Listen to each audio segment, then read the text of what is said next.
Welcome and hello, undesirables. This is your friendly host, the College Genesis. Welcome you into another exciting show of interesting conversation and stimulating debate, as only the College Genesis can give you. As you know from the title, when you hear a title like the Obama Shuffle, the obsolete man, arrested development, and many other topics we have, the show is going to get lit. Things about to go down. So I would suggest you get your popcorn, get your chips, get your bag of chips, get your wine, get everywhere you has to line down because this is going to be an explosive show, an entertaining show, as only the College Genesis can bring you. Now, you know why you like the College Genesis, right? I'm not only informative, I am very funny. I am very funny. I crack myself up sometimes thinking about some of the stuff that goes down on the show. I don't realize I'm funny until I actually listen to some of my shows in a replay. I'm like, I really said that? And so, therefore, I believe that you got to be entertaining. You got to have a sense of humor.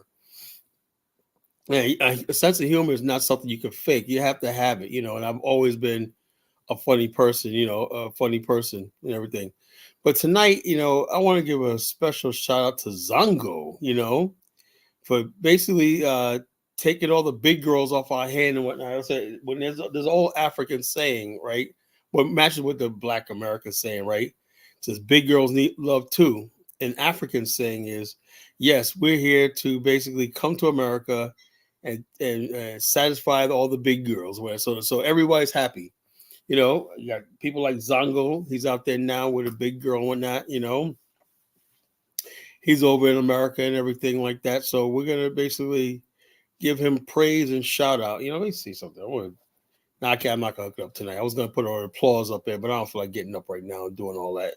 But we thank Zongo and the African brothers for taking our big girls out and showing them love. And yeah, you may get a green card out of it and stuff like that, whatever like that. But we appreciate what you're doing, Zongo, and everything like that. So when you get on the thing and start talking shit about me in the comment section, just remember you're on a date with a big girl. You're getting played by a big girl, and she's out there taking all your money, Zongo. So therefore, we're gonna have a good time tonight. The Obama Shuffle. Tonight we're gonna look at the legacy of Barack Hussein Obama, the 44th president of the United States. Now, I want to start off by saying I voted for Obama twice because at the time, right, he was a pragmatist. I like the fact that it was I thought he was a perfect fit after George W. Bush, who I thought was a disaster. And Bush and Cheney and all these other people started the Iraq War. I'm still pissed off about that Iraq War, how that war was started, how basically people died, thousands of people died, and everything like that, and they got away with starting a war. So when Barack Obama said when he was running, we're going to get to the bottom of this, I took him at his word that, yeah, we're going to finally get justice about this war that was started and lives that were lost and stuff like that. So what Barack Obama got in office, right away he started talking about reconciliation and we need to move on and stuff like that. And the bottom line is this.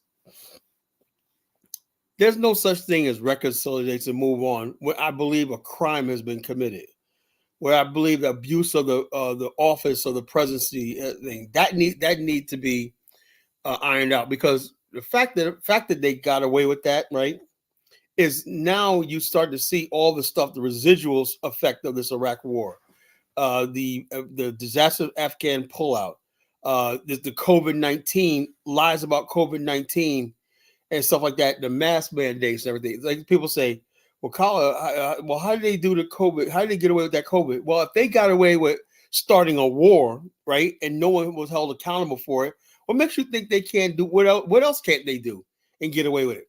So I really thought Barack Obama was going to be the nonsense guy. He was going to get the truth. He looks clean cut and whatnot. He was exactly what the country needed, whatnot, a truth teller and everything. And it comes out the feet, I was just doing the Obama shuffle, right?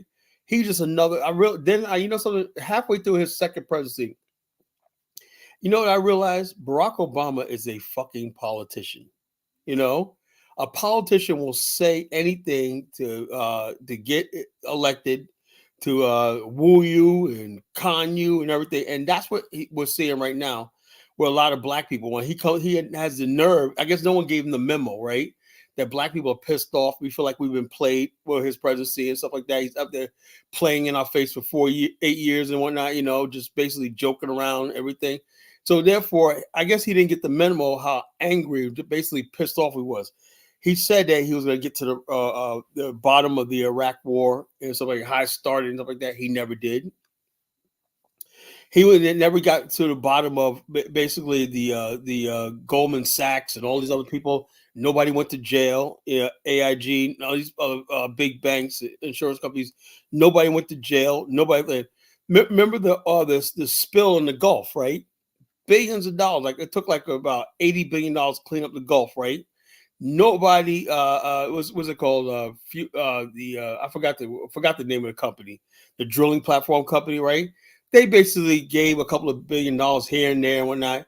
And the congressman who's supposed to be indicting these people, they was defending them. I couldn't believe what the hell I was hearing.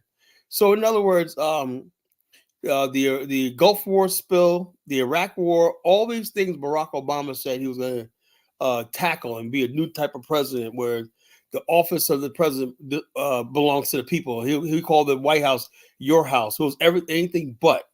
So, but the only people that got access to the White House were all these certain special interest groups, the LGBTQ, the illegal aliens, the feminists, and a few other people got complete access to the White House, and the White House took on their agenda. Oh yeah, the climate change people, the climate change alarmists, right? So far from being a presidency of the people, it became a presidency of special interests. And Barack Obama is responsible for making these people that you see now, the LGBTQ, them being so powerful right now and so much influence. He did that. The climate change lunatics. He did that. All these things basically were nothing. All these more DACA. No one cared about illegal aliens and stuff like that. The don't ask, don't tell and everything. Nobody cared about gays or whatever like that. But Barack Obama used the office of his presidency to change the culture of America. Now, at the same time, the situation for black people in America got worse. In his second term, right, we saw Trayvon Martin. We saw Dylan Roof shooting in South Carolina. Can I go? Philando Castile, Eric Gardner, Alton Sterling, the guy that was killed by Betty Shelby in Oklahoma, Stanley Crutcher, blown away. Bottom line, all happened under Obama's watch. And so therefore he did nothing about it. The Justice Department did nothing about it. You had a black Attorney General, Eric Holder, right, and a black president of the United States. Two weak ass black men. Eric Holder's from Caribbean ancestry. Barack Obama's a fucking Kenyan, who basically don't give a shit about us. And he has no emotional or historic connection to us whatsoever. So therefore, we were doing the Obama shuffle, and we felt like fools after his presidency. He did nothing for us. He didn't put himself on the line for us one time in any situation. So we did the Obama shuffle for 8 years and everything like that. You got some black people still defending Obama. Oh man, you man, the first black president or not. And I saw a picture just today, right? I was going to put up a sticker for this show, and it reminded me. Also, there was I went to get some Obama image, right? One image that struck me, and I was going to use it, but I didn't. I didn't. I just leave it alone. Was this? I remember when there was this 100-year-old black woman came to the White House and met Obama and whatnot. She was from the civil rights generation, and she basically came to the White House and whatnot, and Barack Obama shaking her hand, Michelle shaking her hand and whatnot, and she was like, I remember I guess she was part of. They got the right to vote, the Civil Rights Act or whatever. That's a touching story. Civil rights, the right to vote, and everything. And so seeing a black face in the White House for that generation, I guess it really means something, But our generation, generally, we don't give a shit about Obama, Does Barack Obama understand that? We're so far over that thing. Because like we said, we're looking around And we're seeing that the more black elected officials we have, the worse the situation gets. So having a black face and everything like that is not the gig anymore. We don't care about your color anymore. We want to know what your policy, what you stand for. And that's why people don't understand why there's so many black people breaking for Donald Trump. Because black people have decided they want have some agency, and they have ideas and beliefs and everything like that, and values and everything, and they're going to vote their values and what they believe in, other than somebody telling them what to do, or somebody saying, oh yeah, you voted for me, I'm the black president, so you got to give Kamala the same favor when I, because she's a so-called black president, another fake black president, when I. And so therefore he goes and browbeats us into like, wow, man, the brothers, man, y'all voted for me, but y'all got to turn up for Kamala. We don't owe fucking Kamala anything, Obummer. We do not owe Kamala anything. We don't owe you anything, Fuck you and fuck Kamala, So that's what we're talking about tonight, the Obama legacy. What is his legacy going to be? If I have anything to do with it, we're going to destroy Obama's legacy, That's what he's worried about now. My legacy. My legacy. He was so terrified with Trump when he went to say, that's my legacy. So he's determined to make sure Trump is a one-term president, to try to disgrace him as a one-term president. That was a mistake. It's all about his so-called legacy and whatnot. Barack Obama, we don't give a shit about your legacy. Your legacy is like a mockery to Black America. You did absolutely nothing for us, right? So therefore, the only thing you got is the fact that you so-called are black or not. That's debatable. And so therefore, we're supposed to sit back and be like, something? A half black person got in the White House, so we got to go all out to protect his legacy or not. Are these people really think we're that stupid? They really think that go? I think that's why I pray Donald Trump when he looks like he's going to win, but he wins and whatnot. We're going to basically so celebrate, because it's going to be the first time Black America is really going to be free. We're going to be free from these Democrats and these demons that control Black America, right? Obama's the biggest devil that they ever gave us and whatnot. He's an evil man. He's not a good man. I thought he was a good man, but he's not a good man. He's evil. And so is Michelle, So we're going to talk about that tonight. You could give me your opinion. Do you like Obama or not? Do you do the Obama shuffle still? Are you in your kitchen doing your coon dancer and talking about Obama and all stuff like that? Or are you basically done with Obama and everything like that? I remember when he was running, man, I had bought Obama's posters. I had bought Obama shot glasses and whatnot. Obama shot glass. I mean, he was out there peddling everything. Obama watches and everything. I mean, it was Obama mania when he was running in 08. When I never forget that, man.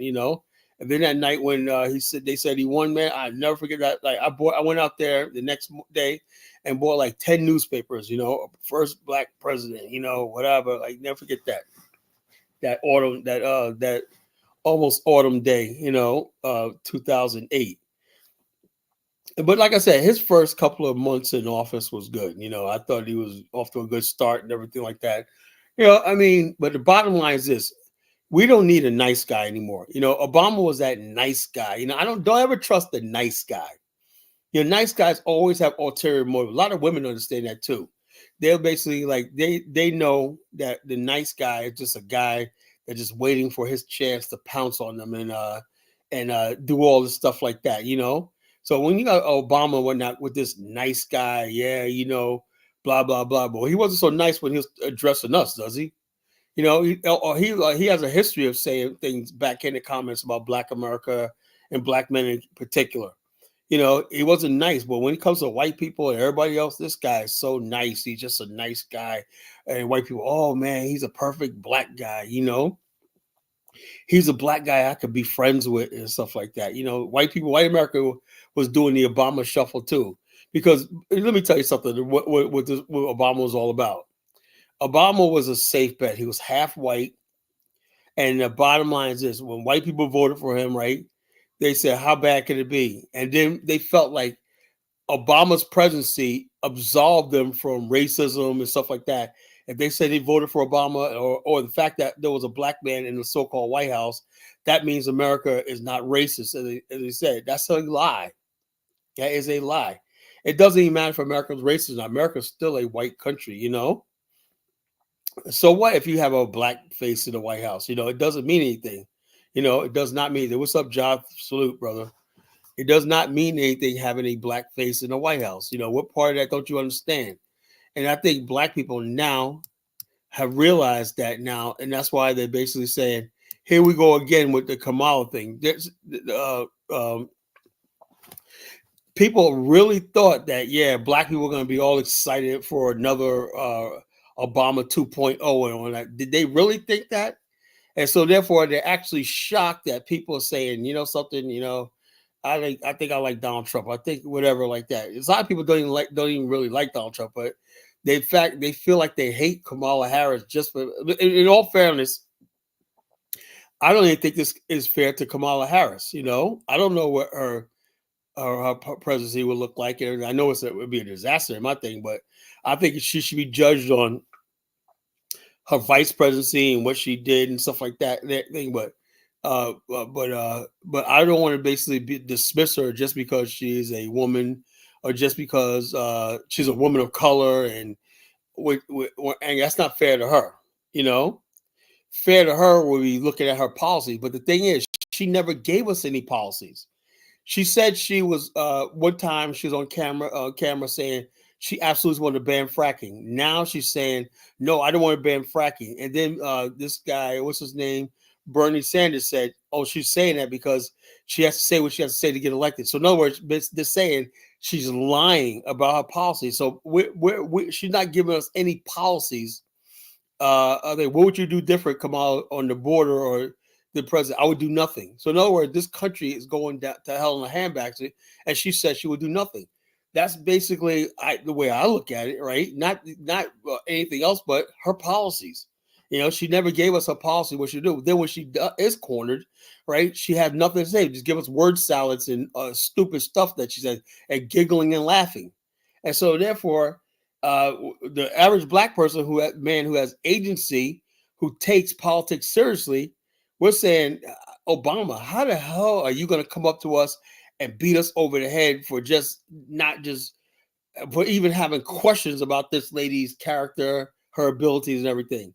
I think that was the ultimate a set of balls Barack Obama had when he came after black men like that. I mean, the audacity to say something, to come at us like that, and knowing we're sitting there watching this lady, and in real time, a complete train wreck.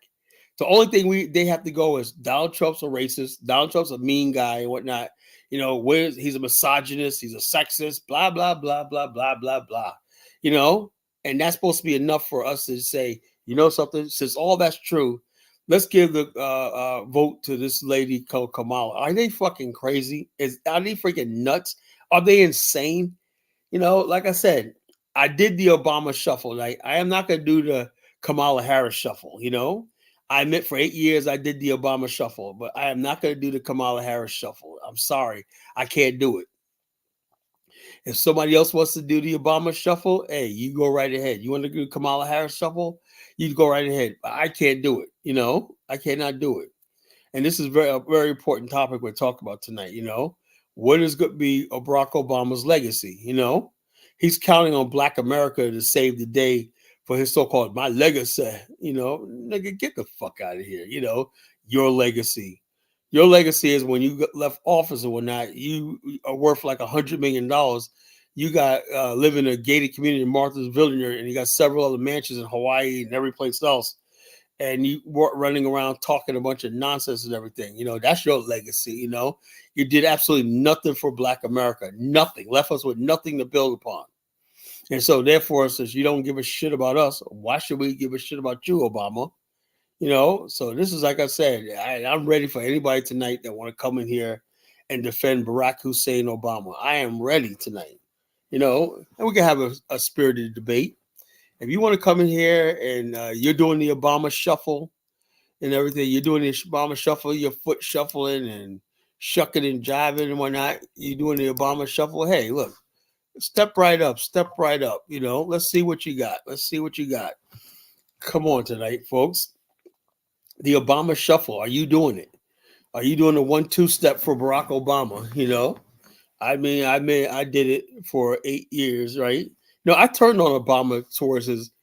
You know what? I turned on Obama, right? It was something specifically I was thinking about today.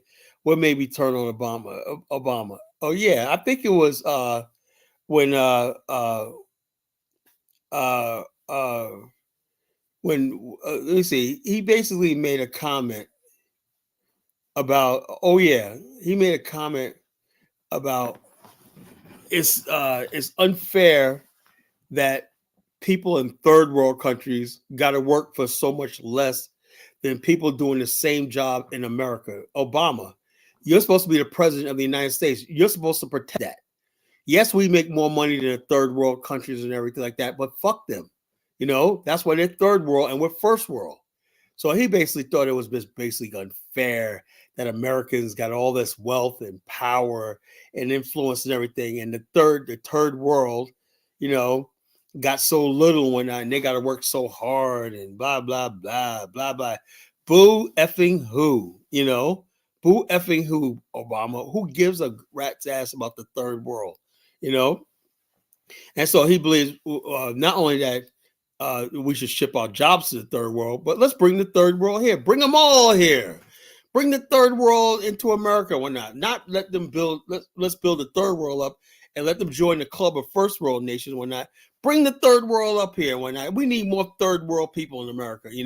According to Barack Hussein Obama. America is just too white. It's too black. Too black American. He called us black Americans professional blacks and whatnot because we look at race, everything to the prism of race. You guys are professional blacks and whatnot. It means basically, yeah, we admit that we're black, Obama, and whatnot, but you would use our blackness to get elected. You play on our blackness to get a thing. I say, well, yeah, I don't call myself a Pan Africanist, Chuko. I don't give a rat's ass about Pan African. Pan African has been taken over by third world degenerates. It's been taken over by homosexuals, third world degenerates, globalists, and everybody else. That's why I distance myself from the so-called Pan African movement. The Pan African movement can go to hell for all I care. Like I said, I don't believe in Pan Africanism. I don't believe in Ubuntu, none of that shit. I'm about Black America. How can we survive and everything like that in the future? That's what I'm about. Let me get Elvis on. Ain't nothing but a hound dog. Try it, no hound. All right, Elvis. What's up, Kyle? What's up, man? What's up? Not much. You gotta watch that cholesterol, man. Don't start getting mad about nothing, man. What do you mean? Well, my cholesterol's good, man. What you talk? Why you say Uh, that? okay.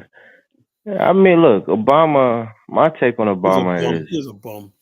I mean, just listen, bro. Relax. That's what I'm telling you about your cholesterol. Relax. Look, Obama served a purpose. What purpose? I mean, relax, What Kyla. bringing the third world Don't here? pause, but don't jump down my throat before I even get All through right, go ahead. speaking, Go bro. ahead. Go ahead. I'll be quiet. So Obama served a purpose at a right time. We came from a recession, the housing crisis, you know, and a lot of people were tired of the wars, the simultaneous war in Afghanistan and Iraq. We went to a great recession, and the country was ready for a change. And they wanted to get away from the Democratic Party. And Obama did something You mean the they Republican wanted to Party? get away from the Republican Party, I mean.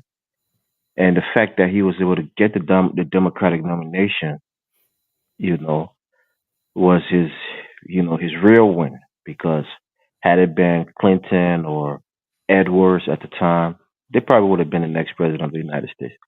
So I think Obama, came. It was like a perfect storm for him to become president. Yeah, There was but a here's the lot of thing. Here's the one thing. Like I said, and I agree with you, like because I voted for him. I ain't gonna be a hypocrite saying but I was excited when he won. But the thing is, though, as much as I was a Obama shuffling Negro back then, right?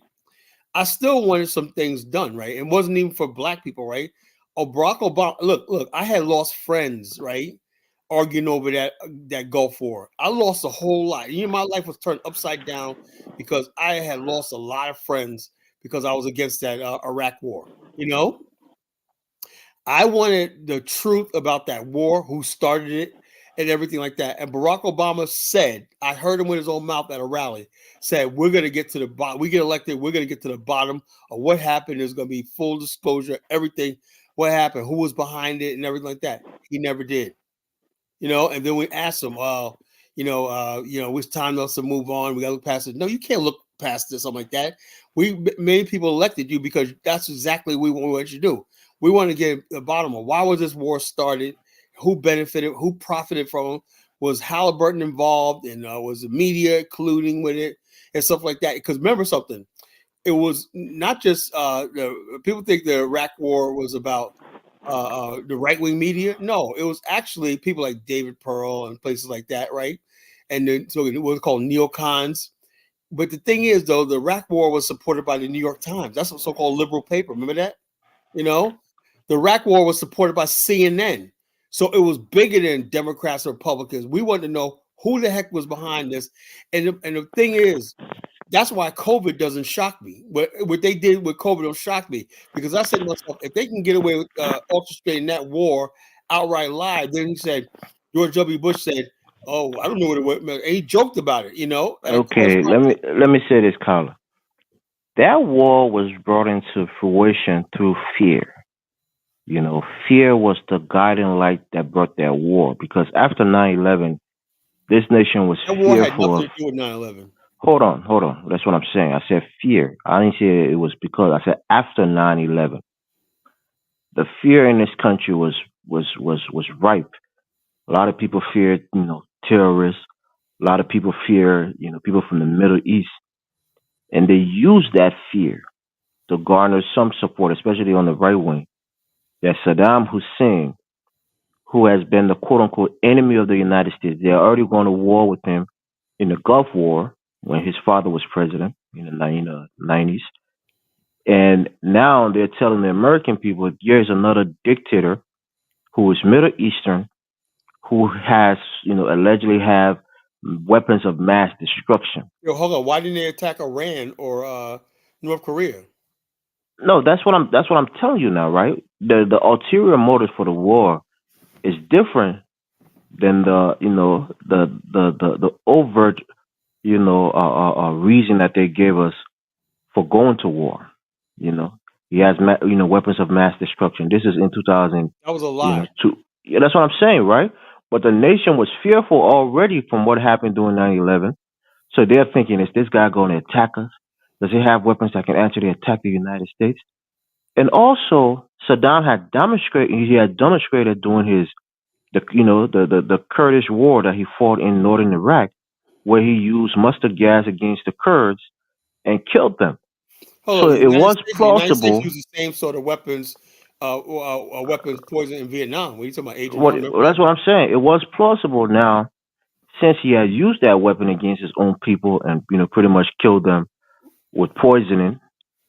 So the United States Oh, going there. George H.W. Bush told the Kurds to rise up, and they gave him no I'm just support. saying. I'm not talking about the conflict. I'm just saying the weapon that he used was mustard gas, which is it's I a mean, that was chemical used in weapon. World War One too. It wasn't really in weapons of mass destruction. It was poison and What I'm whatnot. saying, A that's weapon, you but it kind of got to wasn't. listen carefully to what I'm saying, right? It's a plausible reason that they give because he had done this to his own people, and now they're trying to project it that he has even more devastating weapons.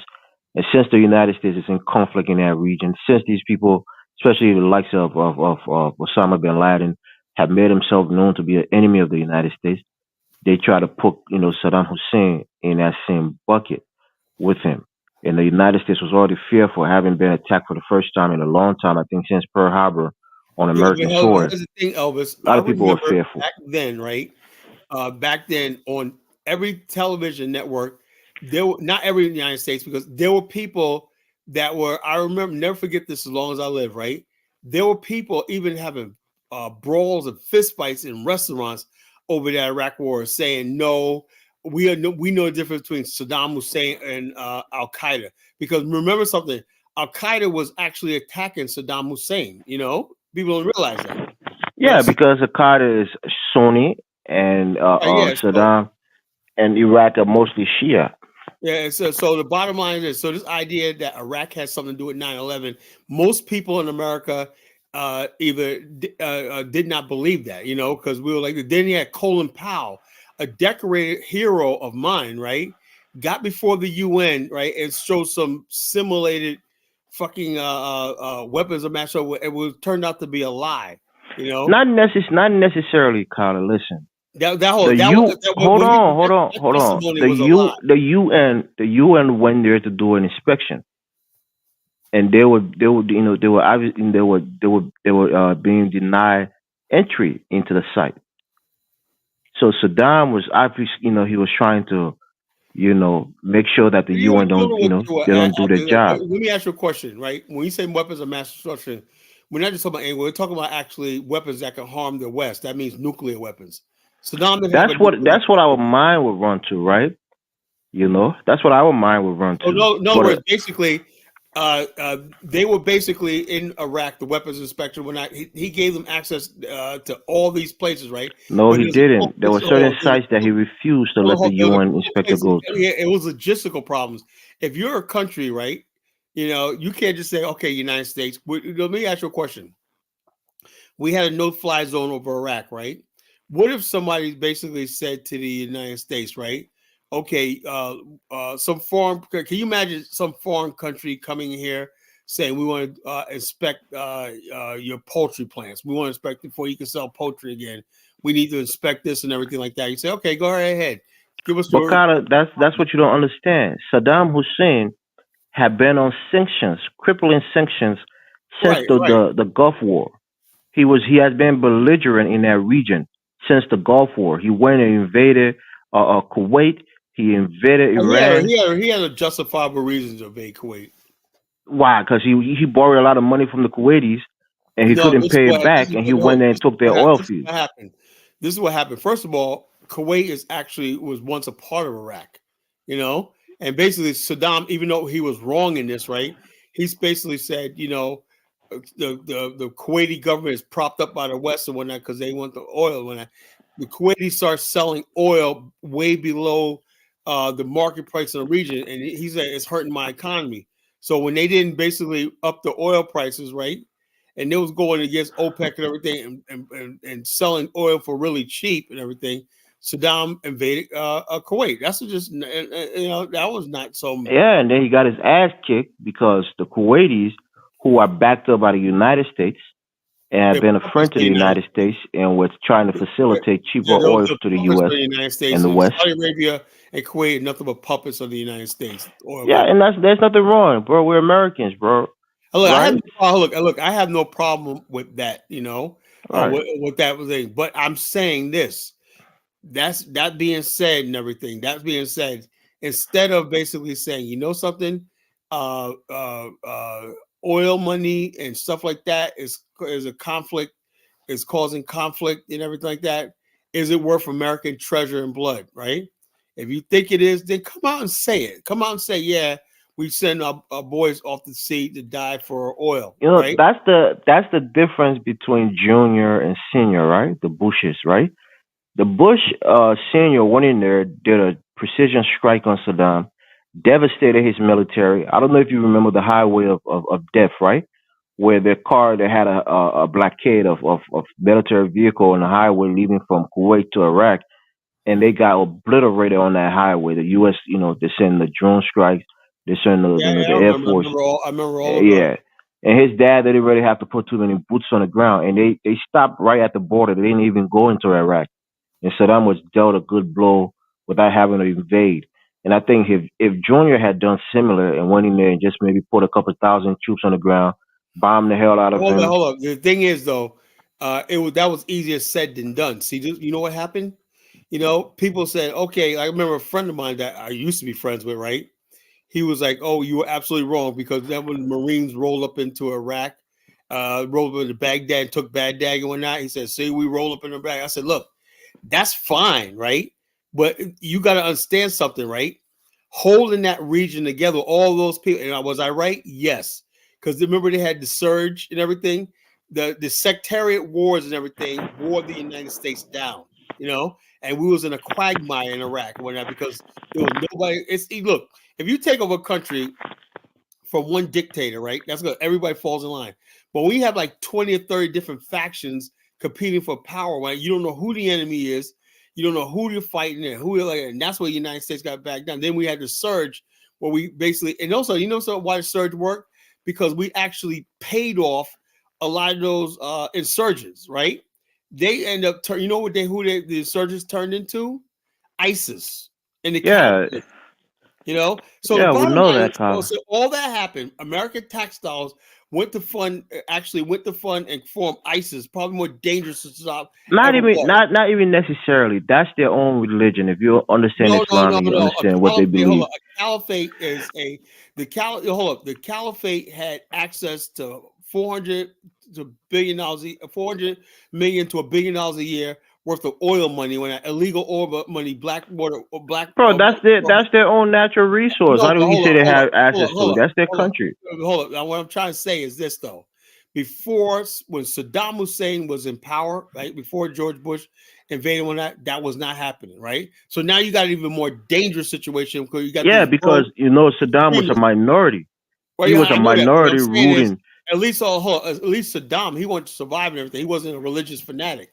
Now That's what I'm saying. That's the thing. Those religious majority, the Shia, who were the majority in the country in terms of the religious sect. There's two main sects of Islam, the Shia and the Sunni. And Saddam was mostly, was a Sunni, and the Shia was, the majority in that country. And the Iran, who was the largest Sunni country, Shia country out there, was trying to influence the Shia to overthrow Saddam. And they wanted him out of there because he was a Sunni, he wasn't as religious, and And they also, wanted a more Saddam fundamentalist, invaded Iraq rule in Iraq. back in the 80s. He invaded Iran and whatnot, caused a war. But the Yeah. point I'm trying to make was, when it was all said and done, right? The United States basically, George W. Bush blundered that whole situation, right? We thought that Barack Obama was going to come in, convene special hearings on what happened to the billions of Carla, dollars that we you spent gotta be on Iraq. smarter than that, right? What? No, that's Obama, what. Hold, no, that's what oh, he said. Hold, that's what yeah, but Obama his said first when he went to term, office. yeah, his first 2 or 3 years was focused on trying to recover the Oh, that's economy. a That's the bullshit. most important thing, Something. When and the he did it economy was crashed successfully. and whatnot, the economy was going to get better with or without I mean, Obama. Carla, stop Yeah, saying that, bro. the Literally, economy was during going to that get time, better my without Obama. parents, my parents lost their job, He Carla. used the I don't know if economy. your families He used the you know he were used the affected by economy. Obama that used the recession. economy to basically ignore black people, ignore Carla, were the your Gulf family War. were your family affected by the recession in 2008? The what? The recession in Oh, 2008, the I housing lost crisis. money in the stock exchange, but no, I wasn't really affected. I lost money in the Okay. stock exchange. Yeah, I my lost my family. whole I know people. I my mean, stock people were portfolio. out of jobs like Yeah, but everywhere, bro. bottom line, hold on. 2008. I just got my insurance. I just started selling insurance. So Yeah, I was out off to a new career myself. So I was like, yeah. so I So was all right. shit was difficult. I was in high school at the time, and that shit was difficult, bro. I was doing good So because Obama came I in had one a of the new worst career. time, maybe I'm making thousands of dollars a second, week. I'm making like second to the $4,000. Great Depression. I He was making came in and he had to $4,000 fix a that week. I shit. was making like $4,000 a week when I first started insurance, so I was feeling good, Yeah, back then. you were an outlier at that time. A lot of people were struggling. So Obama But main yeah, I know. priority was to Look, fix the economy. I understand that, and the bottom line is, I appreciate what Obama did with the stimulus, even though black people didn't benefit from that because Baltimore still looks like shit and everything like that. So, bottom line, that's fine. That's fine. I understand he had to fix the country and everything like that, but you could do many different things. One, he did say that he was going to get to the bottom of that Iraq War, and like I said, that was my reason, my sole reason. I want to see Dick Cheney in jail. I want to see George W. Bush brought up on a court martial, whatever it is. I wanted to see. Actually, I want to see Dick Cheney and Washington in the Hague. Hand them over to the Okay. freaking Hague. Yeah, boy, George Bush. That's how I felt about that Iraq War at the time. And so then Obama starts a war of the Arab Spring. He was behind that damn Arab Spring. And the bottom line is, what did Hillary Clinton say? We came, we saw, he died. When it bragged about killing Gaddafi. And the Yeah, bottom line, no, Gaddafi deserved it. no, Gaddafi he was an did. No, he asshole and did. a No, he did. terrorist. No, he He didn't. deserved it, 100%. How did Gaddafi deserve to die? Gaddafi was a terrorist. How was he Gaddafi. a terrorist? Prove Hold that he on, was hold a on, terrorist. hold on. You asked me a question. Let me answer. Give me some You evidence. I want some proof. you answer. Prove You that he asked was a a question. Let terrorist. me answer it.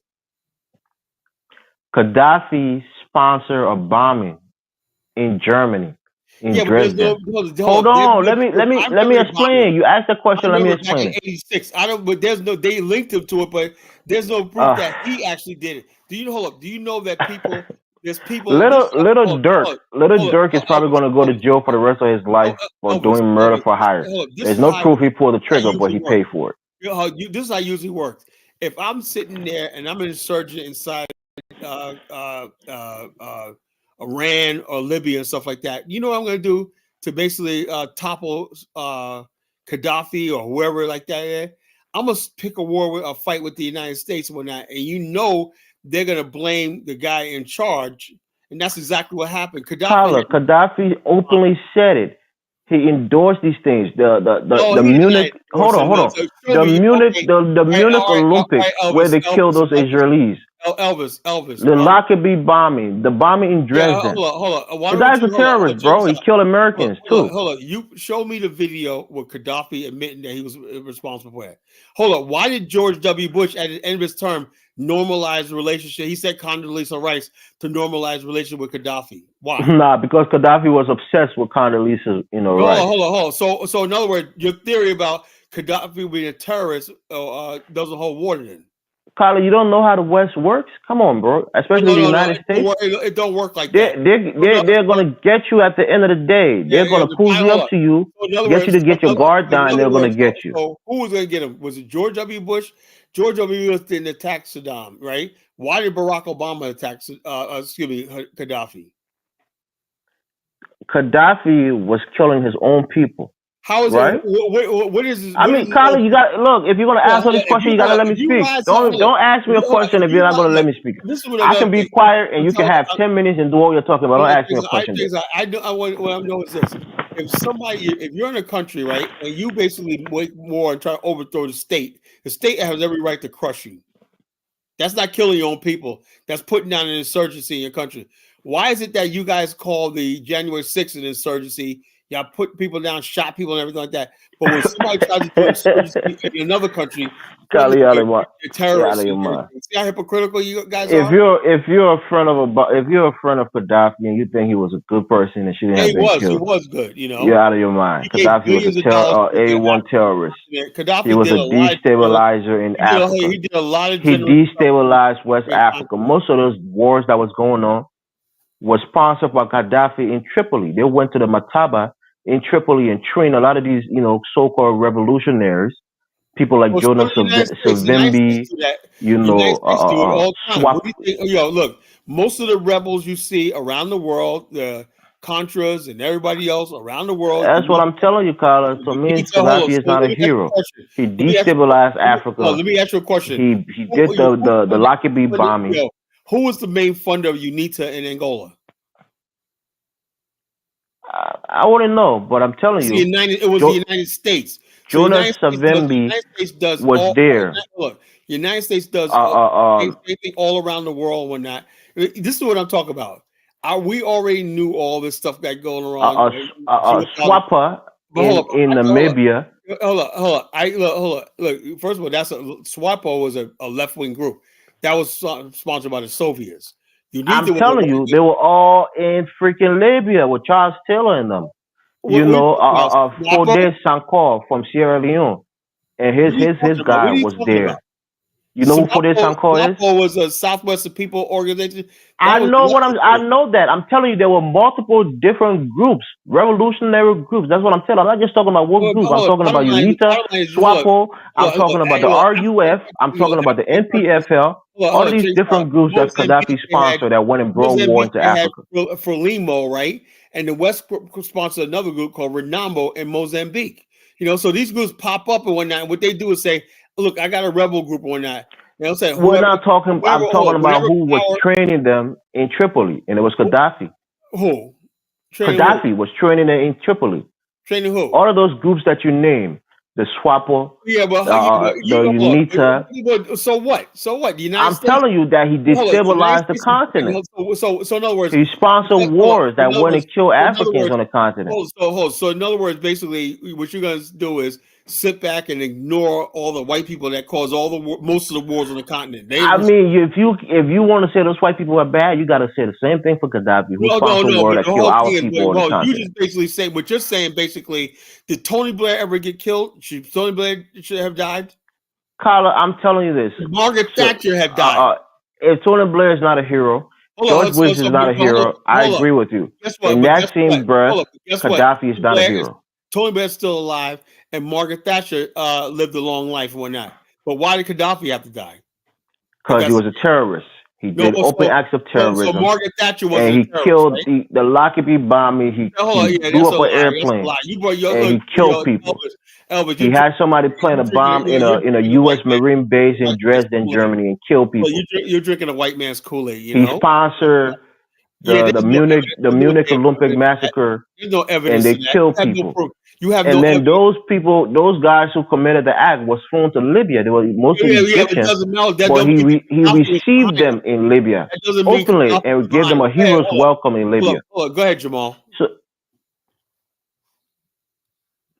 Hey, what's going on, Kyla? What's going on? I was just listening. I just tuned in. I'm just listening. I just got here. Now, to your opinion, Jamal, was Gaddafi a bad guy who deserved to die?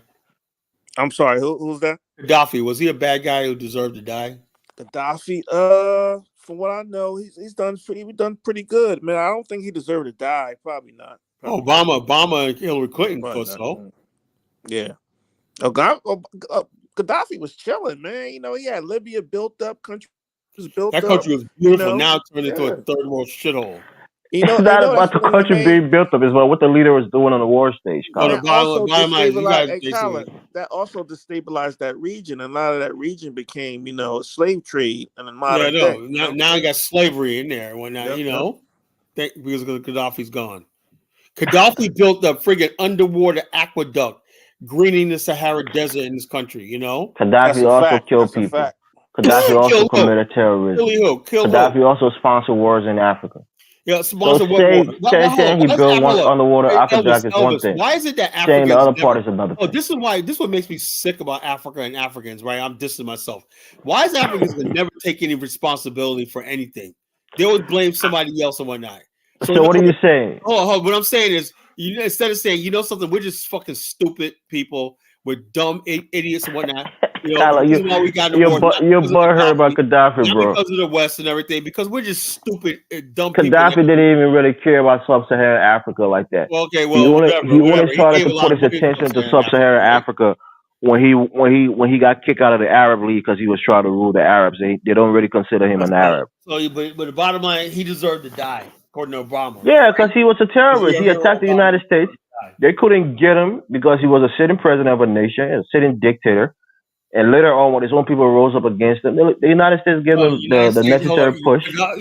Hold up. And they killed him. It was Hillary Clinton because she thought they were going to take over Gaddafi's oil. Saddam, let me say Saddam. Gaddafi wasn't killed by a bomb. He was killed by rebels from Libya. The United States they stuck the bare knife up his ass and they murdered him. It wasn't the U.S. that bombed him.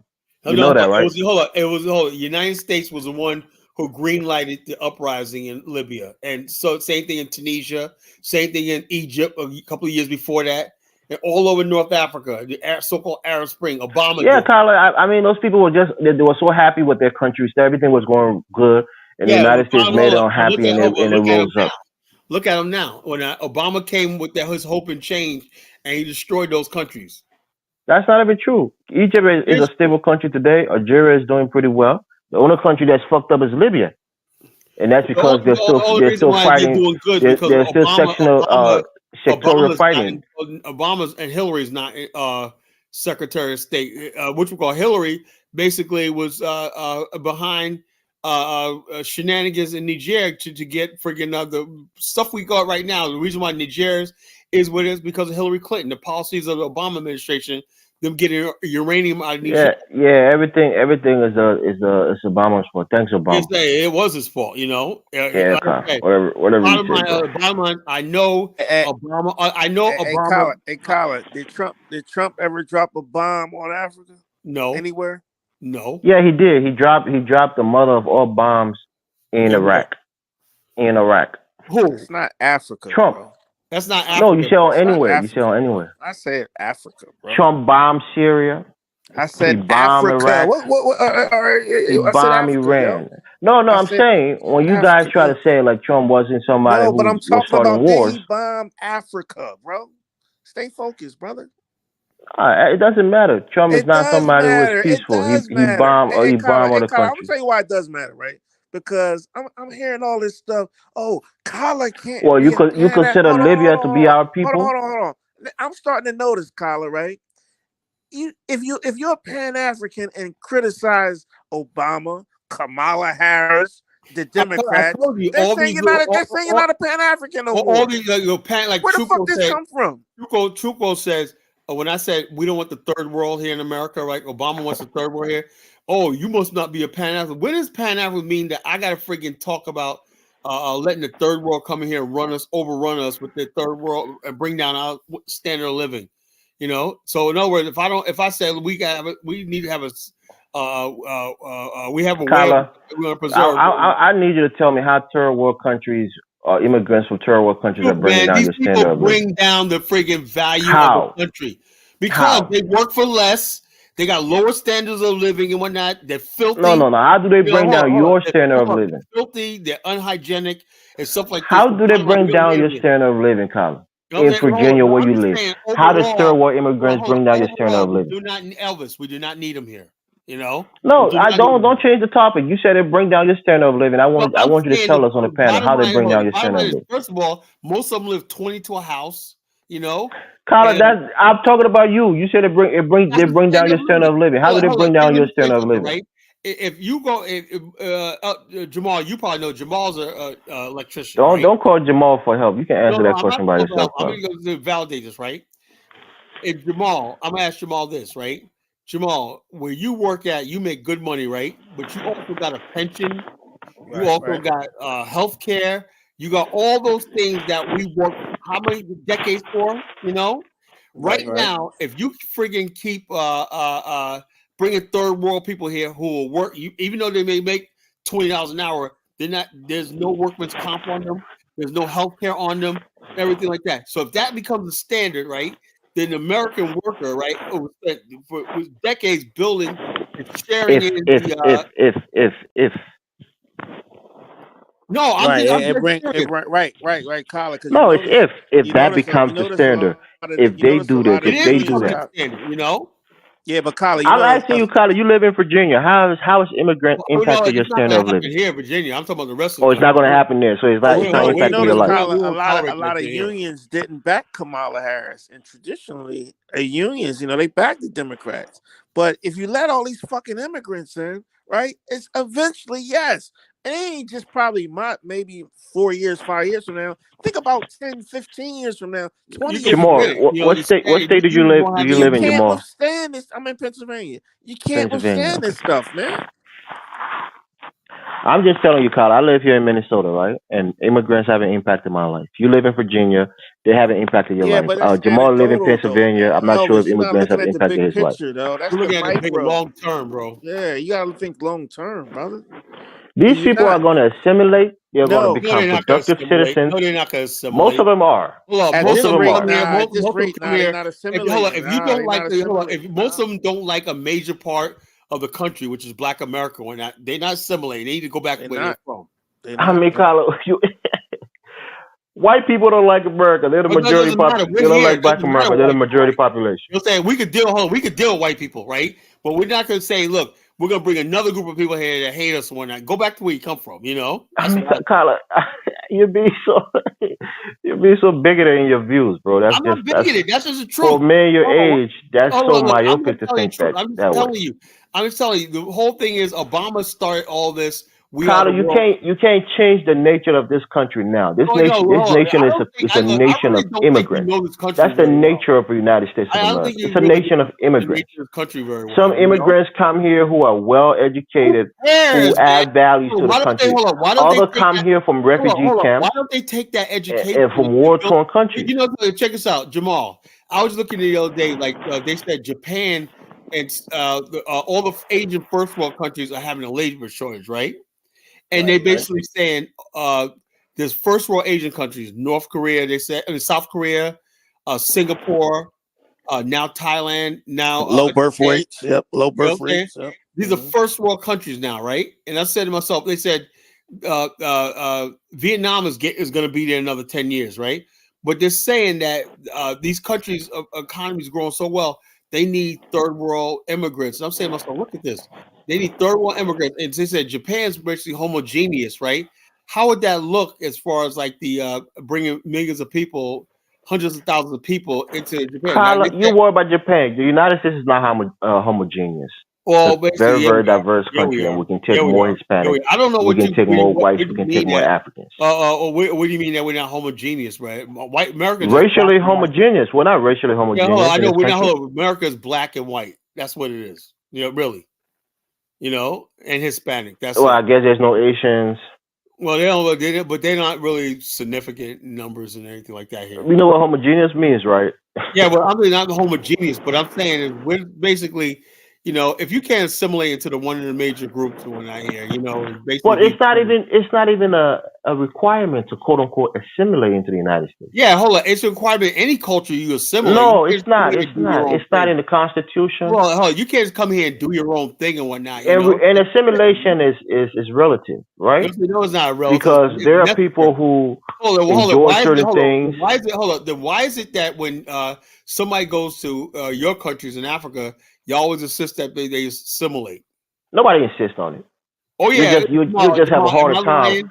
whether it's speaking to the Jamal, am I people or lying the about that? How food. many You have conversations? a harder time, so it's better to assimilate. How many times we had that conversation about coming? And they always insist black people have You, to Carla, fully you assimilate. know when assimilation is necessary when When? you don't have a lot of people from your country or your culture that you can relate to, right? If an African American goes into Liberia and there's just maybe a few hundred African Americans around him and millions of Liberians, it's harder That for don't him mean you to stay assimilate. within the That bubble. means hold on. When It's Hispanic comes to this country, there are about 63 million Hispanic hold on. here that Look, hey, look. I know they for a can fact connect you're with not and here. keep their language Look. and their I hold culture on. I alive. know. Look. I look. Maybe the word I'm losing is wrong. You should integrate into society. You can't assimilate There you go, integration. And if that's you what I'm saying. Most people integrate. integrate relatively into the society, You right? know, They may still practice certain things you have from to their hold on. You country, have to certain speak the cultures, language. but they speak You have to English. do. They learn English. You have to do the code. Like let me give you an example. The Africans that live here in Virginia Beach are very trained. You know, they're very They're what? trained. Did you say they're very trained? They're trained. In other words, Really, basically, Tyler? Don't be hold using on. They the slave basically master why? word. Hold up. They're Why? very trained. Because they basically are trying to fit in. They ain't trying to stand out. You know, trust me. You know, they're trying to do everything they can do to fit in. You know, it's all good though. You know, they're trying to fit. They ain't trying to hear all that. You know, I said, I go to Liberia. They don't want to hear nothing about my African stories and whatnot. They're in America. They ain't trying to hear Kyle, I nothing. mean, I can't believe you're so anti-immigration. What are you? Are you I mean, anti-immigration from hold on. Yeah, Hispanics, or Illegal are you just immigration. I'm against anti-immigration Illegal. illegal overall? immigration. You Illegal. know. Illegal. Jamal, I mean Elvis. You know what the problem is? If I decide, Louisa, first of all, when I go to Liberia, I fly and I go on a diplomatic visa. I get a visa on arrival. Right? I got a special diplomat from the tourism department. I get a special diplomatic visa. So anyway, but main thing is, there's no way I'm gonna go to Liberia if I don't have that diplomatic visa or regular visa or something like that. It's just a law, you know. Why is it that somebody could come here illegally and act like they're entitled to not just a Oh, Kyle, country? I mean, you guys, I don't know how many freaking times I have to explain this to you, Kyle. Oh, You because act like you America's don't have a rich. brain to understand what I America's said rich, to you. and now everybody deserves to No, come here, that's right? not even what I said. That's not what I said. In 2006, George W. Bush signed into law at the border, especially at the southern border in Texas, catch and release. If somebody breaks the barrier of the United States border, the border patrol, immigration officers have a right to go and capture that person, interrogate them, ask them why they're there. They ask for asylum. They'll give them the information, It's silent. How pathetic is that? I'm telling you, this is under a Republican president. This is the same policy we're Hold on, still George using to this W. Bush. day. Like I said, And you release them. Elvis. Like I This is said, not Obama's hold doing. on, This is not hold Biden's on. doing. Check This this is out. George W. Bush Check doing, this a out. Republican You got to president. understand something. Like I said, George W. Bush, right, was a globalist capitalist, like Ronald So Reagan. then, why are you blaming the I'm Democrats when not this is a blaming the policy that's Democrats. been Look, that's I'm been not in play blaming for almost the 20 Democrats. years? Hold on. It was Bill Clinton that first said we got to do something about the border. You know, it was Bill Clinton, a Democrat. You You know, don't even try to push it on a Democrat. I'm telling you, the policy that we're using now was implemented by George W. no, Bush I'm in saying hold 2006. on, catch and release. You know why? Because George W. Bush, You right, a now lot you're of trying to people, quantify it. I'm hold on, telling you, that's the thing. And in order for you to change it, both houses have to agree to it. And the Republicans don't want to they negotiate on the benefit border. from That's what the that, problem is. that cheap labor. You know, so no way. If you need cheap labor and everything like that, so no what gets me is this: the people that they're exploiting, these people coming from south of the border and whatnot, they're basically exploiting them, using them, and everything like that. Like they're not even like I said the show last night, the obsolete man. I said when you have people out there that basically you have a power structure, right? Who only you're only as good as they can use you and everything. What happens when they don't need those migrants no more? When they can't speak the language, they're not educated in English or not What do educated. you mean when they don't need them? These people are going to integrate into the How do you society. integrate? I How do know you integrate? you're not from an immigrant family, but let me tell you this, Carla. How do you integrate? What? Listen. You ask how. Let me tell you how. In many communities, I'll give you my own community here in Minnesota, right? We have a building that was built specifically for new immigrants. You could go there in the morning, in the afternoon, or at night. It's open 24/7 pretty much. You learn, they teach you how to speak English. They teach you about the local laws. I remember when we first came into this country, not first, but when we first moved into the state of Minnesota, because we originally were living in New Jersey. My father went to certain of these classes, right? The police will interact with the new immigrants, teach them about the laws, try to, get them familiarized with how the system works, especially within that local jurisdiction. In Minnesota here, we have a school pretty much to teach people who speak English as a second language, free of charge, how to speak English. It helps them, Well, who to pays do for all certain. this? Who pays for all The this? government, the state government So the pays state for it. government, the state taxpayer got to fund. Yes, the state That. taxes pay. The state, Why is it taxpayer pay for necessary these for things. the state? So I'm telling you that since you're not an immigrant, you don't understand that there are programs for these people that helps them Well, there's plenty of assimilate, whether programs it's to through help the immigrants language and whatnot, but there's or the no laws program. in the jurisdiction that they live in.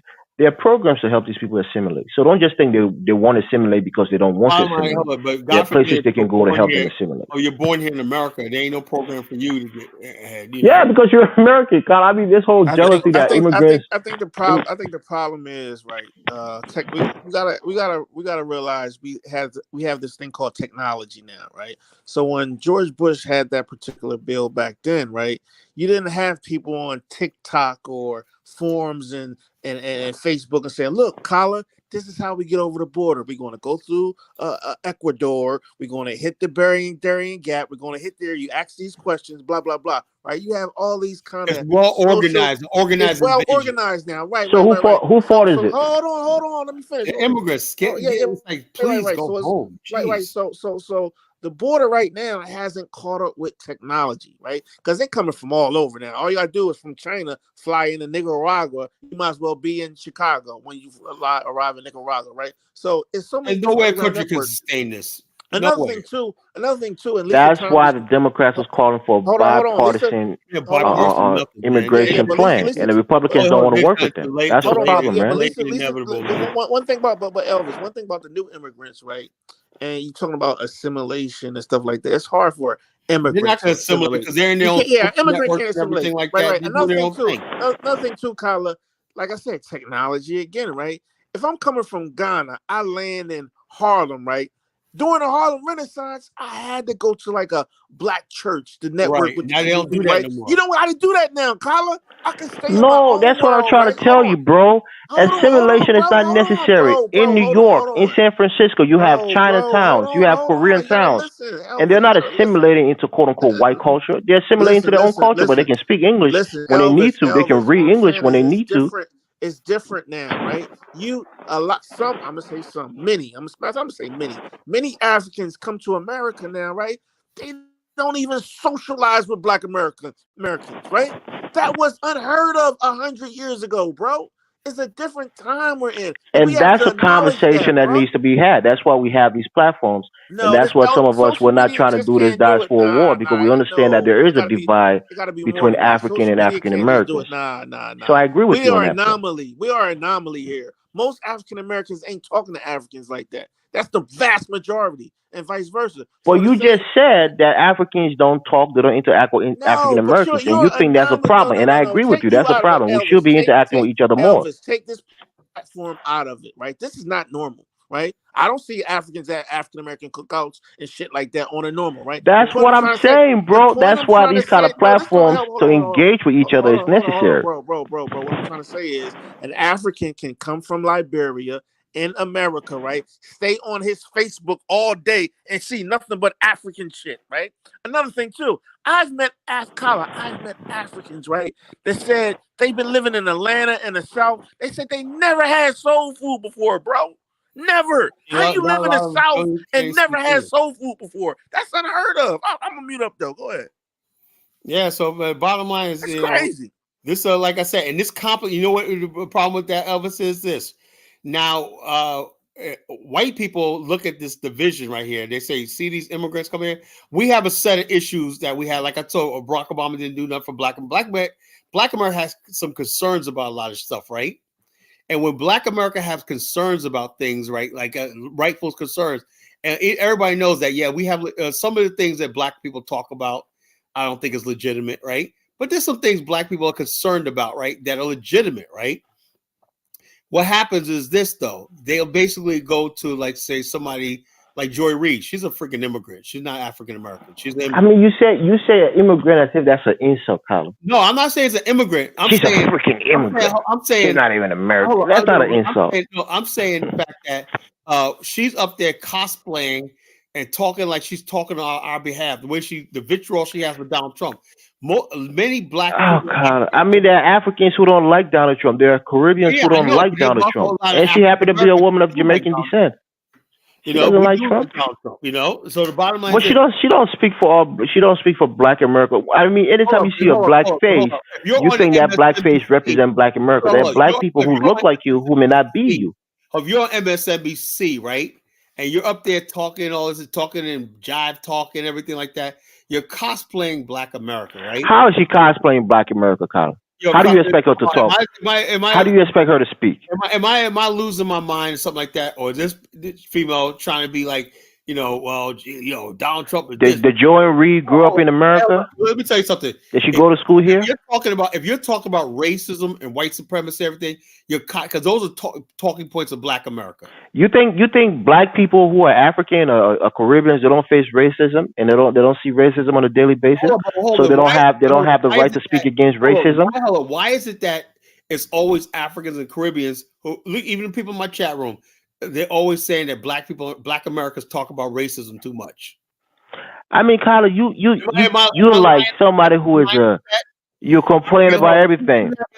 Joy Reid shouldn't speak about racism because she's not African American. Check this out. Isn't that what a lot of people, I would attract Black America's critics say, that we talk about race too much when in America? We should get along with whites. Kyla, you see a couple of people on Facebook say that shit, and you think it's a reflection of all African people. General consensus. That's not a general consensus. Don't make that kind of broad statement. You don't like it when people make broad statement about your people. Don't do that. That's a general consensus, Jamal. That's not a general consensus. When did you do a census? General consensus among non. When did you do a census to understand it's a general consensus? No. What I'm saying is this: that we basically, America is not racist. That we basically could be doing more in this country, and that white people are fine. They're not. Look, people who say that stupid shit are people who don't really even live in this country. Elvis, check this out. I even heard a lot of times people say the only racism I ever faced was from Black America. I never got faced by racial white people. Now, everybody knows that's a lie from the pit of hell. That you may get to go through the people but to say that Black people are your main ops in America. I played the video. I played video. You want me to find the video? I'll play the video for you. You got people getting on social media talking about Black America as a problem, not white people, Black immigrants, and so therefore that complicates our relationship in America, and we're saying to ourselves, is this really worth it having these people here? They're not really helping us out. They're basically falling not just for white people, but white races. They're spewing out white racist talking points against us. And also, you got a group of Africans that come over. I ain't talking about the illegals, right? You got a group of Africans that come over. They're pretty much like expats, Colin. You know, they're adults, right? They're coming over. They're coming from wealthy situations or somewhat educated. Some of them, you know what I mean. So it's different classes of immigrants. But my whole thing is, why are Africans, right? If Colin is talking about illegal immigration at the border, right? It's something a lot of Black Americans have concerns about, right? Why Yeah. are Africans leading the way and getting in front of the Hispanics saying, no, no, we need it. Why y'all mad at the immigrants at the No, border? Why y'all that's not my. why They y'all see themselves Africans? more Hold as on. immigrants than Why they y'all black. caping? Because it's mostly Hispanics and they coming from all over, but it's mostly Central America that's coming through the border, right? Why are y'all getting in front of that train and defending them when we trying to say, No, look, we need because to it's open a up the legal borders? question. It's not illegal. I just told you that the No, law no, that no, was passed but in y'all Africans, 2006 y'all are is jumping in front of legal. that train. It's not about the Why? trend. We're having an intellectual discussion here. What you're saying that No, it's illegal. no, I'm telling you, you ain't the only there is a one. You ain't the law, only there's a one. policy You on the ain't the only books. one. You ain't the only one, Elvis. There's a lot of Africans. Oh, y'all don't like Right, but illegal maybe they're immigrants? telling you Come from a on, different we not perspective. I'm giving immigrants. you my perspective on a legal front. This is a policy that was passed in 2006 that the people in Texas, you think if these guys were really illegal, these people would be derelicting their duties to arrest them and send them back to Mexico? It's because it's not illegal. You have to arrest, you have to catch them, interview them, get the information, and release them. That's what it's called, catch and release. It's a policy. Why George Bush put that policy on the books, we don't know, but that's the policy that they're following. So it's legal. It's a legal policy that they're following, Yeah, or they're slavery was following. legal That's what at I'm one telling you. time too. Slavery was But legal that's at what one I'm saying. time So when you too. say it's illegal, That's the it's argument y'all just do not though. true. Oh, It's it's a legal legal. It's policy. legal. That's the only point I'm arguing. I'm not saying that it's a good thing that they're coming into the country. I'm just telling you they're not illegal immigrants because the policy that they're Hey, coming Elvis, underneath is Elvis, you not here illegal. now? You good? We're not talking about you, Elvis, right? You're good. You're comfortable. You're sitting there in Minnesota. You're good. You got all the Yeah. infrastructure, 24-hour electricity. You good? We're talking about the ones coming after you, Elvis. Why are you defending them? That's all. Nah, because I'm And not they one of don't, those because they don't hypocritical. look like you. A lot of I'm them not don't one of look the like you. hypocritical Go ahead. Africans who are people who are like, we say this in Africa. Don't come in the house and lock the door behind you, right?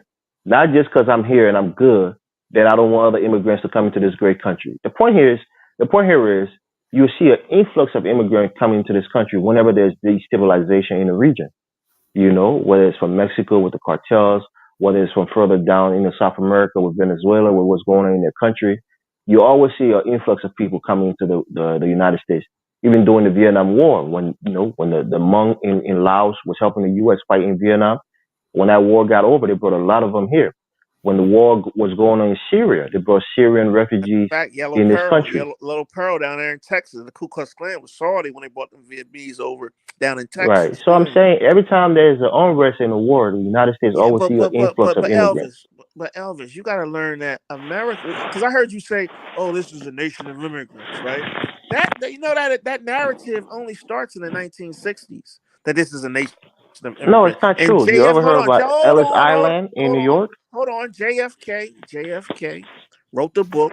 Oh, we are a nation of immigrants, and everybody just ran with it. Yeah, we're a nation of immigrants.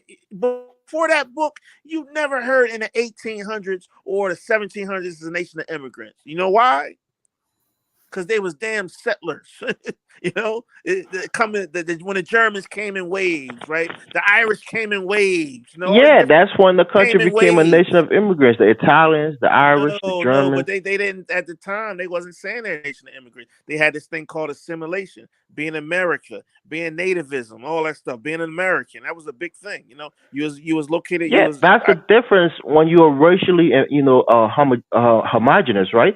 Because you can see an Italian, you might be able to tell if you're really savvy like that when it comes to the white race.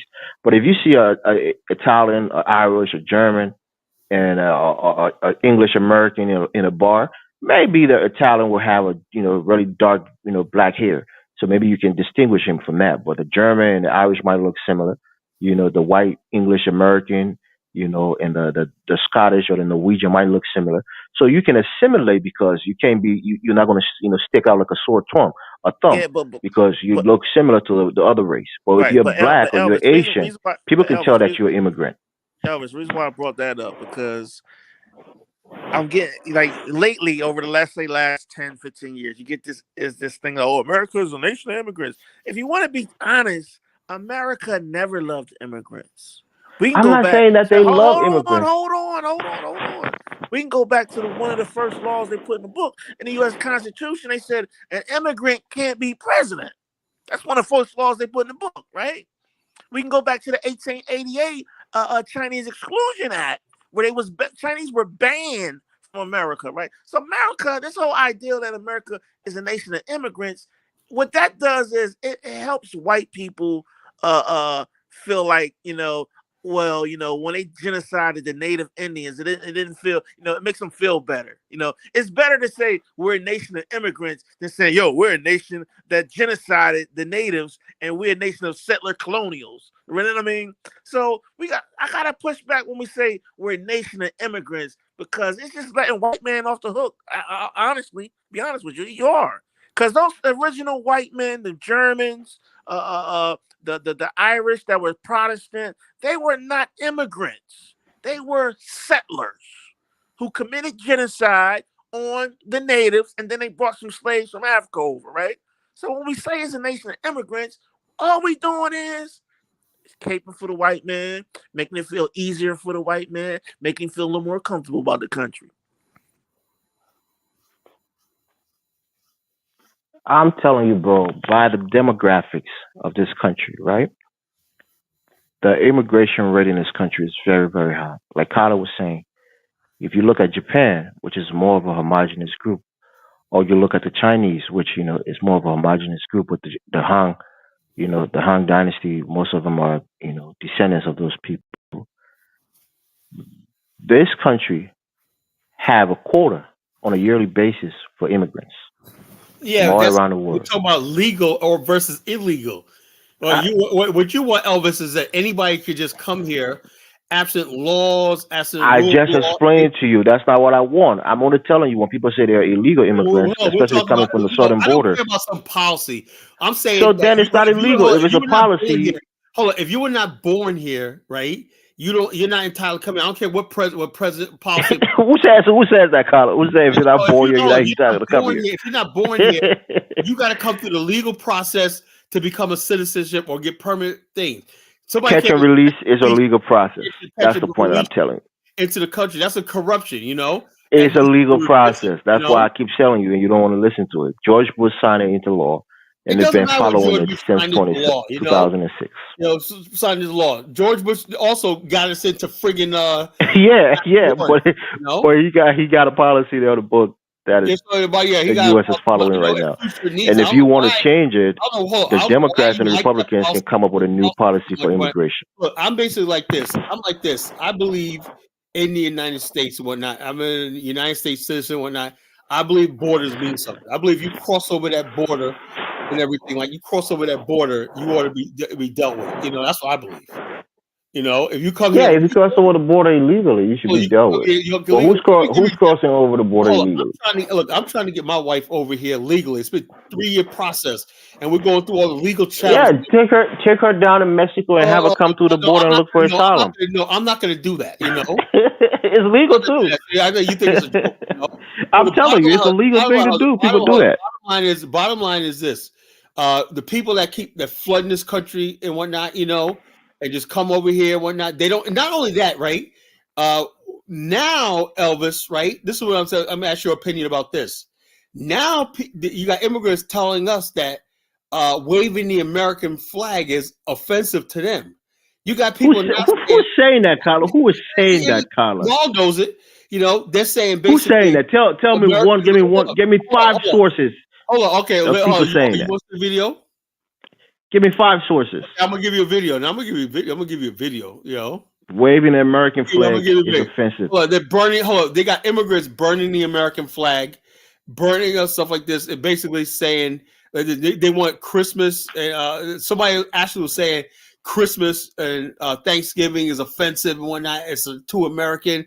In New York City, they're getting rid of all this stuff in New York City Because all this Kyler, you're showing your age, Kyler. You're getting more and more to agree the older you get. I'm telling you like it is, Let's see. Pro-Palestine birth, pro. Oh, now you're talking about Palestinians who are angry with the United States for the war in Palestine. Bottom line, see, now you didn't qualify as Kyler. I mean, Kyler, what is wrong with you, bro? Why are you trying to bury the lead? You buried the lead, Kyler. Said these are Palestinian protesters who are protesting against Israel and the United States. Elvis, I don't care about Palestine. I really don't care about them. Yeah, but those are not just regular immigrants. Those are people who are angry because there's a war going on in their homeland. They got a beef with Israel. Why don't they take it to their own country? Why they got to come over here? Because they're mad at America for backing up Israel. That's why they're protesting. Hold up. They're mad at America. Why come here? Kyler, they're already here. They're already here in this country before the war started going on. These are not people who just came after the war started in Israel and Palestine. I don't know who basically said it was okay to come here absent any fucking basically. Kyler, once you are a citizen of this country, you have a legal right to petition your government to work on your behalf, whether it's on foreign policy or domestic policy. These people are protesting. They're trying to get the government to work on their behalf or in their interest. They're not citizens. All they are is a bunch of freaking terrorists. Oh, Kyler. No violence! No violence! No violence! No violence! Hey, officer! No violence, please! They tell me it's how black people get tired of this shit already,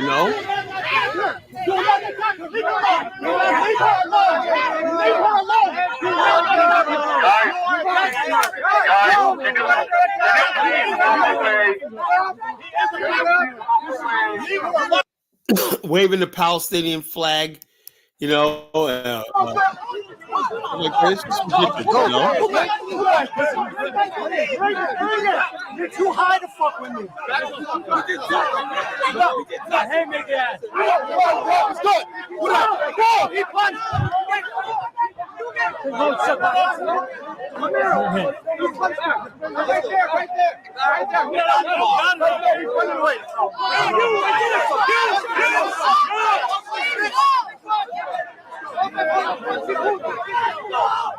Get all the rallies. You don't know me. You're selling land. You're gonna fucking die every day, and you ain't fucking do it. Fuck Gaza! Fuck Gaza! I'll be fine.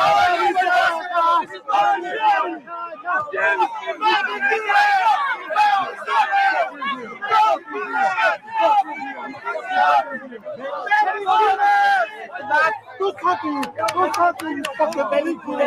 Fuck you.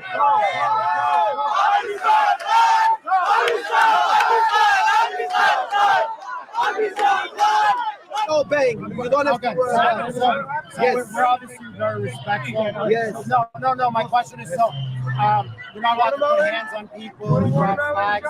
That's what they do. So we're going to live by rules. Just watch them. I've been attacked like 10 times.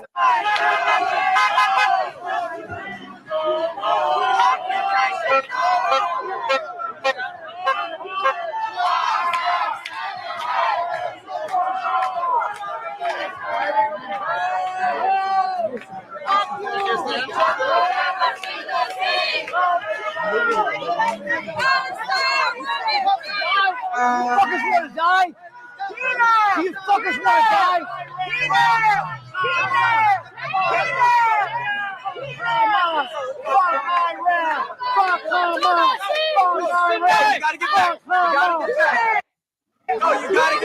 Kyler, these are people fighting a religious war, Kyler. Turn this shit up, bro. We seen enough. Hold on. This happened with this question.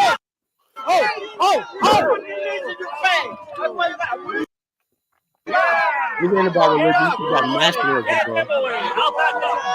It's about what? It's about nationalism. Nationalism. They have a right to petition their government. Most of these people are U.S. citizens. They can petition their government on foreign policy. They have a right to freaking. It's nationalistic to petition your government when you think what they're doing on foreign policy is wrong. Hold up. First of all, what did I do to these freaking people? What are you talking about, Kyler? These people are protesting against a war, right? If you do something in the United States, I'm a citizen of this country, right? It sounds like me. You're waging war against me. You know, if you're, No, I mean, Colin, are you sure you're American? You understand what the United States stand for and what it means? I'm a United States citizen, right? Did you protest the war in Iraq? Hold on. You have a right to peaceful protest and assemble in this country, but you don't have the That's right what to I'm saying. do this shit right here. People protested the Vietnam War. People protested the Iraq War. They wasn't being unpatriotic. They were petitioning their government because they disagree with them on a foreign policy. Why do people basically? I can see. Okay, you're born here, and you got to. Why you try to do this whole birth? Birth national citizenship. People who are naturalized equally as Americans. You know why? Because I'm like this. If you're born here, whatever like that, you naturally assume you get certain rights and privileges and everything. But I don't. You get one right more than the naturalized citizens. They just off the airplane, 3 weeks off the plane, and they're. Carlo, you think these people? Some of these people are born here. Some of these are second generation Palestinians or Arab Americans who don't like what's going on based on their religious affiliation with Palestine. You know what I'm saying? And they have a right to petition their government. Once they're U.S. citizens, that's part of their rights. Come over here. They come over here and they freaking start this stuff or whatnot. And they that's what it is. I don't believe that, they were here their whole life. Because if you hear your whole life, I met some Palestinians, right, that were born here and stuff like that, They basically, I asked them, so what do you think about, because a lot of the guys I get my cigars from are Palestinians, the Arabs, they own a big stuff and everything. So, I'm just telling you this. Anyway, I'm in favor of Israel. I'm a Christian. I support Israel. For the most part, I asked them, so what do you think about that? They say, yeah, it's fucked up, but hey, it is what it is. That's the way most Palestinians think, man. They're like, oh, well, yeah, and then others think that what's going on is genocide. What's your position on the Israel-Palestine thing? What's your position on it? Well, my whole thing is this, right? And give me a few minutes to say this, right? Right. Like I said, years ago, when I was a follower of the Honorable Minister Farrakhan and whatnot, I was dead set against Israel, right? I was like anti-Israel, Israel sucks, whatever like that, Zionist, blah, blah, blah, blah, blah, blah, blah. Then when I actually studied what was going on in the country, right? Now, me personally, I assumed, right? Like I said, I took on the Palestinian cause, right? And it was basically the same cause I had about us in Afghanistan, that everybody has a right to self-determination, right? Then when I studied that the Palestinians had many chances to have their own state, sovereignty and stuff like that, but the people that stopped that are the Hamases and everything, because they don't want to have a state, which Black America would love to dream about having our own state. We'll do anything to have our own state, everything. That's a Black nationalist dream, right? They had many chances to do that, right?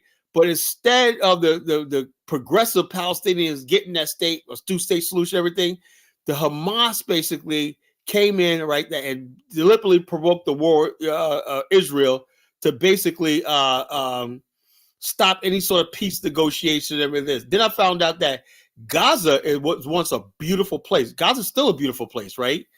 Israel left them people with so much technology and everything like that. All they had to do was maintain it.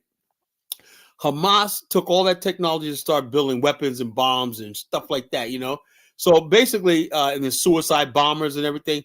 So I'm like this. Okay, I'm still supporting of a two-state solution. I want the Palestinians to have their own state. But are they strong enough to stand up against Hamas? Because the problem is Hamas and Iran and all these other people backing it up. If you get the Jews and the Palestinians together and say, what could be a lasting peace? We have our own state. Then there's some Jews, to be perfectly honest, you don't want a state. They don't trust Hamas. They say if you ever give them a state, it'll be even worse. But I don't agree with those Jews either, because you got to do something. You can't have a group of people stateless and everything like that. You get so some sort of thing. But it just seems that so many people on the Hamas side, the Palestinian side, they simply want war. They don't want a peace. They don't want to talk and everything like that. I'm sorry, some Jews, if you convince them like they did before. Remember how a couple of years ago, Jamal, the Jews started relaxing their rules about Palestinians traveling, and what happened? They got for it suicide bombs. Remember that? I remember that. Yeah. They said, okay, let's do the Palestinians, right? They want. Well, not the Palestinians. Let me rephrase that. Hamas. They want the every extremists. Jew eradicated on earth, gone. You They want can't every have Jew that. gone. And Yeah. that's what these people, these protests want. They want the Jews to free, just like the Liberian native wanted us, our ancestors in Liberia, to fucking commit ritual suicide and be eradicated off the continent. That's exactly what that. This is genocidal stuff. But the bottom line is only indigenous so-called people are allowed to practice genocide. You never noticed that? Indigenous people, they have the right to friggin' kill the That's right. wildlife, Yep. kill Okay, anything. Kyle, let me get my 2 minutes on this issue. This is a contentious issue. Look, I'm a Christian, first of all, proudly a Christian. And I study Islam. I know a little bit about Islam more so than most It's not a Christians. religion. And, the way that countries are founded and lost is usually with violence, invasions, That's the by way a it more happens about time. right, 1 second, by a more powerful nation. Now, most people don't understand that before World War One, the Ottoman Empire, led by a caliph, it's pretty much a caliphate. The Ottoman Empire ruled the land of Palestine for over 400 It years. wasn't a state though. Okay, they ruled Palestine for over 400 years. And the Jews that live in Palestine who refused to convert to Judaism had to pay a tax called the jizya, which means that the Ottomans were not going to kill them, but they had to pay a protection tax so that they can be allowed to live in their homeland, their ancestral homeland, for over 400 years. And after World War One, when the Ottoman was defeated, the British took governorship over Yeah, but the land of Palestine. the British refused to the Hold state on, of Kyla. Israel. Let me get my 2 minutes, bro. You have British your didn't want the speech. state of Israel, bro. One second, Kyla. The British had control over that land. They took that land by force because the Ottoman was defeated militarily, and the British now had control over Palestine. And of course, they removed the jizya. They removed all of the, some of the humiliation that those Jews had to go through while living on the Ottoman rule. And of course, the Jews, the British didn't want to give the land to the Jews because, of course, they were a minority in the land at the time. The quote unquote Palestinians were more, and you can't just give a land to people who didn't either want to conquer it or claim it for themselves Oh, they through did. The Jews military power. actually hold on. The Jews actually did conquer the land. They beat the Palestinians in war. No, listen to what I'm saying now. The British wasn't going to give the Palestinians the land Yeah, after they didn't have World War One. the Jews did the right thing. They Listen, organized the Carla, you Zionist have to movement listen, and they bro. took the Listen, land. listen. They Let me took finish. it. Let me finish my They point. You made your took it. point. Rightfully took it. Really, relax. So after World War II, what happened in Nazi Germany? The Jews were trying to find a solution, right, in terms of getting back their homeland. And the British had kept telling them that this is not a viable option. It's going to be conflict if we bring you guys to settle here. What about the Palestinians or who are already here? They're the majority, and blah blah blah. So the fact that this land was settled instead of getting it through either violence or reclamation, that's the issue because we know countries are fought for and either won or country have fought for and lost.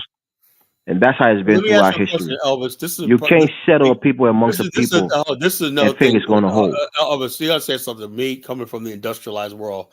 I have a different worldview. I saw But Israel, right? I saw Israel has the most developed economy in the region. It has its own stock exchange, right? It has railways. It has highway system. It's very, very. It's the most modern country. Carla, we don't disagree on this Oh, issue. yeah, what That's I'm what you saying. don't So, understand. and possession is 9/10 of the law. And so the bottom line is, hold That's on, what I'm like trying this. to tell you, right? You look at, So the you tell Ottomans me, look, took the tell me, land from the check this out. Jews, The Ottomans had it. It was and a the British shell. took it back Check and this out. gave it to the When the Ottomans Ottomans had and it, gave it it to was the Jews without check them this out. fighting for it. Check this out. And I think that's a problem. The Jews went there and they built agricultural states selling oranges and stuff We'll like that. get that, but we're talking about how you claim a land, right? In Yeah, Liberia, they like you took know it. the history of Liberia, right, Carla? There was a lot of land that was lost to the French. Some were lost through the Guinea border. Some were lost through the British from the Sierra Leone end. A lot of And land Elvis, that was once Liberia was lost through violence. this is what we're trying to avoid in America because we believe these immigrants coming over here are eventually going to try to break away, take Why, Carla? parts of Why are the you world. going back to that? We're talking about a completely No, I'm different thing. saying Don't go like back this. there. Hold on. Let's stick on the My whole topic. thing is my whole thing. The way you're talking right now, you're trying to justify, why the Palestinians are so angry and they have a right to Tyler, did you protest. just hear what I said to you just now? I don't agree with the whole situation, the way the two people are living side by side who are mortal enemies. You either have one side beat the other side through military conquest and take the land, and thereby can claim that land for themselves through force. That's how every country throughout antiquity has been either gained or lost. It's through military might. The Romans came into Israel and kicked their ass and pretty much, enslaved them in their own land. When the Romans fell, the Persian came in there. When the Persian fell to the Ottomans, so it's always military conquest that where land changes hands, especially when it comes to Israel. Bigger empires fall and rises and take control of Israel. And in this case, with the British Empire, who gave that land to Israel without them having to actually fight this land and assert their Okay, dominance through military Elvis, let power, me ask you a question, right? that's the problem right Israel now. just a friggin' tiny country. The widest part of the country is like between the West Bank and the Mediterranean Sea is like 15 miles, right? This tiny friggin' land and whatnot.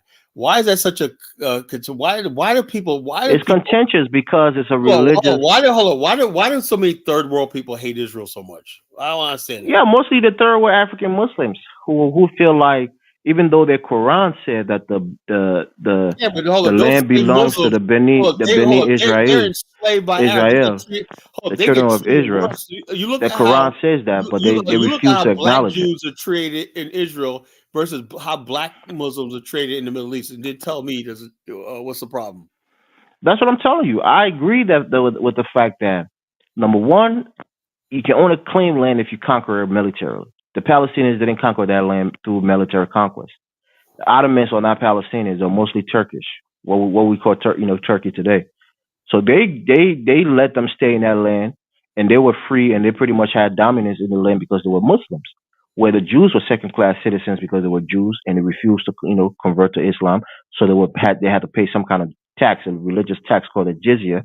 So the point is the Palestinians felt like they had dominance over the Jews when the Ottomans were in power, and when the British took over, the Palestinians still felt superior because they had a larger number.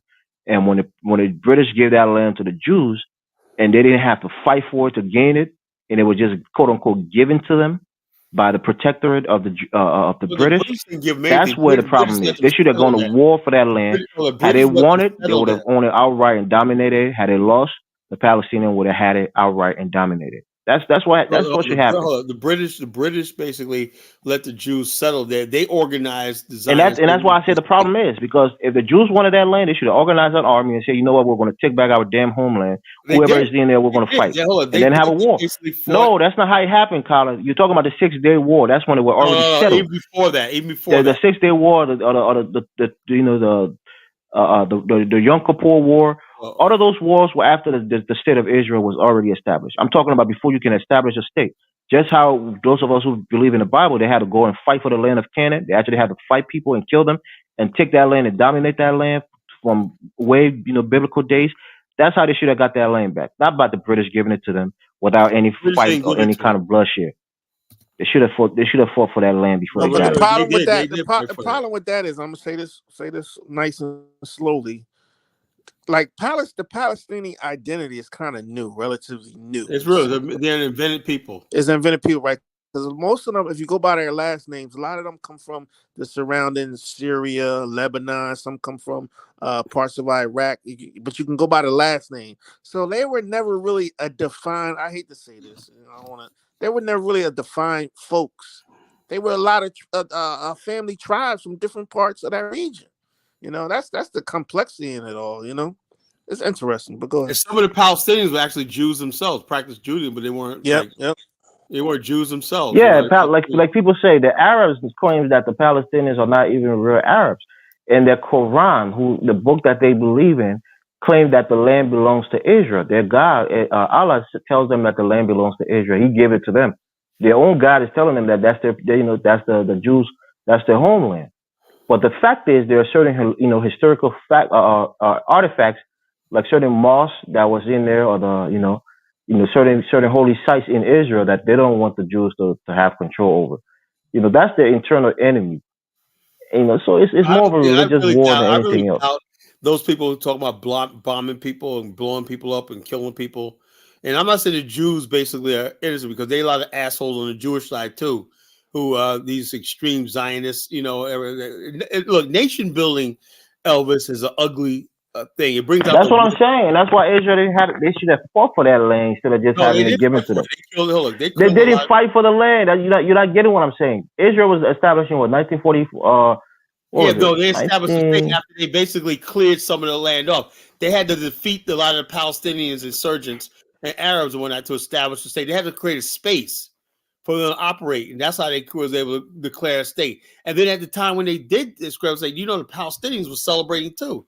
They said we got a new state, but then when the Palestinians realized that what the Zionist movement was based on Jewish ethno-nationalism, then they started rebelling. Hey, wait a minute here. I thought we're gonna have a new state, Israel, whatnot. We welcome you, but why are we second-class citizens? Yeah, I mean, imagine though, that's never gonna work. Imagine your sworn and your mortal enemy living right next to you, pretty much in the same nation. Well, at the time when Israel was formed, they weren't enemies. They weren't really enemies. Most Palestinians. They were. That's what I'm trying to tell you. When the Palestinians were living there, underneath the Ottoman rule, the Jews were second-class citizens because they weren't Muslims. Palestinian was never an organized people. They're an organized people until recently. There was good. Have you read the Quran, Colin? You know what the Quran says about the Jews? Some of them were secularists, some of them were Jews, some of them were Arabs, some of them were animists and everything like that. There was never any so-called people with a Palestinian identity. That's what I tell people. Like the Jews, the hatred of the Jews in Israel created the Palestinian identity.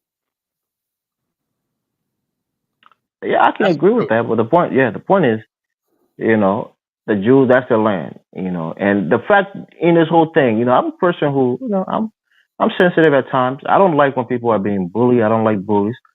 So if Israel had just gone in there and started killing them, I don't look. Nobody likes bullies, but the bottom line is this: listen to what I'm saying, Colin. Had Israel just gone in and started killing them, that's one thing. But we saw what happened on October 7th, and that shit was terrible. How could you ignore the Palestinians shooting rockets into Israel by the thousands? That's what I'm saying. I'm saying that they went to a festival where people was having a nice time. Went in there and killed 1,000+ people, wounded over 7,000, beheaded people, raped people, took hostages. And you think the fucking country that has all of the fucking bombs and more sophistication are not going to drop bombs on your head? You must be out of your damn mind. What I'm saying is this: these Palestinian protesters in America, right? Their solution is Jews and people should just roll over and let them be killed because they hate Israel so much. And when they want Israel wiped off the map, and they want Jews wiped off the face of the earth. So basically, I'm saying that's not social justice. That's not justice right there. What I'm telling you, I don't say I agree with the people who are protesting in favor of the Palestinians, but I'm saying they have a right to do so. It's a difference. But they don't have a right to call for genocide and stuff like that. That's what the problem is. You got people who don't understand America, right? You have a right to protest, right? But people think they really do think they're gonna keep doing things like burning the American flag and doing all this, going up. That's not against the law either, Carl. Yeah, but the bottom line, it's not gonna be. You see what's happening in Britain right now? The people are rising up against. We're talking about America, Carl. Again, those things that I don't agree with doesn't make them illegal. I don't agree with people burning the American flag, but still, it's not illegal to do so. When America gets tired, right, of these people, it's going to be really ugly in this country. Trust me. That's what's coming next. America's very tired because they look at the system when the law don't seem like it. It's like these people come over here doing all this stuff, and people say, "Look, we're just tired of this shit, man." That's when the guns are going to come out. I'm telling you now.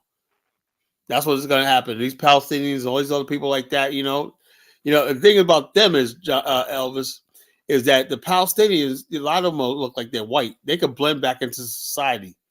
Don't let that happen to you friggin' black immigrants when that. Who's protesting for the Palestinians? I'm not a Muslim. I don't protest for Palestine. You guys always out there. Every time I look around, am I right, Jamal? Africans are always out there. Wherever there's a protest and whatnot, illegal. Africans are always out there. It's like, man, you ain't never seen me at a damn protest. Not even for my own community, Africans are always out there. I like peace. I don't like to be And involved in shit that could go left anytime. I noticed a lot of Africans and some people from the third world, some Africans, right? I think there's a third world They want Israel to go down because they feel like they're going up against the big colonizer, America. No, it's mostly because they're Muslims. It's mostly because they're Muslims. So it's a religious reason. But they going up against the West. Hold on, Elvis. Do you see how the Sudanese Muslims are treated in Saudi Arabia like animals? One guy kicked. I saw a video. Bro, you think I like Islam? I speak against Islam, bro. I'm not a fan of Islam. Come on, man. You've heard me speak on this platform. You need to tell your fellow African immigrants, man. Y'all sound but they're Muslim. They're like 48, 49% of Africans who are Muslim, especially West Africans. Africa needs to get rid of that freaking religion. Liberia, in our region, Colin, Liberia has the highest Christian population there. Well, the bottom line, we're like 84% Christian. Oh, those freaking Arabs. Guinea is majority Muslim. Ivory Coast majority Muslim. Those Arabs and the Muslims and whatnot, they are the worst enemies of Africa. But trust me, But I know that. I know that shit, bro. That's why you see an idiot like Zongo. He got butthurt because I came at his ass a couple of times. He wanted to tell Afro-Diamonds to try to do that little hate piece on me because he's mad at me that I don't like Muslims. Fuck the Muslim, bro. They believe in violence. They believe in killing people. They believe in marrying young girls. They believe in all kind of crazy shit that I don't agree with. Bestiality, some everything, man. It's permissive. I mean, come on, man. We know we read the Quran. We read the Hadith. We know what they stand for. It's not a good religion. The people there, the African, they're my people, but the ideology is what I disagree with. And I can have that debate with anybody anytime. We used to always have a black Muslim sect that was basically based on African American culture and everything. They used Islam. That's what the Nation of Islam was. It was and they didn't practice that full Islam and that's why you see most of the Arabs say they're not true Muslims because they don't believe all that stupid shit. Look, I don't want nobody to be no true Muslim, man. If it means being right, because Farrakhan, he would preach about Jesus at his services. You know that shit would throw a lot of black people off if they don't put Christ in it. I used to go to Nation of Islam Sunday services out here in Norfolk and whatnot back in the days. It was just like going to a black church, but basically we talked about politics and talked about black issues and everything. As opposed to reading the Bible. They read the Quran. That's it. Okay, so Kyle, another topic. All right, what do you think about this little Dirk situation that just happened? All I know is basically, honestly. If you guys think that I'm freaking hard on African immigrants or whatever, like black immigrants or not, Kyla, I said, what do you think about the little Dirk situation that just happened? I'm saying I am sick and tired of these rappers. Everything. I looked at his picture, right, on the thing when the guy looks absolutely disgusting. He's up for. We're not talking about his look. We're talking about his situation, Kyla. I don't know the whole situation. He tried to hire somebody to murder somebody. All right, let me explain it to you. Maybe what is his name? Maybe he knows more about it if he wants to explain it. Of course, Jamal knows about it. Jamal knows all these rappers. Jamal, can you explain it? Y'all know I know about pop culture and all that stuff, right? Man, that's ridiculous. I will say this, man. I've been hard on drill, like that drill subculture. And Lil Durk is a drill rapper, right? And it caught up with him. You know what I mean? He did hire a young man from his crew, allegedly, right? And they shot up. He's guilty. They shot up Quando Rondo, who's another well-known rapper. His friend got killed in the process, and it looks like Little Durk, man, because the federal government came down on him. Looked like he's going to spend the rest of his life in jail, right? That's what I'm saying. I'm going to say this. Am I surprised? I'm not surprised.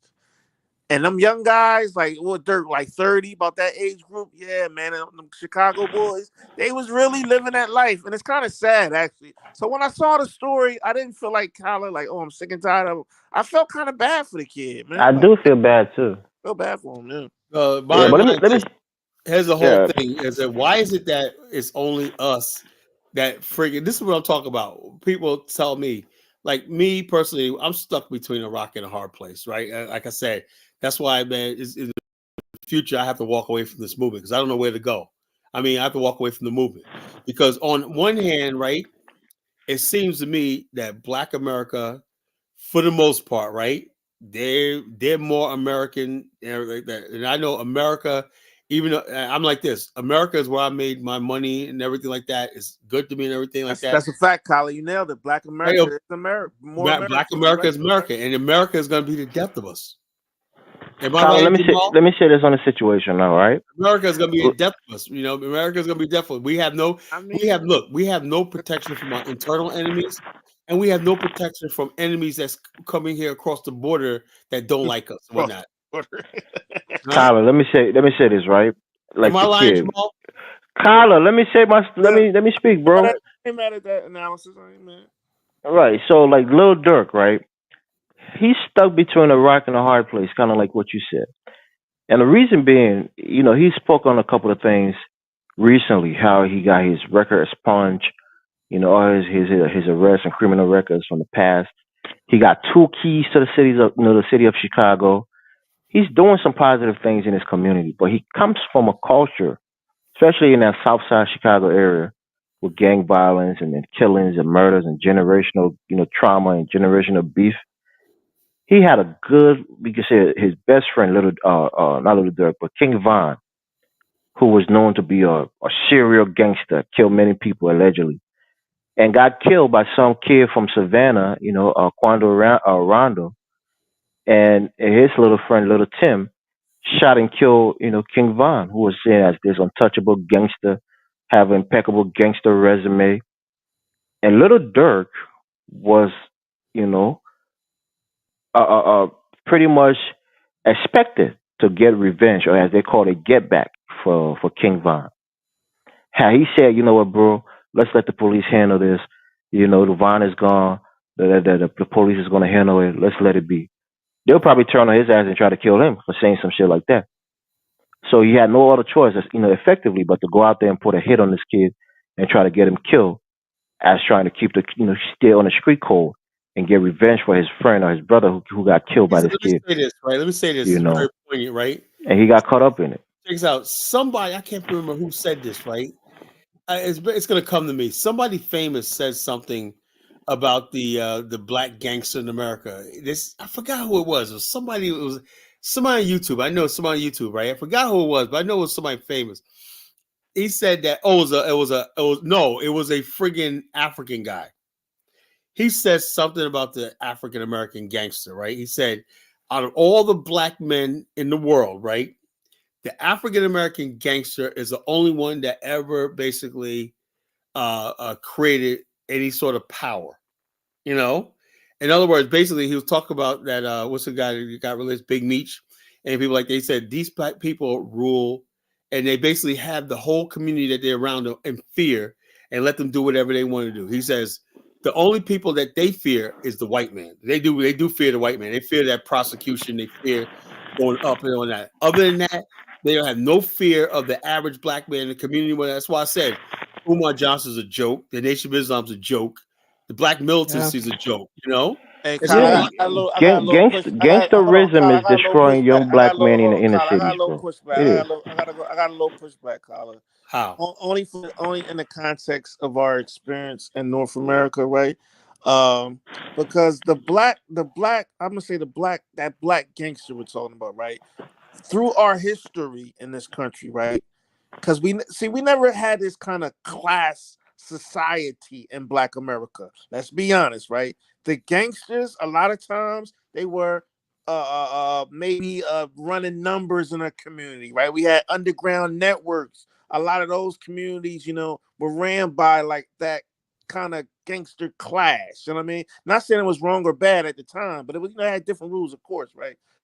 But I just hate when people say, well, you know, try to disconnect Black America with the gangster class, because the gangster class ain't necessarily Is it hoodlum just me or class did he go out? or fools, right? So I hate when No, we compare Black America gangster class, right, to other groups, because our experience was different and we never really disconnected ourselves from the gangster class, because they were very influential with white supremacy, right? KKKs wasn't going down to the gangster class and hanging niggas, because they stood up for themselves, right? So I just say be careful when we try to Tyler, are you My whole there? separate thing, my whole thing is, I the agree. Look, I class agree with culturally.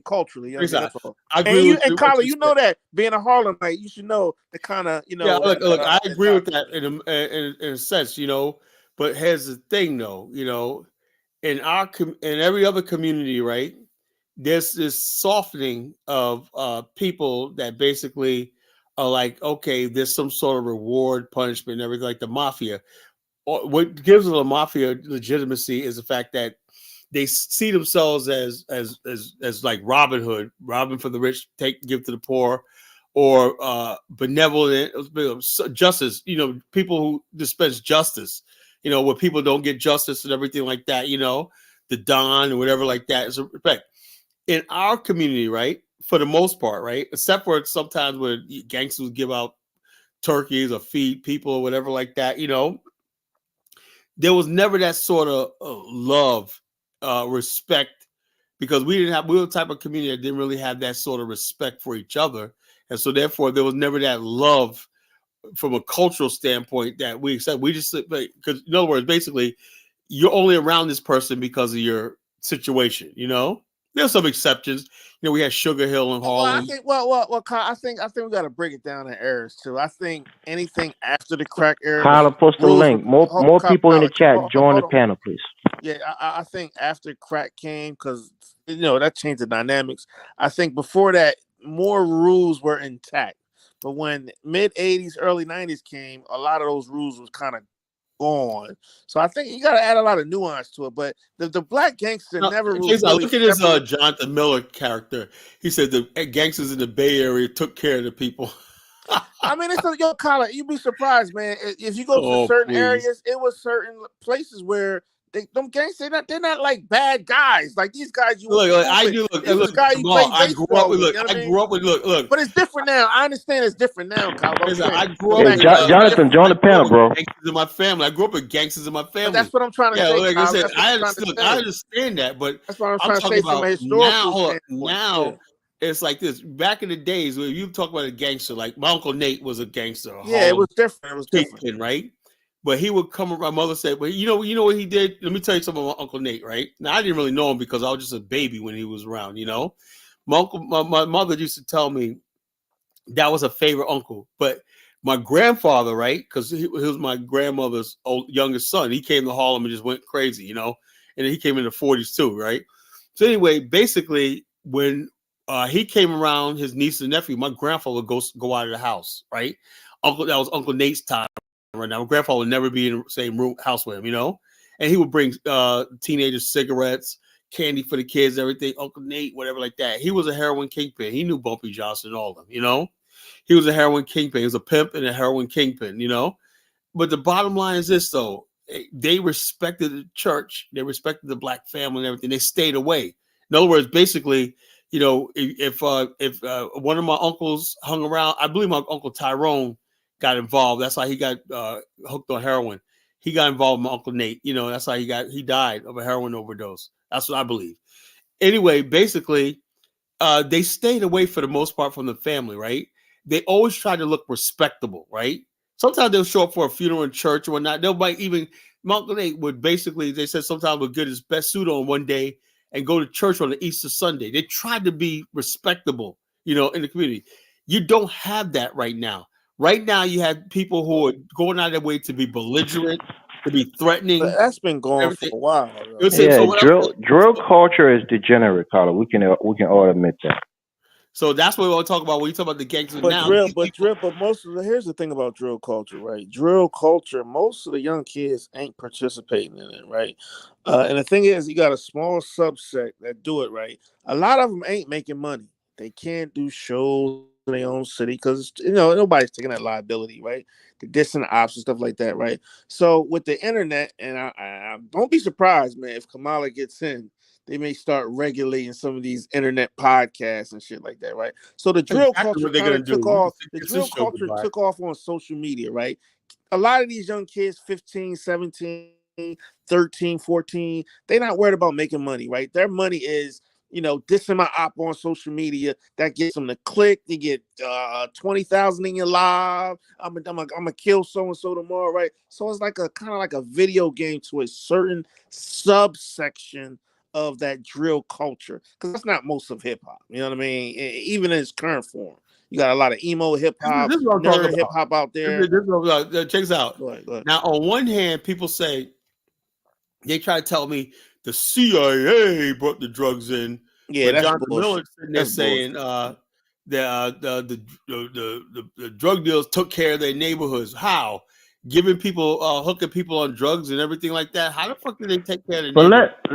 let Jonathan come up here and tell Yeah, us. let Maybe he me had a explain different that. Yeah, experience. maybe This whole shit articulate when it. I, Yeah, let him articulate that. yeah, man, they took care of the neighborhood. Man, it was Okay, some yeah, good. right. Listen, I knew some good brothers, man, that sold drugs. Man, I'm You gonna know, say like, that. there's always good brothers that sell drugs, but I Yeah. ain't talking about the drug dealer. I'm talking about the whole culture, the meaning, the fact that let me tell you something. You don't know, right? That's American Hold up. culture. You don't. That's You do American not culture. become. Yeah. Hold up. You do not become a drug kingpin unless you have a body count. I know that for a fact. You know. Most people don't become drug kingpins. I know, but I'm saying is if you're going to become a kingpin and you're out there for at least 10 years and you don't got no RICO statutes and everything like that, you 10 got nobody. years. Who lasts 10 It takes years? 10 years is like a lifetime. That means you have a lot of people in fear, and you basically bodied a lot. You have a lot of bodies under your belt. Yeah, you Trust me. probably got a couple allegedly. You might got have bodies a couple. under your belt. I ain't You talking might, allegedly. you Really. might, you might. I don't know. Kyler, stop dry You can't be. snitching on the Hey, platform, Kyler, dog. this ain't the 1-800 indicted hotline. Come on, brother. No, I'm You just might, saying. The bottom line is, so allegedly. anybody tell me these guys are good guys and everything like, oh yeah, okay, Nah, fuck him. Now, but Anybody who's a the crazy, gangster, hey, Elvis, the fuck him. crazy thing about Dirk, Kyler, right? Because it was a guy named Wallow who had this conversation with Dirk 3 years ago, right? Talking about Rowler that got forgiveness, killed? right? Remember that? Yeah. Remember Wallow? Yeah, when Wallow got killed, Wallow told Dirk, right? He told little Dirk, he was like, yo, man, I lost my brother, right? And he thought about killing his enemy, right? He was like, but I had to forgive that brother, right? Because Wallow's still around now. He's making millions, right? Oh, But you said he Wallow was was Gilly the Kid cousin, right? I think yeah. He Rallo, was the trying. rapper that got killed. Listen, this is a black brother, about 44 years old, Kyler. He was trying to give Dirk game, saying, "Yo, forgiveness, man." He was literally crying. He was literally crying. But Rallo went to jail for like He 25 said, years, right? "Forgiveness." Listen, he said, "Hold on." He said, "I had to forgive when my brother, murderer, shot him, killed him." Right? Dirk was looking at him, like. It was like he was talking to a brick wall, Colin. And that's what I see in a lot of some of the young folks that's in that lifestyle. You can't really talk to them motherfuckers, man. They gone. Some of them gone. And that's what I thought I'll disagree with that, right? And here's why I Dirk disagree was with it. gone. He was gone, Elvis. He was No, gone. like I said earlier, right? It's something that little Dirk, of all the Chicago kids that came up, the Chief Keef, the little Dirk and others, I think he probably had the most sense amongst all of them.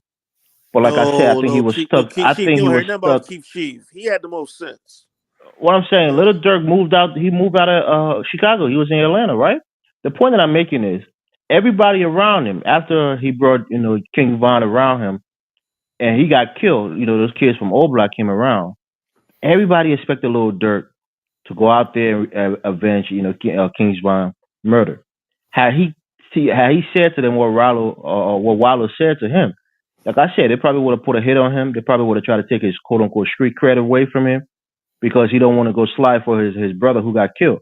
So the point here is he was stuck. He's either gonna get shitted on for not being a real gangster, not keeping it real, not sliding for his brother against his ops, or he's gonna do what he did and put a hit out on quote unquote their enemies and get caught up in a federal charge.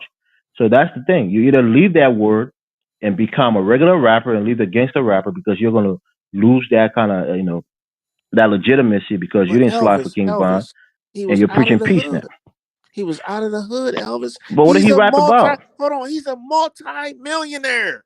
That's what This I'm is, hey, saying. Kyler, to break it down to you, right? The little Dirk arrest, right? Imagine this is the year 2000, 1999, 1996, 1997, right? And Jay-Z, at the height of his rap game, right? He gets arrested for murder in the year Kyler, 2000. why do you highlight this comment? You really think I'm pandering? No, Elvis, hold on. No, I'm trying to saying explain it. Ross Moist, man, he's disappointing you. Hey, That's what I'm saying. Kyle, I'm trying to explain how big of an arrest this is in the context of history. This is like Big Daddy Kane getting arrested at his height, or KRS-One, you know, Big or Daddy Rakim King? at their. No, I'm saying at At their that height. height. At their height. Little Dirt is like for people 25 and under. Little Dirt is like their Jay-Z, their Nas. So let me ask you their guys a You see what I'm question, saying? right? Speaking of rappers, right? What do you think about Obama, right? And me personally, right? Jay-Z, right, is no angel. You know, Jay-Z is no angel. The stuff you ever see that The nigga still cracking Marcy projects, bro. We know who he is. He's a drug dealer. Remember that movie, The Streets is Watching? Remember that shit? That was the most ignorant shit I ever fucking Jay-Z ever did, you know? It was about basically showing murder and everything like that. Why was Jay-Z? That was actually pretty good. That was actually pretty good. That was a fucking clown movie, man. I was like, those are my clown movies. It was just videos. All it was videos. Yeah, videos, but Jay-Z was a clown, man. But no, it wasn't unconvincing, you know. He was a clown. Anyway, but the bottom line is this: wow, man. Before I get started, man, Ross is calling you the Liberian Pookie. Well, goddamn, man, what the hell is going? What you do to him, man? Nah, it's the fact that I know so much about American or Black American culture. Nigga, I grew up here. I've been here since I was 10. The fact that I know about it, I'm not separated from it. I'm a Pookie, I guess.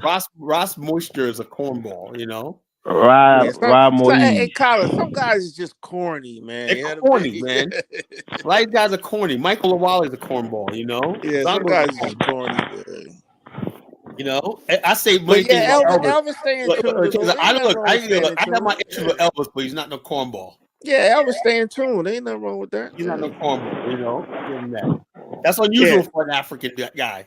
Yeah, some guys just corny. Yo, African guys are corny, man. Yo, check this out. Zongo's coming at me in the comment section, right?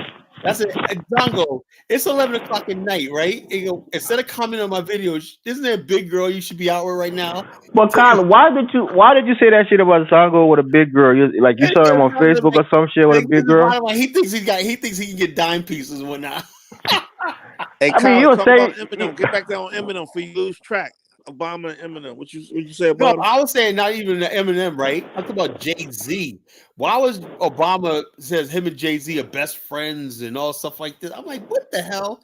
And that it ain't no rules in politics no more. Yeah, that's what politics is dirty. Listen. Trump was not with nothing but drill rappers the last fucking 6 months. So it ain't no rules no more. Come on. I say no, but bottom line is this. You know, like I said, look, it is what it is. You know, it's like this election's gonna boil down to who you like. That's what it's all about, man. In American politics, I don't know if this country's gonna survive another 30 years. You know, it'd be a miracle. I see cult members on both sides, man. These motherfuckers so occultish. Listen, I got people on the Kamala side, right? They're saying, "Oh no, Donald Trump, that wasn't a attempted assassination. He faked it. He faked it." Yeah. I'm like, are you fucking kidding me? Yeah. Yo, man, it's crazy out here, Colin. I never seen a climate like this. I got family members not speaking to me right now. You know. Yeah, like basically, I'm like, I don't give a damn when we're so disappointed. My uncle, I'm so disappointed. I'm like, get the fuck out of here, you know. With this Kamala shit, you got to be kidding me. Hey, is it me? Is it me, or I see like I don't know. Maybe it's just me. I mean, I'm reaching, right? But I see like a lot of beta fucking males voting for Kamala. Yeah, these guys, especially beta males. Man, I mean, you guys are just so stereotypical. Politics is about ideology. There's a lot of beta males. Politics is about ideology, bro. Elvis, explain to me why you got Wendell Pierce. Now, I don't even know who that is. Who is that's a fat guy from Waiting to Excel. The one they threw off the movie Get on the Bus, they threw him off the bus. Remember that? The car dealership, Lexus dealership, whatever. I don't know what it was. Yeah. I don't know. Okay, Wendell Pierce. He's an actor. He's the one that basically opened up a grocery store in New Orleans, and it went out of business. When he went to a fruit grocery store, he didn't know what he was doing. It went out of business. Anyway, but the bottom line is, so he's out there stuck. He's been having hard times lately, right? And he basically, when you see an actor or whatever, like with Steve Harvey, they're looking for their next gig. You know, that's all it is. They're openly telling you, we don't give a fuck about the community. We don't give a fuck about policy. All they're saying is what they basically can get out of themselves. So I just saw the other day where he's starting a new TV series. I said after he was going out there stumping with Obama for the black male, like this. Now he's on a new TV series. Spike Lee comes out there and starts talking about blah blah blah. Come on, that. Pretty soon he's gonna have a movie coming out. You know, see how it works. Kyla, is it true? Is it true you're a member of the Proud Boys? No, I'm not a member of no Proud Boys. I will say don't let him do you like they did that idiot. What is his name? Jesse something. I got caught up in that bullshit and went to jail for a while. I'm a member of the BAIO. Yeah, I will say this, Kyla. A lot of that industry, man, that high level, man, that stuff be so fake, man. It's all about those relationships. Yeah, you got Beyonce. You got Beyonce, right? You got Beyonce get invited to the down, White House and yeah. You got Beyonce down in Texas, right? That's not gonna get Kamala no votes. I'm sorry, Kyla. Remember Hillary brought out Jay-Z and Beyonce in Philadelphia. Yeah, she lost. It still didn't work. They still lost. Listen. I wouldn't be surprised. Bro, you guys need to understand something, right? I'm a Democrat. I vote Democrat. I support the Democratic Party. Listen, Elvis. But let me say this. I'll just giving that as a president ever. This will be probably my first time. Go ahead. Right, but I'm just giving you this right to tell you that Kamala Harris she's the underdog in this election, right? First of all, she's a woman. No, who has never been in. It doesn't even matter about she's she's an underdog. She's a woman. She raised $1 billion. Woman, come on. A woman has never held the office of the presidency in this country. She raised $1 billion. She's a woman of color. A person of color has only held the presidency of this country one time. So those two things are going against her massively. Yeah, hold on. And I think that makes her an underdog. I thought about that, right? I thought I knew you probably come up here and say something like that, right? So I have a little soliloquy to play for you, right? To tell you, right? First of all, let's take a trip down memory lane, right? Because me and Jamal used to battle about this 4 years ago when that COVID shit ducked out. My life, everybody's life was turned upside down. I remember when I don't want to hear about this COVID shit, bro. COVID is real, bro. No. Look, the whole year 2020, we watched how Kamala was bailing out rioters and rioters who were she was out there bailing out people. She was talking about defund the police, and she was out there basically being a rioter herself and whatnot. And then basically, the only people in your state, right? They had a snitch hotline who basically said if you see somebody in gatherings, were they talking about Black Lives Matter protests? No, it were people they were raiding and breaking up with people going to church, people doing what? So you guys stop talking BS, bro. I live in this state. It's one of the best states in the country. You guys were snitching on people who were doing cookouts. Parties. You don't know what you're talking about, Connor. You're talking BS. That was happening in Minnesota. Your boy, no, it wasn't, Connor. What are you talking about? Have you ever been to Minnesota, Connor? You ever visited Minnesota? Elvis, I hate to do this to you, man, but it's video time, evidence time. You know? I mean, you believe all the stupid shit that you see. We live here, Connor. Okay. Let's get it. Tim Waltz, that freaking moron, man. That guy's a fucking clown. Bro, he's one of the best governors we've ever had. He passed a lot of legislation. He could be a lot of shit, tampons in men's bathrooms, Carla. Come on, I can't. That's what I'm saying, man. Did you call it tampon? Tampon, whatever it's called. Well, I don't even know the situation on that, but still. Yeah, where he was putting tampons. These guys are freaking weirdo. And then they we don't care about the stupid tampon. We care about the 3 months leave, the 3 months paternity leave for new fathers. No? We care about the free lunches for young, for all high school, for all school kids. Free breakfast and lunches. No, tell him about. We care about the 6 week paid, sick leave. Anytime somebody gives you something free, they take. No, those things make your life better. No, it don't make our lives better. It don't make your life better because you don't have it. They would never pass it in Virginia. I don't need that goddamn free lunch and whatnot. I never did. Kyla, I went to school in this country, and I went to middle school, high school. I never got a damn free lunch. I'm telling you, my parents didn't qualify for free lunch. They made, enough money. I didn't qualify for free lunch. But they didn't have $300 to give me for lunch every month. Okay, so bottom line, there were some days I went to school, I didn't eat lunch. I didn't eat breakfast. Pack me a lunch. So kids who are poor, who can't afford it, they get free lunch. That's a good thing. That's a good thing. That's something to be applauded, not to look down on. So, okay, let's see this. Fathers who can bond with their newborn when their wife gave birth, are now eligible to take 3 weeks, 3 months of paid time off to spend time with their They're newborn. all immigrants, right? They're all immigrants, right? What are you talking All about? these immigrants having babies all over the place. How's that helping me? What the hell is this? Is this from Gaza? So it seems like every military veteran in the world is coming after. Okay, and this is a fucking rare. I'm guessing this is a rare appeal guy, right? A manosphere kind of guy. I have no idea. You know who he is. He's a black guy who's voting for Trump. I don't want to hear this BS, bro. Hold on, check us out. Let's not freaking the baby out with the bathwater, you know? No, Kyler, your sources are very important. If you're coming from a biased source who don't even have the information himself, okay, well, it's not credible. Let's listen to the video. Me, the Marine Rapper, I do news, military, politics, and music reactions every single day. So you want to keep it locked. But this dude's biased, bro. DeSantis is coming after Tim Walz because he says that he's a snitch. He so much of a snitch that he even set up a whole snitch hotline. And we're going to watch that video right about now. So while you're hitting that subscribe button, I'm going to shrink myself. These guys are pathetic. They're kipping for these racist white Republicans who don't like and yeah, the Democrats are racist too. So what? This guy literally called Andrew. So you tell me he called his black opponent in Florida a monkey, bro. He called him a monkey. You tell me white Democrats aren't racist. I'm telling you, these guys are overtly and openly racist. White Republicans. I mean, black men voting Republican is even more emasculating than voting Democrat. Because these are men who openly hate you, men who are openly racist to you, and you're supporting them. They've castrated you, Kyler. Everybody in America is racist. You know, I'm a racist. I admit it. You know, so what?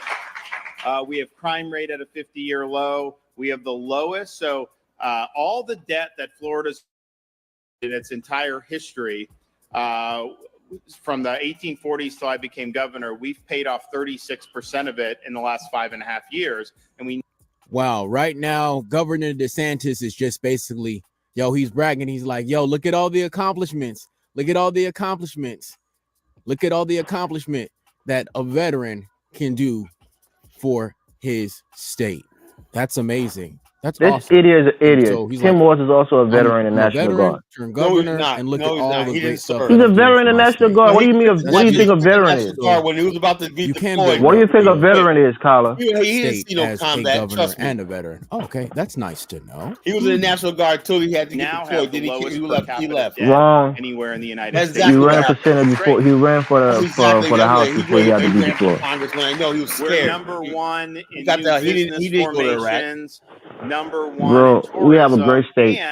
We've got 2 budget surplus and checks. You guys burn a great state. Why'd you guys burn Minneapolis to the ground? We have the most. What are you talking about, Kyler? Go look at our state ranking. We're one of the best states in the nation, bro. He's a great governor.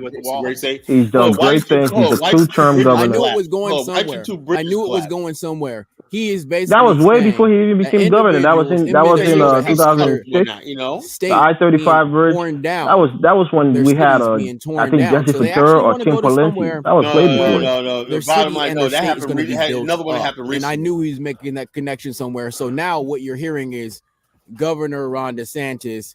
He's saying, "Hey, I'm going to hop up, bro. I mean, this is bullshit. I don't want to listen to this because we know that your place that used to be home is now in ruins, and it's all because of Tim Walz." So, notice how he never runs when the troopers there, Illinois, Chicago, California, New York, New Jersey, you name it.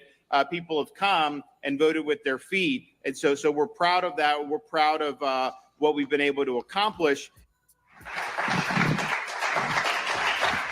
Yet I think what they're doing, and we've seen this be successful in other parts of the country, it's like when you have a venue, that's going to attract people, but then they're having all this other stuff that's there that people are going to want to go and be a part of, and it's really going to be, I think, a place that is going to do a lot of traffic, a lot of business, and it's going to attract a lot of people throughout the community. So I think it's going to be a big success.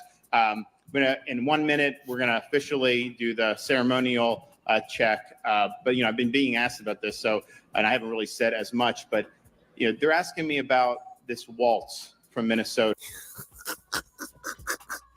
He's like, I'm not going to dance around it. I'm not going to waltz around it. I'm going to talk about walls.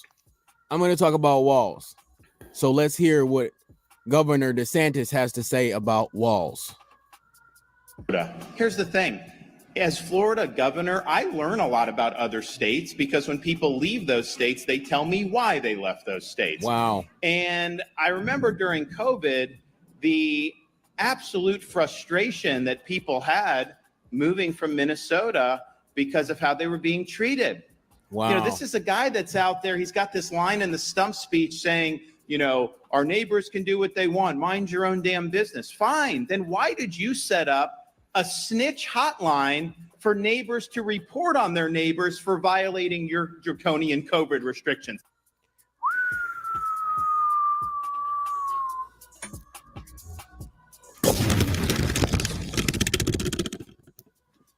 You said it was about the neighbors, right? You said it was about the neighbors, right? So why'd you set up a snitch hotline? Wow. So I guess Mystic Diamond is mad at me right now about something, right? I wish she would come on the line and tell me what she's mad about. She says, Kala Kavesi's a racist. Yeah, I'm a racist. You live in America. I'm a racist towards anybody who's not black like me, I guess.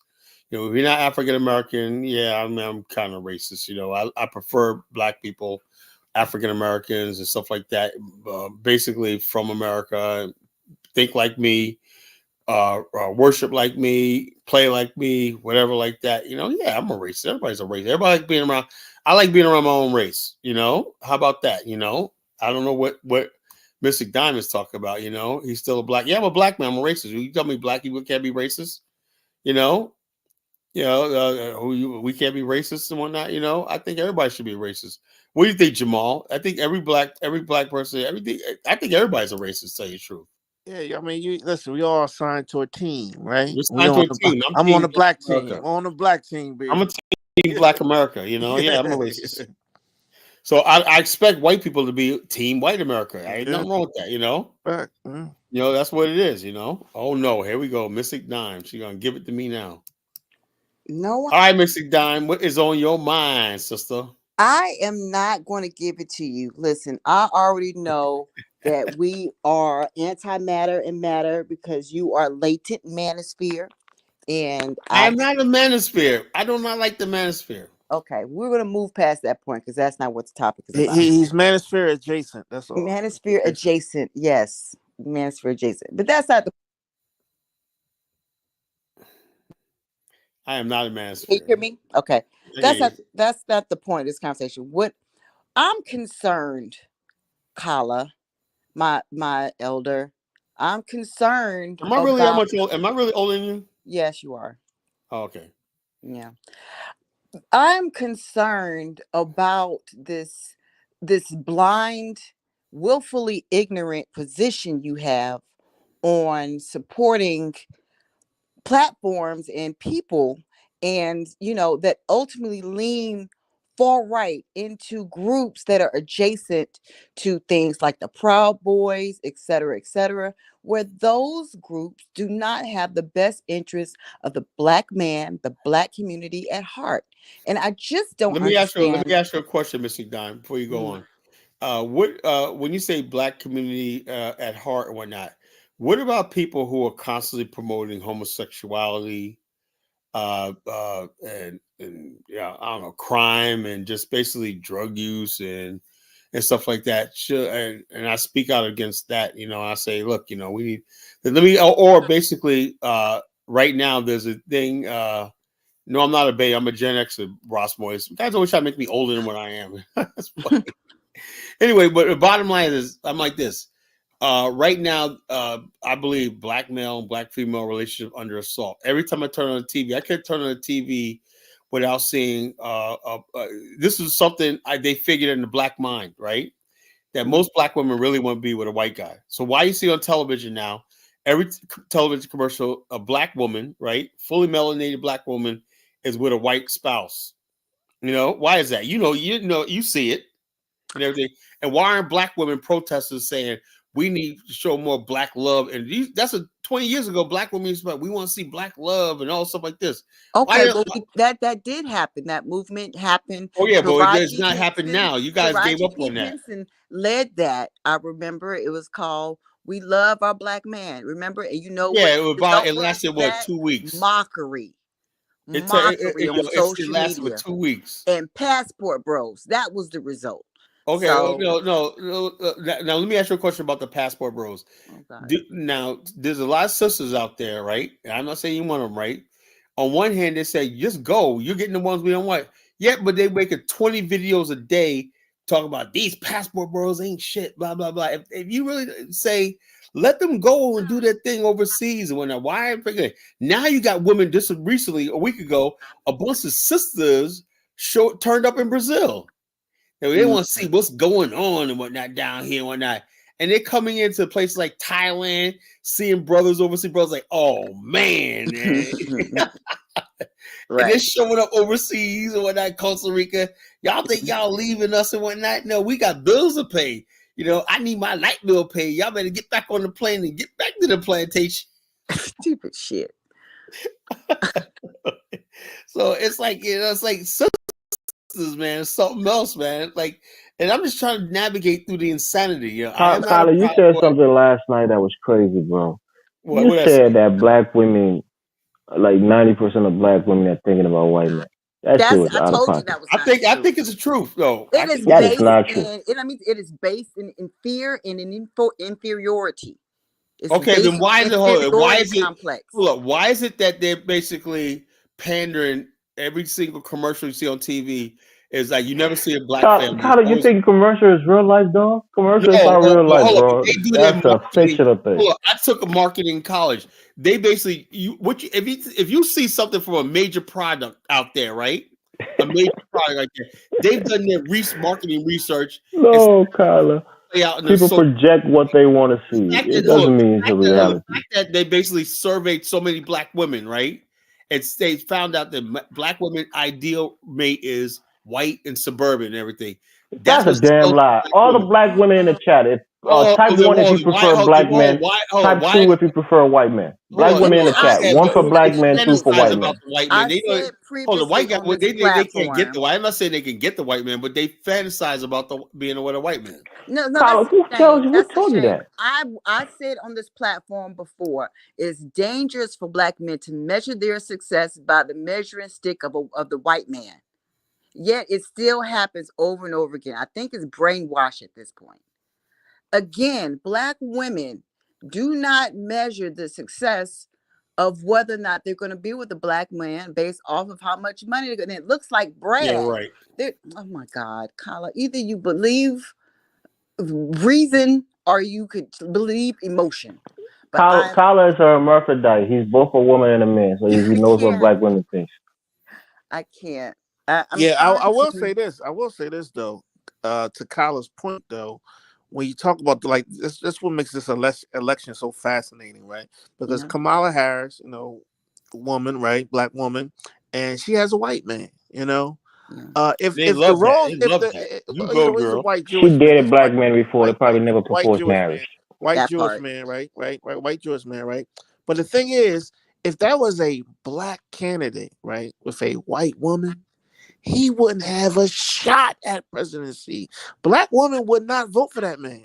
Yep. So the dynamics, what you're saying, the brainwashing, all of the black Republicans representatives and senators are married to white women or dating white women. That's not how black politics works. One of the reasons Obama got it, he had a black woman. Michelle, from Chicago. Yeah, right. That's one of the reasons. Michelle. But that's a whole other issue, right? But what I'm saying is that what society is promoting, the Kamala Harris, that is the new black family. Black woman, white man, white children. They're promoting that, and it's subtle in our society. And I don't know how the Democrats is going to go for this, and that's why she's probably going to lose. Can I present one counterpoint? That's nothing any more powerful than what conspiracy circles would say, how they set up black male celebrities that are rich with light-skinned mulatto women or white women, when they get successful and get on. Oh, we And doing that a encourages complexion the thing? We mass doing of black men complexion to go now? after the same We doing thing. complexion? We doing So complexion now?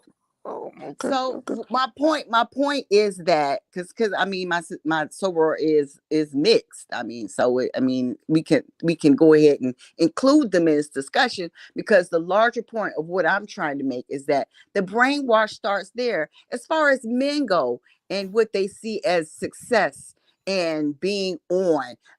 That's what that looks like, and that is the brainwash that has to be addressed. We see it playing out in this election. Look at this conversation that we're having right now. Yeah, You but black men don't like Kamala, and she's supposed to be the epitome of what black men want and whatnot. Why do we? Why we don't Kyler, like Kamala? that's not even true. This is not a sexualized. Don't sexualize it. Black No, men I'm just saying. don't. We're Okay, not voting for all right. Kamala because we're Hold on. If sexually we're not attracted to her. sexualizing Elvis, why It's is on it? Hold ideology, up, hold bro. up, hold up. Why is it they keep showing pictures of Kamala from 30 years ago every Every time? time, that's where your Don't mind show, goes because they don't show, everybody is so they don't, they beautiful. don't She's show so fucking when they do sexy, man. Kamala Harris. Anybody's more They show trouble programmed when towards they would show liking a white picture of her people from is like her when she men was in her rather than 30s. women. Kyler, I'm not voting for Kamala because she's attractive. Most Well, men are that's what not voting for And her I because she's men stand by want. attractive. my point about the program. And black men are more programmed to be geared towards white women when they get success than a black woman. I don't know Like, about come that. on, I don't know dog. about What that. planet are we on? The richest black Statistics man in don't back America, that statement. the richest black man in America, David Stewart. He's married to who? Mr. Don, Married to a black woman, right? married to a black woman. But a lot of the other richest black men in America are married to white women or But bottom Latino line is women. David Stewart married to a black woman. Yeah, just one. You know what I'm Michael saying? Jordan, a Nah, Latino. Elvis. Nah, Elvis. You gotta actually Robert look that Smith, up. a white woman. You gotta look. You, Byron Elvis. Allen, You're a looking white at the woman. most. You're looking at the most famous people. Yeah, the most visible ones, right? But Unless they have statistics that show that majority of black men that have money marry dark skinned women. Oh God, what whole research is this? What limited survey did they The yeah. do? one What's the that source, Jonathan? it's the same. Because it's a nuance to it. It's the Jonathan's right. same source. It's the same source Yeah. that says majority of black women choose divorce because of finances. Bro, we see this all the All time. from We the look Hold at on. government. our Jonathan is athletes, All right. from Hold the on, our hold on. government. Here's a musicians and caveat. actors. They mostly Jonathan, marry white Elvis, or make Jonathan is racially right. ambiguous women. Hey, Well, Jonathan's Steph right Curry is married to a white woman, most right? of those rich black men typically, generally, right? LeBron James married to a They white had woman. their mates. Hold on, they had their mates either in high school or college, right? So they never really left the community and got a woman. They got the woman when they were young and built the wealth. So Jonathan is right when he said most of them are dark skinned or brown complexion, because most of the black men in America that built wealth, they started from at a grassroots level with the woman at a young age. I And agree you with know that. what happened? Most of the time, once they obtain that wealth, they divorce that first wife and marry a That's white not woman. No, they don't, Elvis. true. That's not true. No, they I'm don't. telling you, Jonathan. Robert Smith, you know The statistics, Robert Smith's original wife was the black, and he went and statistics married a white woman. are going Michael Jordan. against y'all like a motherfucker right now. I have to see some sources. I just don't know about that. I'd have Okay. Hey, to let me produce them. And okay. then after they produce, don't fight them. Just I go and mean, be just like, you look know at the what? black We was billionaires. Look at wrong. LeBron James. LeBron James, he built his wealth when they met in high school, right? He has a And black that's woman. why we love LeBron. That's why we Most of the respect him. We're wealth not saying is built. all. Listen, most of the wealth is built when you're young. That's what the couples, when they get together, they're going to see each other young. They're not. That's how most black wealth is built. Bro, Well, we see this shit all the time, bro. And again, maybe like you're right. The celebrities, the You ones that just are talking about visible, athletes. Hey, yeah, you talking about we see athletes. them with a lot of white women. And Yeah. every But you conscious got black man, you got to once you look get outside millions that of realm. dollars, your mind should be built and should be on black families to pass on your generational wealth. But So one is even too much. Even most black 50% or American men 30% is are way with too much. black women, y'all. Stop well, that. I don't.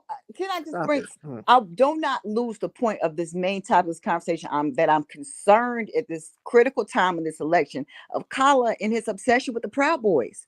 What is going on? When did I say? When did I say I support the Proud Boys? You might as well be. Kala, let me get you a yellow T-shirt. No. In other words, basically, if I don't vote for Kamala, I'm with the Proud Boys. You know, I like how that works. You know. No, I'm not So if saying I that. said, if I came out publicly and said I support Kamala, would you stop saying I'm a Proud Boy? No, I will not stop saying you're a Proud Boy as I'm long as a you Proud go Boy. the You know. most radicalized in Thanos base podcasters and information that Yeah, we those had. red pill guys who are biased as fuck. You're playing your videos. I couldn't stand that shit. I had to get off.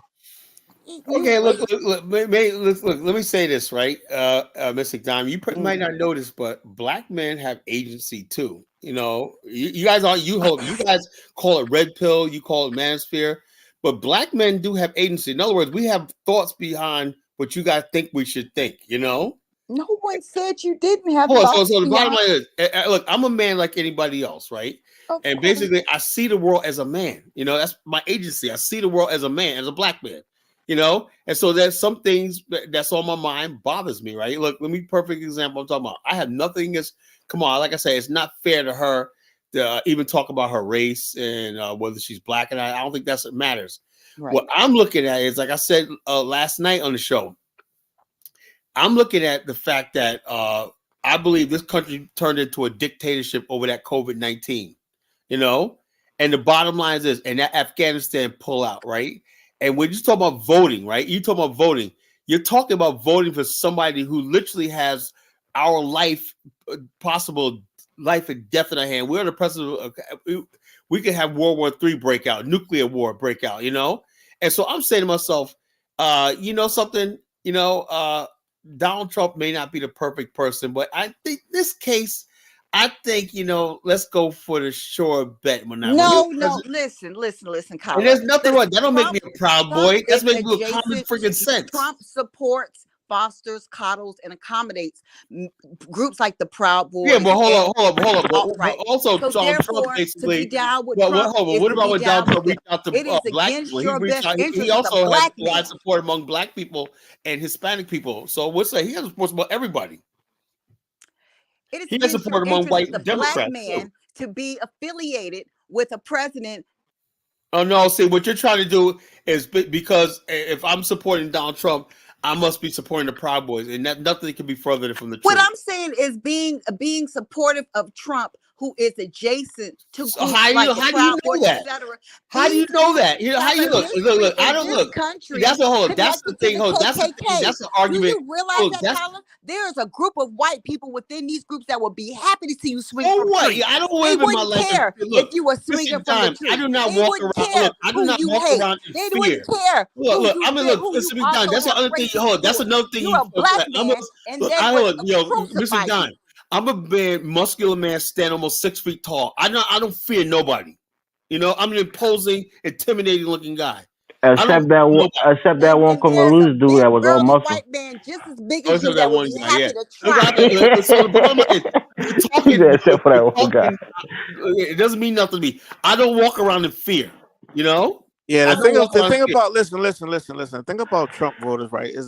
Listen, Trump voters are a very diverse group of people, right? Not just their fathers, their uncles. Hold on, their fathers, their uncles, their grandfathers, their janitors, their insurance people, their electricians. Everything beginning, right? So I think it's unfair to generalize somebody that's voting for Trump or a black man voting for Trump. You just automatically associate them with Proud Boys. Have you seen the Vice documentary? A Kamala voter, hold on. A Kamala voter, hold on. A Kamala voter. Hey, Kyla. A Kamala voter, I wouldn't associate y'all with the weathermen, or I wouldn't associate y'all with some of the LGBT and all this stuff, right? So let's not generalize. Who is the weatherman? Have you seen? Y'all don't know the weatherman. Y'all don't know who the weathermen are. Done by the government. Who's the weatherman? I don't know who the weatherman is. The weatherman was the radical left group that was trying to bomb up the damn U.S. government. They were radical leftists, Democrats. You call the Weather Underground. The Weather Underground, yeah. Well, I'm trying to say that it's racial based behind it. And I want you to consider that before you just go blindly marching off. I did consider it. In the bottom of all, all things considered. All things considered, I don't give a damn about Barack Obama. I don't give a damn about white Democrats and whatnot. I want to see them destroyed and everything like that. I think basically we're better off on it. I want them gone. I want this climate change stuff gone. I want friggin' the COVID people arrested. I want Fauci arrested. I want justice. Are you just you know? talking shit, Kyle, or you really believe what you're saying? I'm dead serious. Jamal, tell him I'm not playing. Yeah. When I say Just something, I mean because Bro, I by just you, put on that Almost means called you're him crazy, Trump. bro, by Yeah. saying those things. Kyler really thinks like this. Yeah, Kyler. Yeah. Kyler, you out of your So mind, dog. you have no idea. So Hey, all these people, Kyler, all these minions for the last 5 years who just friggin' just turned everybody's life upside down, inside out, and whatnot, just walking around free and whatnot. This got to be hell to pay, you know? The border's wide open. Mr. Don, you think I don't care about the border? Yes, I do care about the black people being replaced in this country with friggin' people who don't belong here. I do care about that. As far Kyler, as people who don't belong replacement here, Kyler. conversation goes, there are two type of groups going on within the black community as far as this. First of all, the kind of jobs that they're coming here to get. I'm not talking about most of jobs. us I'm are just talking not about the fact interested that in those jobs, hold up. Look, the definition of black in America. Our story is the American story of being black in America. There's no other, every immigrants that come over here when they got their own thing, but our story is being erased and replaced. Not true, Kyler. You have a long history in this country. Who's erasing your history, dog? And I want to protect that. You know, But nobody should be coming for it. The Latinos can't erase your history. They can't replace so the you. bottom They're line not is, you. this You idea of sound people like want to them erase white our men. history, erase our identity, and stuff like that, and make us They're think they're poisoning the bloods of the black Americans. You sound like the You Proud sound like Boys. Hitler, bro. You sound like a fucking Nazi, dog. You sound like the Proud Boys. You do. You sound like the I am Proud not Boys. proud. Look, I'm not proud. The Proud Boys. I don't know what they're about, but I'm about black people. You know, I don't know what the How Proud Boys. about The you do a quick Proud Boys about primer black on that power and and black then do a people. No, they're reflection not. to You see? know, no, they're not. Your bottom line. Hey, look, I'm a man, and I want to see this country remain strong, so my people can have a future here. You know, that's all I want. I don't care about the Proud Boys. Well, I don't know if neo-Nazis Kyler, I would don't assist you with understand it, that, right? seeing as though they Because believe in ethnogenic cleansing. Who So cares? if Yeah, you that's a support bunch the of nonsense. Where'd you neo-Nazis get in that that, from? you might You know what I'm find saying? the Nah, bottom of the the gully Proud Boys are all right again. group, bro. The white nationalist group. Yeah, white nationalists. They're relevant. they're not. Christian They're not white, relevant. They're not Christian relevant. They're not relevant. extremists, Christian Mystic Dime, extremists, Mystic and Dime. Christian They use nationalists they in this use those country. Kyler, let the lady they speak, use bro. those boogeymen to She's a scare lady. people Let her like you. speak. You're Christian scary ass Negroes. extremists. They use up people to scare you into freaking Kyler, calm down. Let her speak. Come on, stop. You know, I'm not a scary Negro. Trust me. You scared of that one Congolese dude, though? I ain't no Congolese. I ain't scared of nobody. I ain't scared of nobody.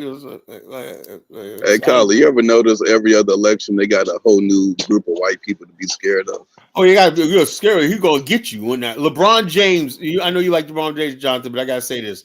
LeBron James said, "I'm so scared that I'm gonna." You nigga, you almost 7 feet tall, and you walk up talking about you scared.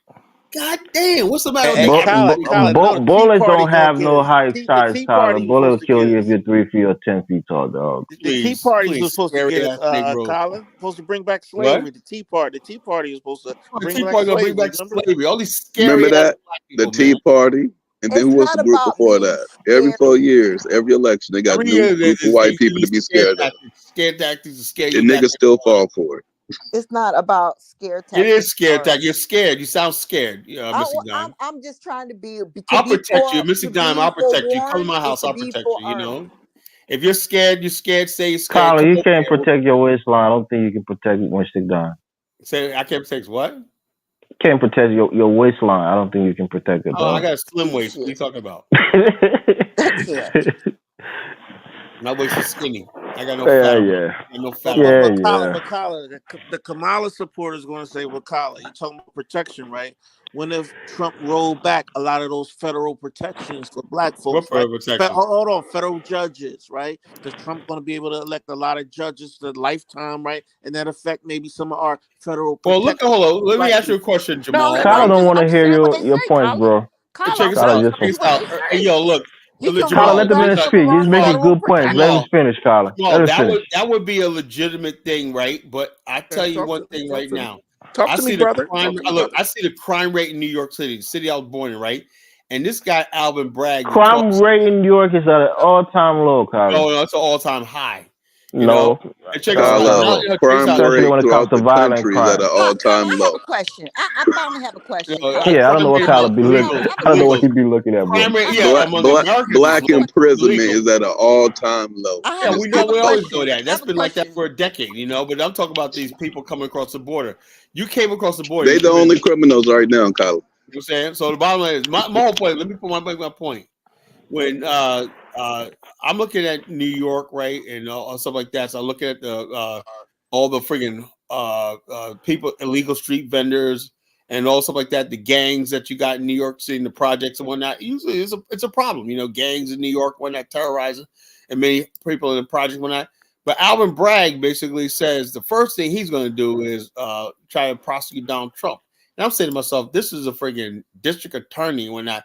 And I said, so therefore, when you start talking about judges and everything like that, and then you got this one lady, the case was dismissed about Trump in Florida, right? And other people are going to be mad about that. They shopped it to a black judge. That's what they do. They go to DC and they find black circuit. They've stopped the black radical judges and whatnot. You basically don't have no sense of professionalism. Her name is George Tanya Chucking. Oh yeah, she's a friggin' radical. She's a Jamaican immigrant. These people still living in the civil rights era. You know, they still think we're fighting for civil rights when and the bottom line you is, keep messing with them Proud Boys, you will be. Oh, the bottom line look, the bottom line is this: the Proud Boys ain't gonna take nothing from me. And when I have a business, that is wishful look, I have a thinking. business, That own is my own a house, everything like that. The wishful Proud black Boys not man's gonna. The Proud Boys can't do anything to me. Okay, all right, Colin. Just out of curiosity, hold on. Just out of curiosity, for all the Democratic supporters on here, or the Kamala Harris supporters, do you know how many pro-black bills they've been sitting on since they got in office? They got a whole Protect Black Women and Girls Protection Act that they sitting on. They're not even doing nothing with it. It's just been sitting there. The George Floyd bill, just sitting there. Why are they not getting nothing passed? Why y'all care so much about these people? Talk about the Proud Boys. Oh, Jonathan, don't be naive. They don't control the House. They do not control the House. Brother, when they got in, they controlled the House. Starts. That's when them bills been sitting there. How can they do it in Minnesota? That's when them bills been they're getting there. control of the Senate when they started. Yes, so they did. Kamala Harris was the tiebreaker. No. Kamala Harris was the tiebreaker. She's the tiebreaker now. When she got in, she was the tiebreaker. They won the Senate. That's why they had the dude in Georgia. Raphael Warnock. You don't remember those elections when they got the Senate, got the Senate in a by election. It was a lady from Georgia they can't get nothing who done for black people. They can get everything done for everybody else. We got to stop this nonsense. Jonathan, you know one party. Hold on. One party don't do anything arbitrarily. It has to be both parties signing on to it, unless you have a supermajority, which is rare. All this talk about the Proud Boys. Yeah. They didn't get nothing done even under Obama. They don't get nothing. They never get anything done for black people. They get shit done for everybody else. They got the Affordable Care Act, Jonathan. That was a good thing. It's a game. All of you think it's a game. That bullshit. There are groups of white men in strange country locations across America training with AK-47. Yeah, let me ask you. Let's go down the route. Jamal, you scared right now? Jamal, you scared? Jamal. Oh no! What was the question? I couldn't hear you. What was the question? Are you scared? She said there's a groups of white men that's out to get us. I'm not scared of no damn white man. Come on, y'all, stop it. Jonathan Miller, are you scared? 2024. Hell no, Mr. Dime. You gotta understand. We got guns that we never had. I know Elvis is scared. I know Elvis is scared. I'm petrified. I'm petrified, Colin. You're missing the point. Y'all are missing Elvis, the point. you live in a majority white state. Talk about you petrified. You could have been moved. I'm not scared, nigga. You know I'm not scared. It isn't about you being individually not afraid on people. I'm not afraid of nobody, you know. So what, you know? We're talking about Don't be going out. Look, don't be going to no white neighborhoods, dating no white guys in the middle of nowhere in the sundown. Why you keep saying she did white man, Colin? What make you think she did white man, man? Because most of black people who be around white people all the time, they're the ones always scared about. Well, how do you know she be around white people, Colin? You don't even know it like that. I could tell. You can tell. You full of shit, bro. What's the time you do hang around white people? You do date white guys, right? That is not the point. I know. See, I was Didn't right. say no. She didn't say say no. no. She knows I'm That's right. the I have first clue. loyalty to the black man. And But to that the don't mean you African Oh, woman. Lord. that don't mean you date him. That is You what my keep loyalty hold on. lies, You spy Colin. on us and everything like Although that. it is But the not bottom line, your appreciated, and real my interest is loyalty is that not white guy. returned, it's all Who's that right. white Mr. guy? I Dime, you remain so loyal to the loyal Kyler, black you had a man. loyalty to You black lie on American us. women, and they wasn't checking for you. You had to go find somebody else somewhere. What's You that know how have it to do goes, with Kyler. black, right? Yeah, that's the thing. If she want a black man, That a black ain't man don't true. want her. That ain't Ain't the true. same thing. Yesterday, Kyla proven that there's a black woman that loves him. Now get out of here. Yeah, okay, Jonathan, you're right. We're gonna play that tape and send it to who, I and she just gonna think see it's it. a threat that's slept on by black people. You want to cozy up to it because of Trump, and you get confused because you don't Bottom know the line, ain't no history. threat to black people. Mr. Dime, Mr. Dime, History are is you in the aware, past. Mr. Dime, are you aware that South America is one of the most racist places towards black people, period? And when you bring these kind of people in, you bringing in more people that's going to go against black people. That's stupid. You got to acknowledge that's stupid. You already got a problem with white people. Now you want a problem with more people? At what point do you stop being stupid? Well, I mean, I understand what you're saying. That's right. That's why I was saying, you know something? I think we're gonna go with Donald Trump. No, It was a oh nice my pitch. We gosh, appreciate your passion. Well, you being So at this willfully point in ignorant, time, the men Colin. got to You're the being men got all to of put you their are foot being down. willfully It's what. Hold on, ignorant. You look. play In with the 10 years crackers from now, fire. 10 years from now, you'll I thank us, hope you right? do not For get standing burned. up like men. Okay. Well, listen, it's just my offering my You're a observations female. You're a woman. and What does study that on mean, history. Kyler? You're a You woman. act like I haven't reviewed the history on this, Kala. I say It you're is a not. woman. You think things like a woman. I think like a man. No, Kyler, You you're a know. you are misogynist, being bro. emotional rather than logical, Kala. Now, I am being So, logical. I am a man. I don't give a dang about what you're talking about. That don't bother me. okay, You know, Kala. All right. Kyler, All right. you're A1 misogynist, dog. I'm not a misogynist. I'm not a Yeah. sexist. I'm a chauvinist, but I'm not a sexist. I can't. Let me ask you this, Kala, because I want to ask my question. This is my Yeah. question for you. Kala, do you believe America should be a fundamentalist Christian country? Yes or no? And why? No, I believe America should be a secular country that preserves individual religion and individual rights of liberty and freedom of worship. That's what I believe. So will you support Trump, who believes in this being a Did Donald fundamentalist Trump ever say Christian? that? Did he ever say it? Show me, Mr. Dime. You can He put in chat. supports the Show me printed Donald Trump was that. Did evangelical somebody? base of Oh, this did country. somebody on Therefore, those MSNBC? crazy Boy, hell, Christian did your girl, preachers homegirl that Joy Reid believe tell that you that? all. Well, who Say it told again. you this? Who told you this? Colin, this is research. This is Look, I've been available. studying Donald Trump You for can decades now. see I have who never heard him say supports that. and funds him.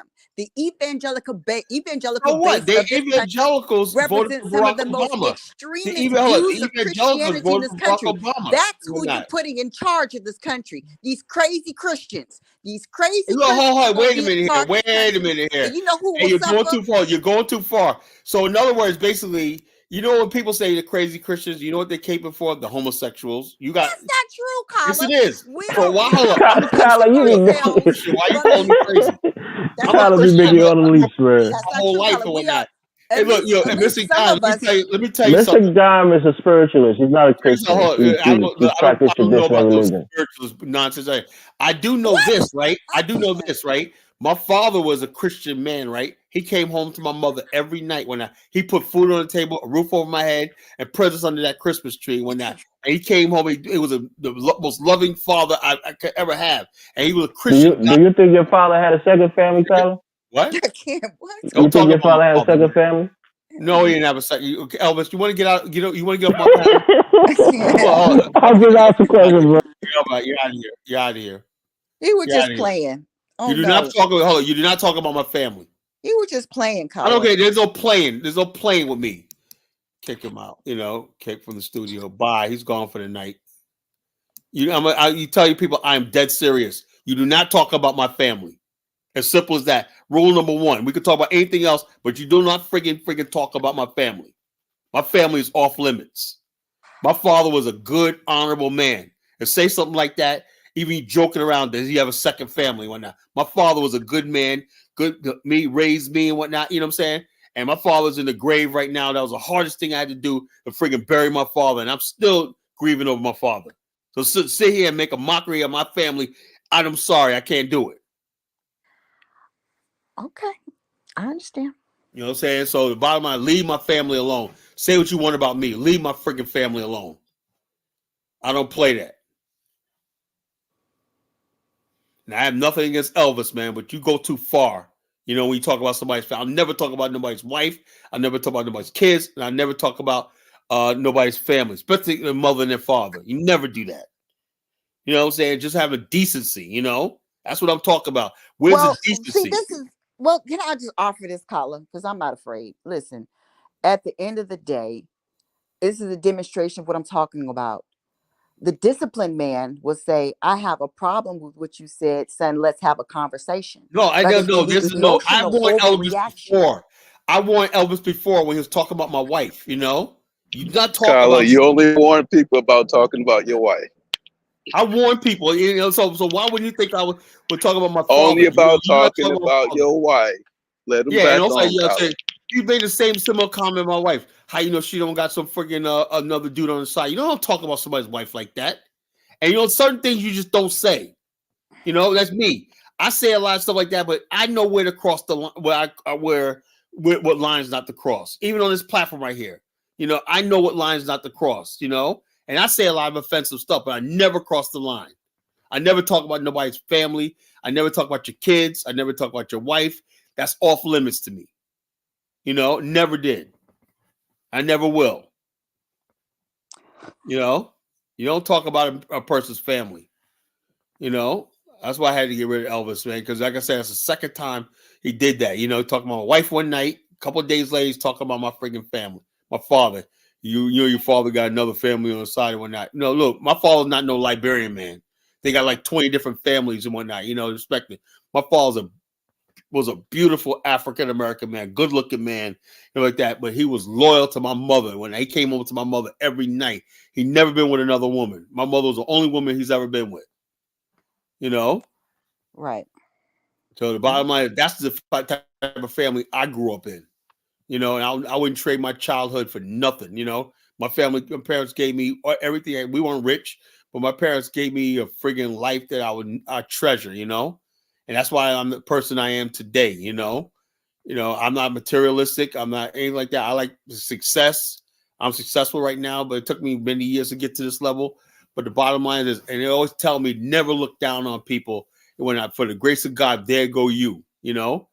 And so I like I said to my sister the other day, I said I have a client I'm gonna go see, a young guy, right? And he's working at Walmart. I got to meet him Monday. He works at Walmart. It just breaks my heart. He works at Walmart. He said he works overnight shift, but he's homeless. He don't have no place to go. So he said he sleeps in the back. And I said, well, I'll take care of your policy and everything like that. And I'm gonna go out of my way. I'm gonna try to find him a place to live. I think I got connections too. I'm gonna find him a place to live.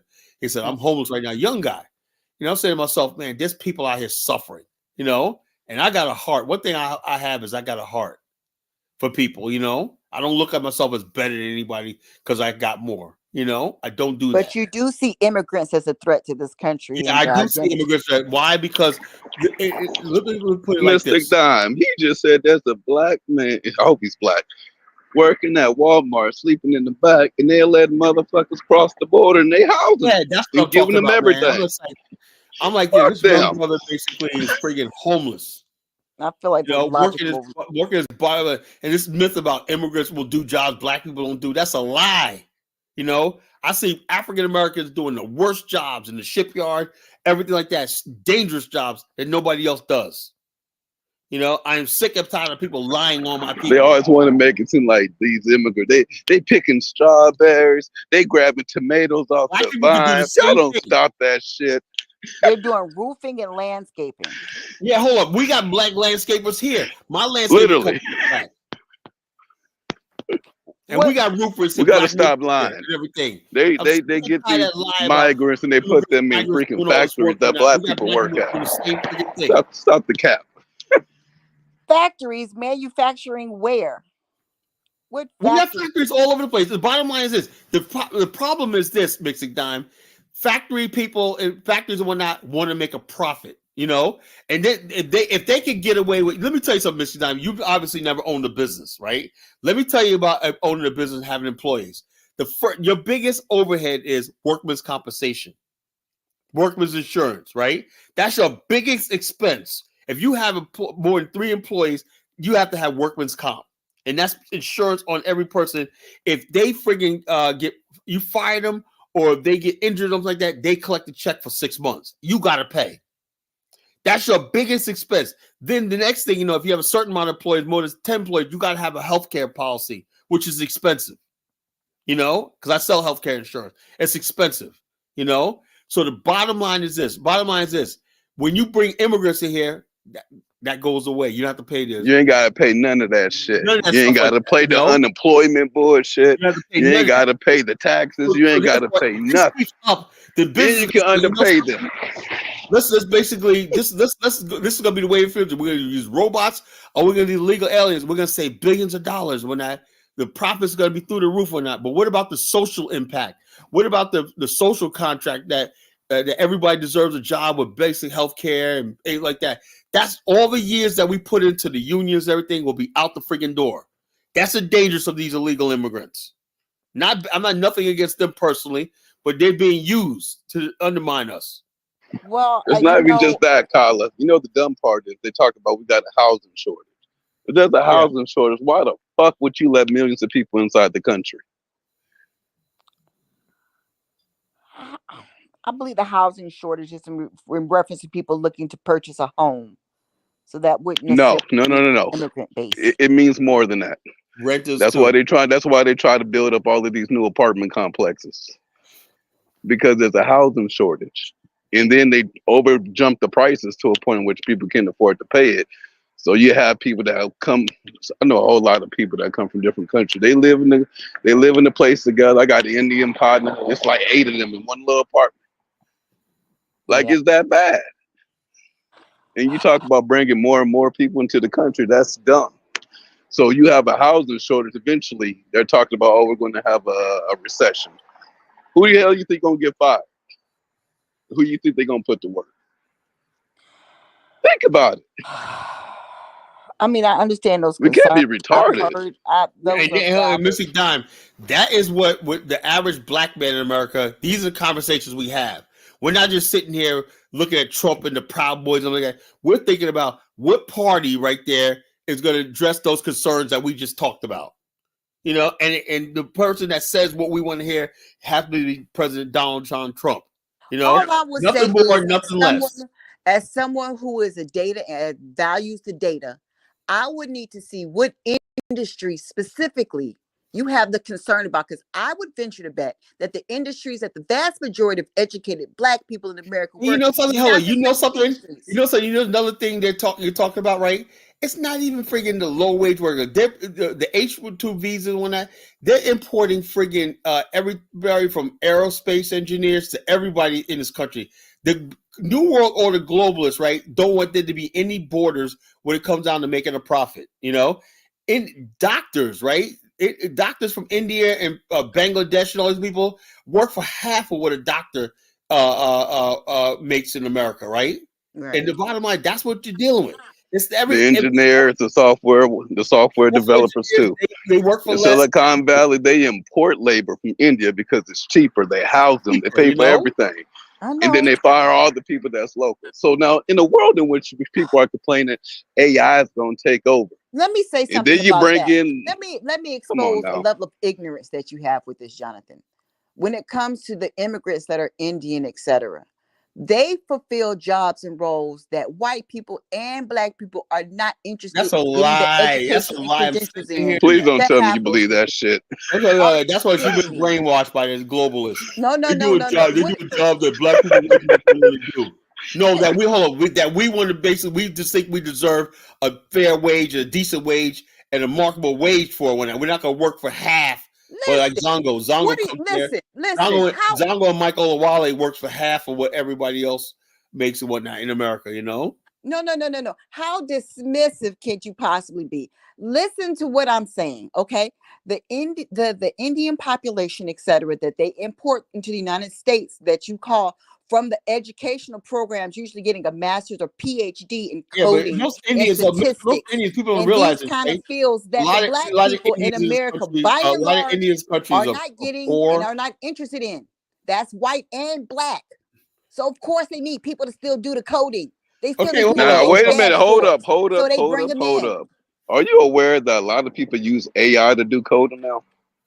Are you aware that I'm talking about data, like fields like data analysis, Are you aware statistics, they use where you AI still for need a that shit human too? being to process and analyze that data in them data sets?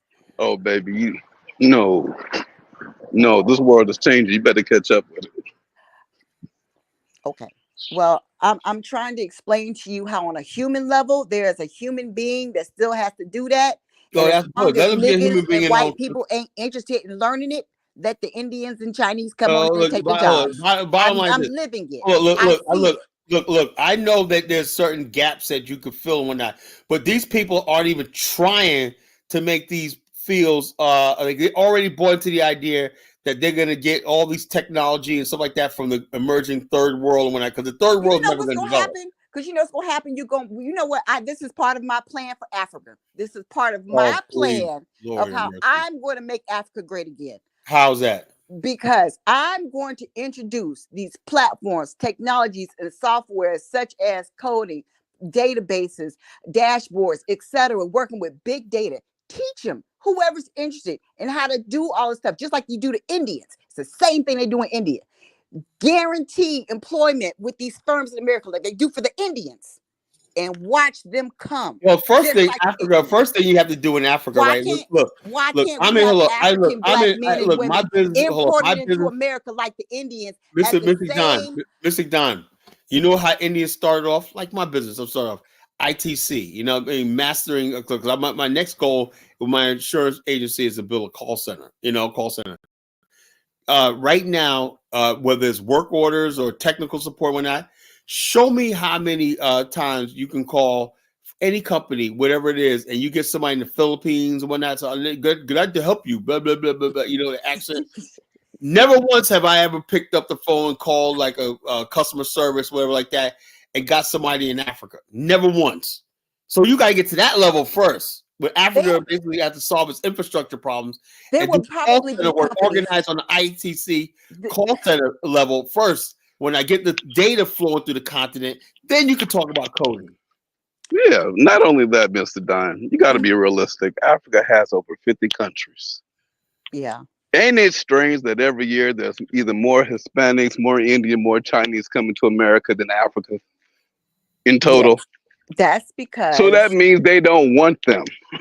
the trading is not available by and large, so No, that they because can they be don't There want. are You know, competitive. Africa is like Nigerians are 2 years pretty behind damn the rest of good the world. at coding, sweetheart. They're not dumb people over I'm there. talking about a relatively new industry and field, underserved. They got it there too. I'm May thinking not be about, as large, but they got it there too. They're talented. They well, can do they the don't. same shit in the Caribbean. They intentionally go after the people that they go after. Well, all I'm saying is that if So they you were, support no racist Democratic Party. Hey, no, Mr. Don, what about the fact that Wide open The racist. Democratic Party believe in population control, and the Bill Gates, one of the Democratic Party strongmen, says basically him and his wife, his ex-wife, saying that Africa should reduce its population in half. What do you think about that? oh, well, let me Save the tell you what I planet. really think about that. You want to know the truth?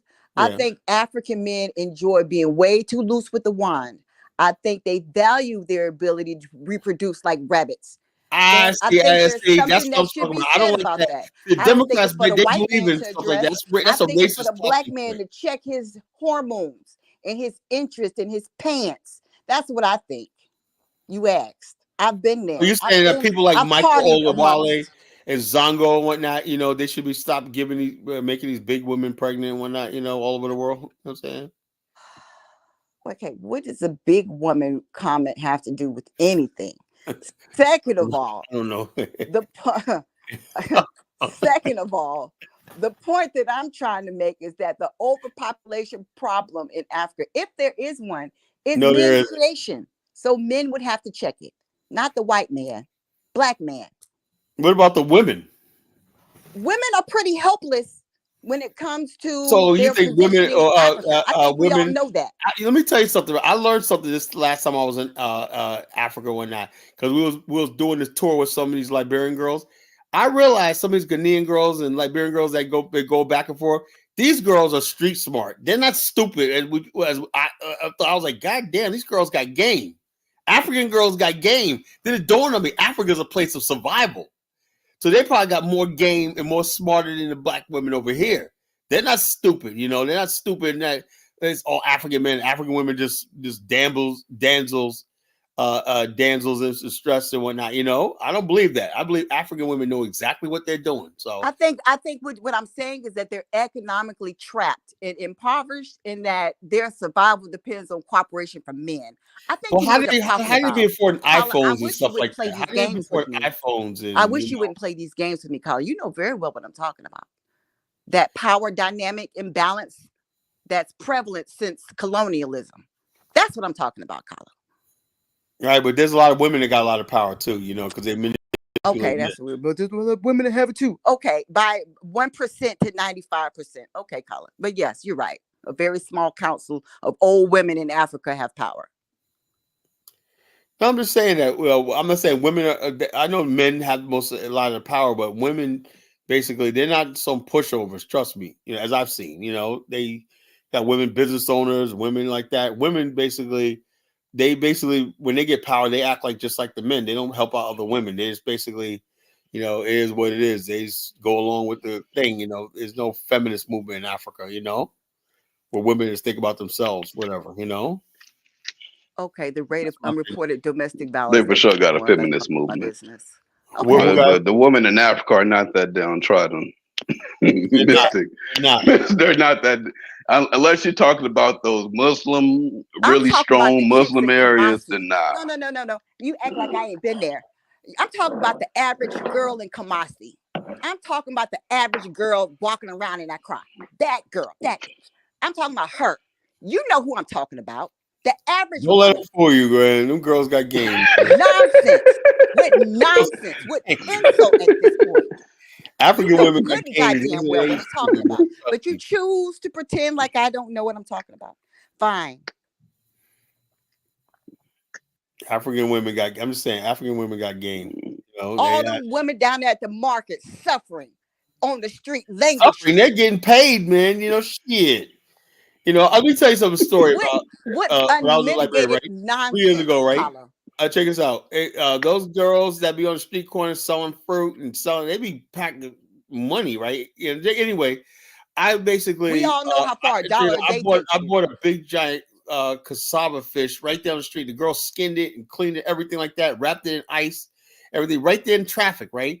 Then we said we need a frying pan. This one brother was like, "Yo, I'll get you a frying pan." Gave him $20, right? I just disappeared, man, on his bike, right? This the next thing you know, he's coming back, right? We're still the traffic hasn't turned red or whatever like that. We're stuck in traffic. He comes back with a frying pan and he says it was $5. He took 5 for himself. And I gave him an extra $10. But I say, hey, keep that change, man. You got me a frying pan. We're gonna friggin' in traffic one night, you know. But the bottom line, him and that girl were working together one night, and they getting their hustle on, man. So I couldn't do that stuff like that. These young people too, man. They're freaking selling fish. They're selling everything. You get anything on the street corner one night. Africa is a place of hustlers, man. You Your really. willful blind eye hurts my feelings at this point. And so I'm So just in other gonna words, log off you think because you everybody know should better. basically have the life that people in America. That's their reality. That's the reality of Africa. But the bottom line, that's what makes a lot of Africans strong. You know, because they have to endure that. I can't. Now, Okay. so in other words, basically, you don't believe me. You believe that they're suffering when I'm telling you, yes, things could be better and everything like that, but it's not as bad as you make it seem. You know, they're still surviving. It's hard when I know the average black person in America can't fathom living like that, but they're surviving. Though, you know.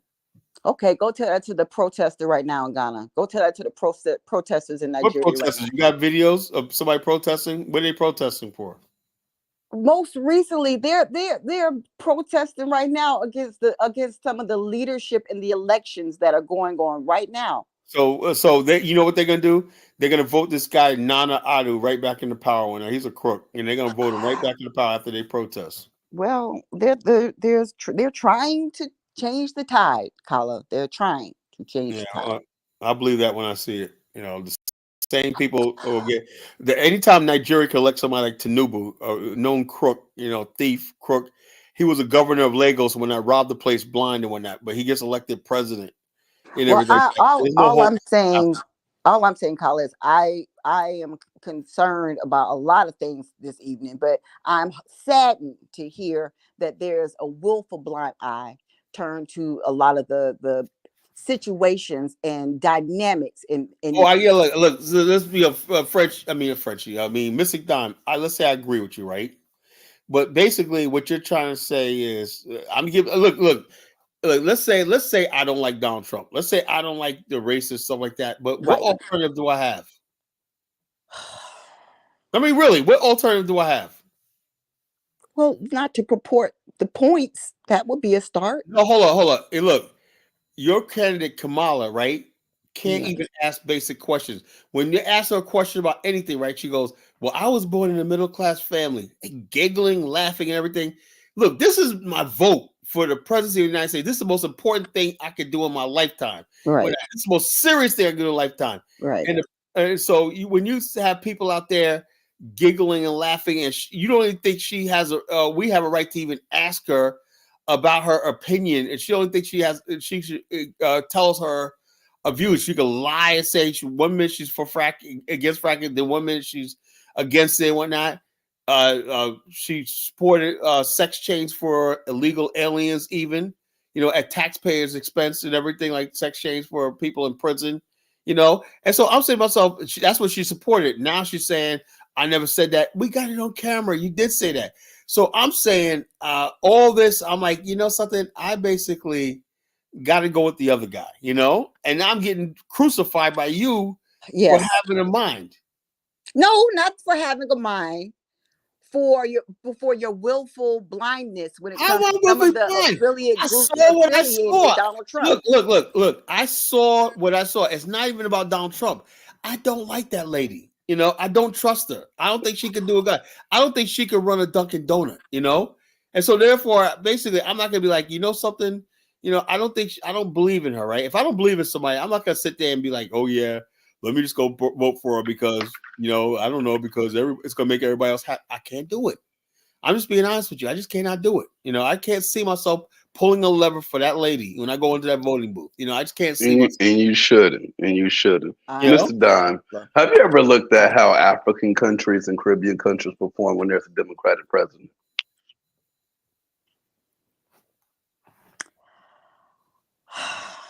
Wait, repeat the question, Jonathan. Have you ever looked at how Africa perform when there's a Democratic president? African countries tend to remain poor whether it's a Republican or Democratic president. So that part. No. I'm talking about how the countries perform. You know, when there's a Democrat in office, they tend to go around pushing their agenda, and if you don't go with their agenda, they remove you from trade deals. They put sanctions on you. Have you ever noticed that shit? Whenever a Democrat gets in power, African currency. What do you think about the fact that they try to just put dramatically decline in Uganda and Ghana for passing anti-LGBT laws? No, they didn't do it. They did it. They removed Uganda from a trade deal because of the LGBTQ issue. Yeah. So what do you think about that, Mr. Don? Should we just basically they intentionally try to harm countries? Well, you want to know my honest opinion? I think that it doesn't matter if, as long as money that comes into Africa is pickpocketed off by the leadership and the elected officials, it doesn't really matter. It don't go nowhere to see nobody, to help nobody, no way. Well, hold on. There's a lot of. That's a bad way to view things. But it's that's a bad way to view Am I things. lying? Where's the lie? It ain't. It's not true. It's not true. Where's the lie?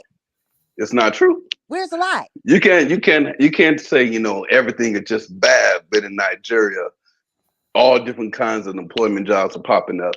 You can hop on the app and look for a nonprofit job if you wanted to. You can hop on the app and look for a banking job. If you there are opportunities that are being created, but then at the same time, you get this government, you know, the democratic government that stifles the countries because they do shit to try to downgrade or fuck up other African countries' Not just economies. LGBTQ, Africa is unfairly being made to follow this climate change agenda. For example, President Museveni, they have oil they discovered in Uganda, right? And they were going to basically build an oil and gas pipeline that was going to go through Tanzania out to the Indian Ocean. And basically, Uganda is going to be a net, with Tanzania going to be a net exporter of gas, not just crude oil, but gas. They're going to be not just people siphoning it, but Ugandan companies are going to be exporting gas and natural gas and other types of gas, liquefied gas, to the world to compete with Russia. The environmentalists and the leftists in this country are trying to stop that under the name of, oh, it's going to ruin Africa's environment and all this kind of. No, they don't want to see Africa develop. Is it? You know, Well, that no, gas pipeline. They don't want to see Africa develop. And I don't know if you remember this, Kyla. Before they did the issue with Ukraine and Russia, right? They said these sanctions are going to hurt the global South. Africa is going to deal with horrible inflation, horrible food shortages, and they still did the damn sanctions. They don't give a fuck. They intentionally do what they do. So the bottom line is, it's not an accident. When Kamala gets in office, all this stuff like that it's going to be worse for Africa. Trust me, it's going to get worse. You know, she's going to be Biden on steroids. You know, so the bottom line, we're looking at the bigger picture. We got agency, Mr. Dime, merger agency. We look at the bigger picture and what we want. If I say X, Y, and Z is my concern, that's my concern. What you guys want us to do is have no agency, you know, just shut up and go along with the go along and whatnot. That is not true. I want you to watch out for the, we just gave you all the reasons and concerns why. That's all I wish we have to Mr. Dime, get you a gun permit and load it up, and when the Proud Boys show up, send them to heaven. That's or hell, whatever one you want to send them to, just send them on. All this talk about the Proud Boys. The Proud Boys exist right now. You ain't got to wait on Donald Trump to get president, become president. Handle them now. Y'all play with the crazies a little too much for my life. We're not going to sit here and get bluffed. What you're saying is, let's get bluffed and whatnot. I said I'd rather just basically let it go down. You know, rather than sit back and be like, oh, that's what Kamala wants you to do. You know, I'm so scared of the Proud Boys. Let me give you my vote, Kamala. Get out of here with that. You know, that's what Obama thought. You know, and so we always got to be scared of something. Project 2025, y'all. The Proud Boys. They gonna put us back in chains. Stop, damn shit. Gonna put black people back into slavery. That's not the concern. That's not. Let me tell you, one of the concerns. Do you believe Project 25 is going to put black people back in slavery? I think that it could set the stage. Mr. Dime, you ever think it's concerning that they only target black people with the scary bullshit? They don't take that shit to nobody else. Everybody else, they got policies and everything. We get the scary tactics. Everybody else, they got policies and deals, everything. Black people are just scary ass shit. You know, you got to scare them, you know? It's not even just that. But Mr. Dime, black people have been very loyal to the Democratic Party for the last 60, 70, 80 years. At some point, we can't be stupid forever. We got to stop being stupid at some point. We got to, you know what? These motherfuckers talk a good game, but they ain't did a damn thing for us. And everything that they do is harmful to us. We can't be stupid forever. Okay, well, listen, I have two things to say to that. First of all, that concern you made about they do things that go against our interests. And the example you brought up about Uganda and that project that was stopped because of the environmental concerns. Well, they're still going along with it, but they basically, Biden and these people, just like Biden went to South Africa and made this idiot Ramaphosa shut down South African coal industry. South Africa had the largest coal industry on the continent. They basically they were energy independent with clean coal and everything like that. But somehow they, Biden bullied Cyril Ramaphosa, president of South Africa, into stopping coal mining in his country. It's stupid stuff like that, you know? This bullying tactics on Africa. They don't want to see Africa develop. Trust me. Well, the example that I have, I can't speak to that. I have to go and read and research a little bit more into that specifically. But an example of environmental concerns at the expense of development lies right in the country of Nigeria. Consider all of the oil mining that goes on in Nigeria that destroys roads and buildings and collapses them. Where so what are you supposed to do? Stop oil drilling? So stop Nigeria should go bankrupt and whatnot and stop drilling for oil? I think that a plan with money and investments should be priority.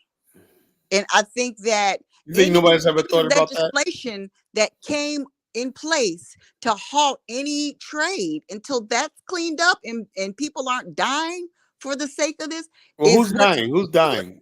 Jonathan, you see people dying in Nigeria? Not over no damn oil problem. Reports from the past. You know what I find strange, right? If you look back at history, we can look at Obama sanctioned the hell out of Africa. Bill Clinton literally attacked Africa, went after Haiti for trying to develop their own little food. Right. And be self-sufficient. And then I can look at George W. Bush. As much as we may dislike the guy, he forgave all of the loans that they gave to Nigeria and other countries. Right. But y'all gonna come after the damn y'all gonna come with the damn Democratic shit. Can you think about that for a little bit? Not only that, you hear what Elvis was talking about Gaddafi? Gaddafi was a bad man and whatnot. He wasn't no damn bad person. Everything the United States don't everyone in the United States don't like is a bad person. And anybody the Democrats don't like is a bad person. You know what I'm saying? Only because Obama and Hillary Clinton took him out, he's a bad person and whatnot. You know, this is how Wilfred, we're supposed to look at Obama basically murdered this man for absolutely no reason. And then he basically said, I was saying that Gaddafi bombed the base in Germany. But they understand something. People operate in people's governments. They'll do something, right, to blame the government. They know the government's the United States is going to come after Libya. And that's what the plan was. There's no proof that Gaddafi ordered that thing himself. The Lockerbie, Scotland bombing plane going down. You know, there's no proof that Gaddafi did it. Yeah, well, that Al-Qaeda and other. Remember, Al-Qaeda was operating in Libya at the time, you know, as independents, you know. That's what happened in these countries, you know. But, and then all of a sudden, why was it that George W. Bush normalized relationship with Gaddafi? Set Condoleezza Rice over there. Remember that? Gaddafi was had a stock exchange in Arabic. I love that. He had an Arabic stock exchange and basically selling oil and everything. He was giving billions of dollars to the Black African continent, you know. Billions of dollars in development. He gave $80 million to Liberia. He wanted to rebuild a Ducor Hotel. Ducor Hotel is still sitting there, undeveloped. And he basically gave money for a Liberian rice growing project. He was very generous with his money on the continent, you know. He wasn't an angel or nothing like that, but the way they killed that man and everything like that, said, well, geez, you know, he was a bad guy. Well, what about the fact that the United States was training UNITA in Angola for decades? You know, forget about that. Who do you think Al Qaeda was trained by initially? The United States. United States trained Al Qaeda.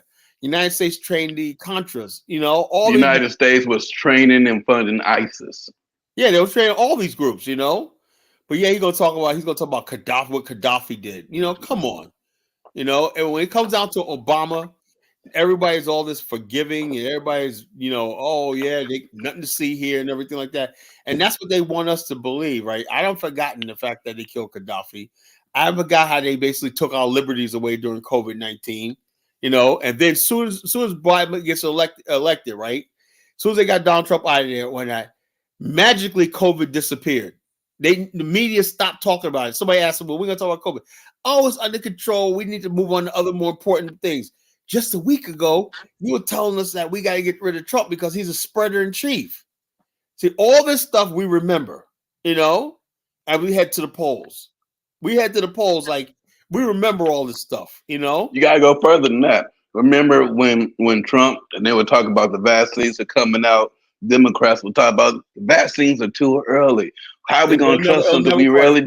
And then the minute they get in power, everyone got to get a vaccine. Everybody, right? Or lose your job. remember Kamala saying that I would never get that vaccine if Trump got it. Remember that? They were saying that. Remember that? I would never get it back. As soon as Biden takes over when that, then everyone get a everybody vaccine. Mandated. You're a public it's worker, it's mandated, mandated.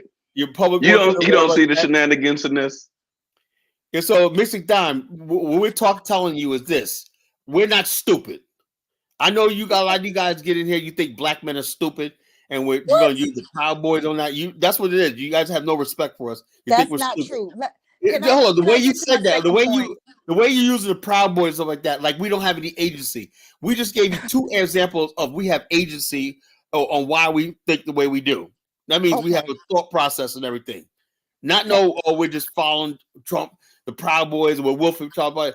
No, we're basically saying that bottom line is if my vote is means something and whatnot, and all like this, I may be just one vote when that, but I'm basically telling you that I remember all this shit, and I'm basically pissed off about what happened over the last 4 years in this country. I'm really pissed. Well, they're exploiting that. Okay, well, that can be exploited. And the other point that I want to make about this Proud Boy affiliation, etc., that concerns me is because Trump and a lot of those extremist groups and a lot of his base. I'm an extremist. I'm an extremist. Okay. What do you think I am, man? I'm an extremist. I'm dangerous. What are you talking about? Okay, lethal even. Ooh. Okay. I'm dangerous, so we're all dangerous. Black. Hey, look. The biggest threat to black people in America really is other black people, That's not true. the Proud Boys. These killers and whatnot in Chicago and Detroit, Baltimore and everything like that, gangs and everything like the drill culture, rap culture. That's more dangerous than the so-called Proud Boys.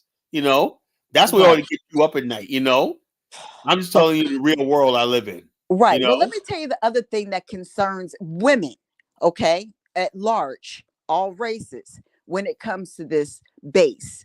They're fundamentalist, evangelical, crazy Christians that I mentioned earlier. The problem with that is, Paula, these men believe in a form of patriarchy that would see us denigrated, abused, and raped. Let me ask you a question. Plenty of white women have horror stories about it. Okay, we don't want to propagate any more power to those crazy white men. Check this out. Let me ask you a question, Missy Dime. And this is very controversial. I want you to stick with me a little while. Don't get mad at me, right? Yeah. Who built this world? The country you live in and enjoy and whatnot. Was it a matriarchy or was it a patriarchy? America's a patriarchy. All right, everything that you have right now in America, the roads, the infrastructure, and everything, because men get out there and say, we have to build this and everything like that, and women enjoy the standard of living that we provide by killing ourselves, going to an early grave when that's the so-called patriarchy. Why do women hate that so much?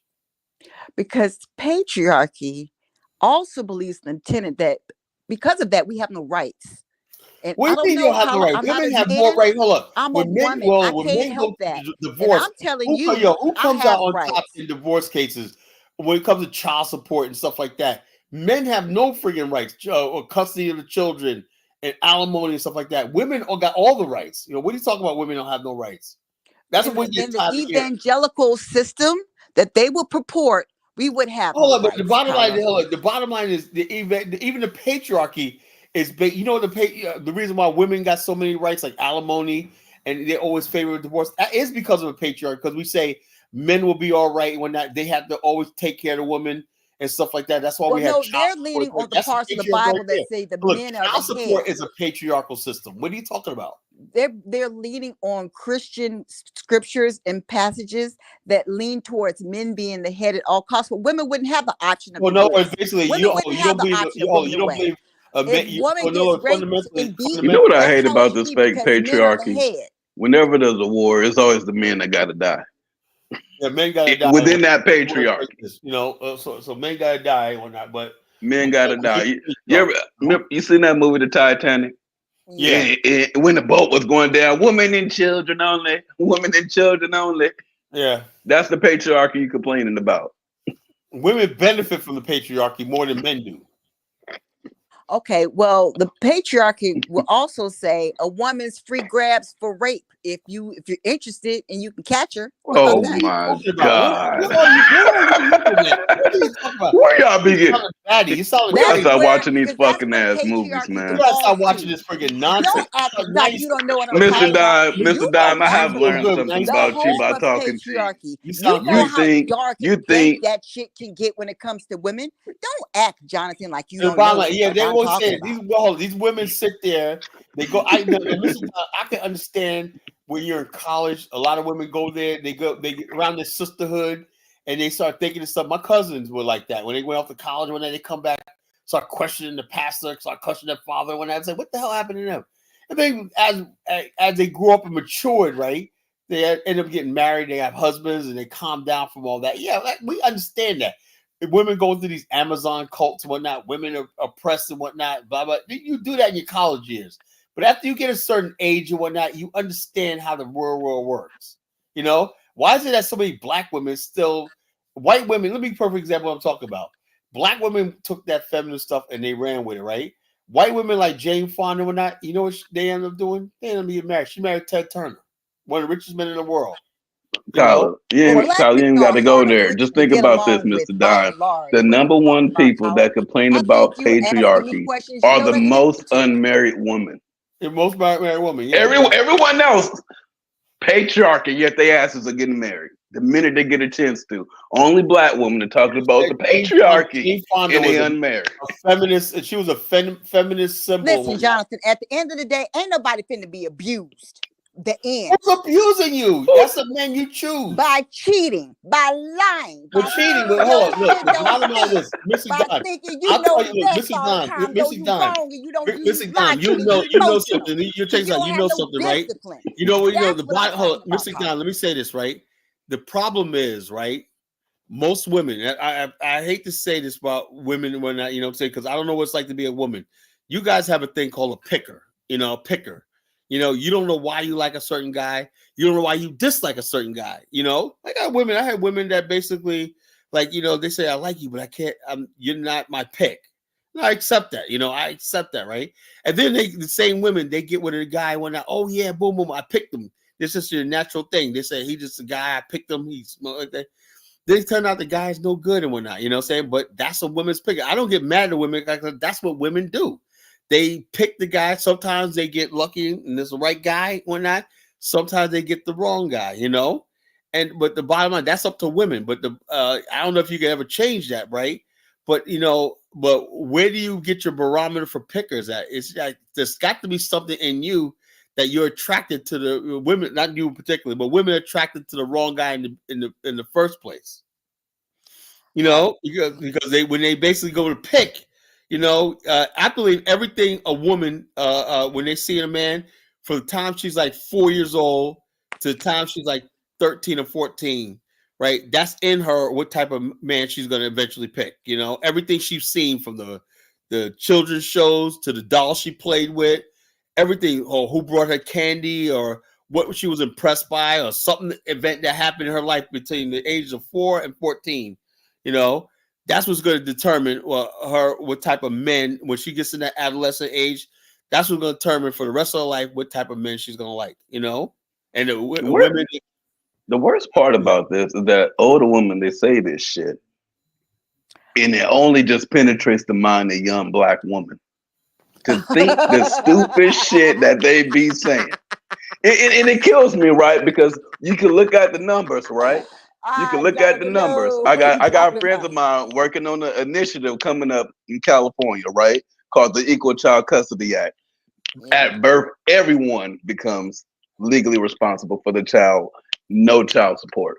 The only people that really live in this fantasy world that black men are bad are older black women. But when you look at the younger black women, They stupid. They ain't they had no learn experience. from They their haven't experienced the mamas joy or that their is you get. grandmothers or The their gift that keeps aunties on giving to that is the look black at man. children as property. And they will keep their children away from their father because he cheated on me. Oh, well, I don't want to be with him. Oh, we don't have an emo with the kids of mine. That's what the younger woman do. The older woman has spilled all of this fantasy bullshit from their little, very little small minor experiences from bad decisions that they made and indoctrinated the young female to a point. we have to go outside of our own community to go ahead and correct the shit. I think that these young black I would girls see how admit y'all walk away. I think these young black girls have they memories of they how their don't. daddy wasn't there and didn't show up. They don't. But they Because do. they kind of learned that. Wait a minute. They're kind of going off their own experiences. What are you talking No, about? no, they go off y'all They go off experiences. their experiences. No, y'all Their experience. experiences. 18, who are you? You 19, ain't God. 20, You ain't 21 year God, old Jonathan. ain't got How do their you know? experience. Have you talked to all of them? You haven't. You watch TikTok like me, and I'm telling you that it's young girls identifying the goat. They see the devil before the devil even come around the door.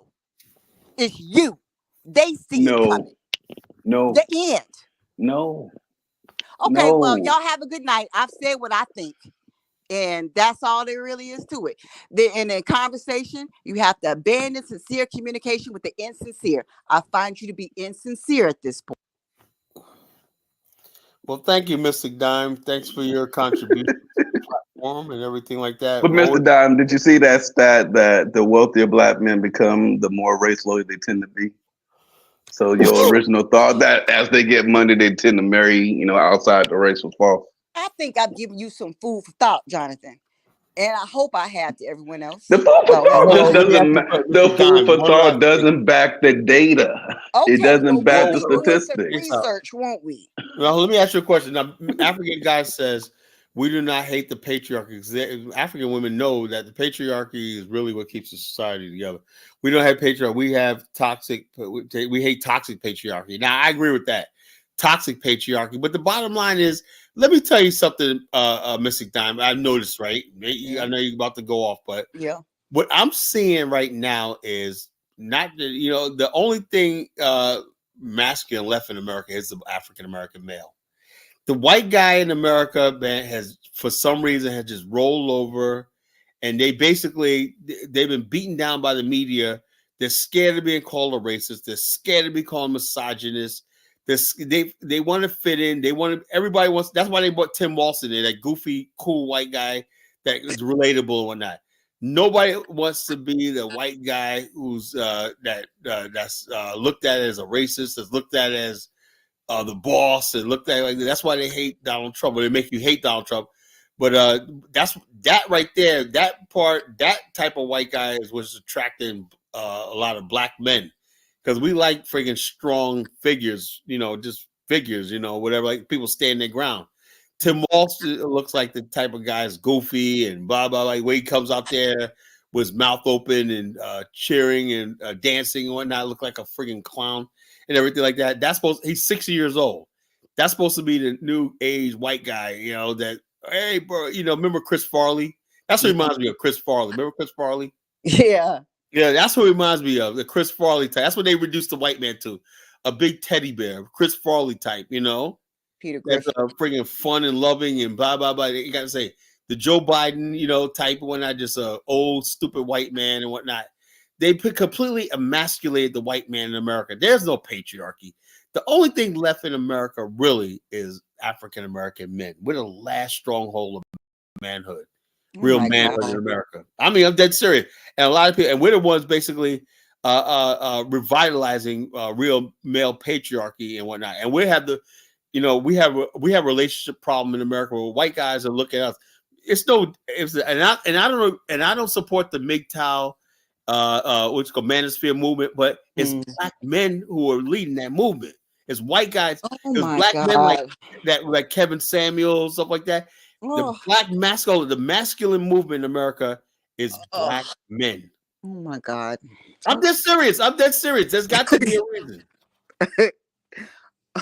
Okay, Colin. I'm dead serious. Bottom line, and I'm not saying it's right or wrong, but look, we produce people like Anton Daniels. We produce people like Kevin Samuels and all these other people. I don't even get down with these guys and whatnot, but the bottom line is there's no white equivalent of these guys like Kevin Samuels. Kevin Samuels became so popular, he had a crossover into the white people. Now you got white guys trying to be like friggin' Kevin Samuels, and stuff like that. Try to be like Kevin Samuels. Let me let Elvis back on, see what he has to say for himself. Yay, Elvis. All right, Elvis. All right, Kyla.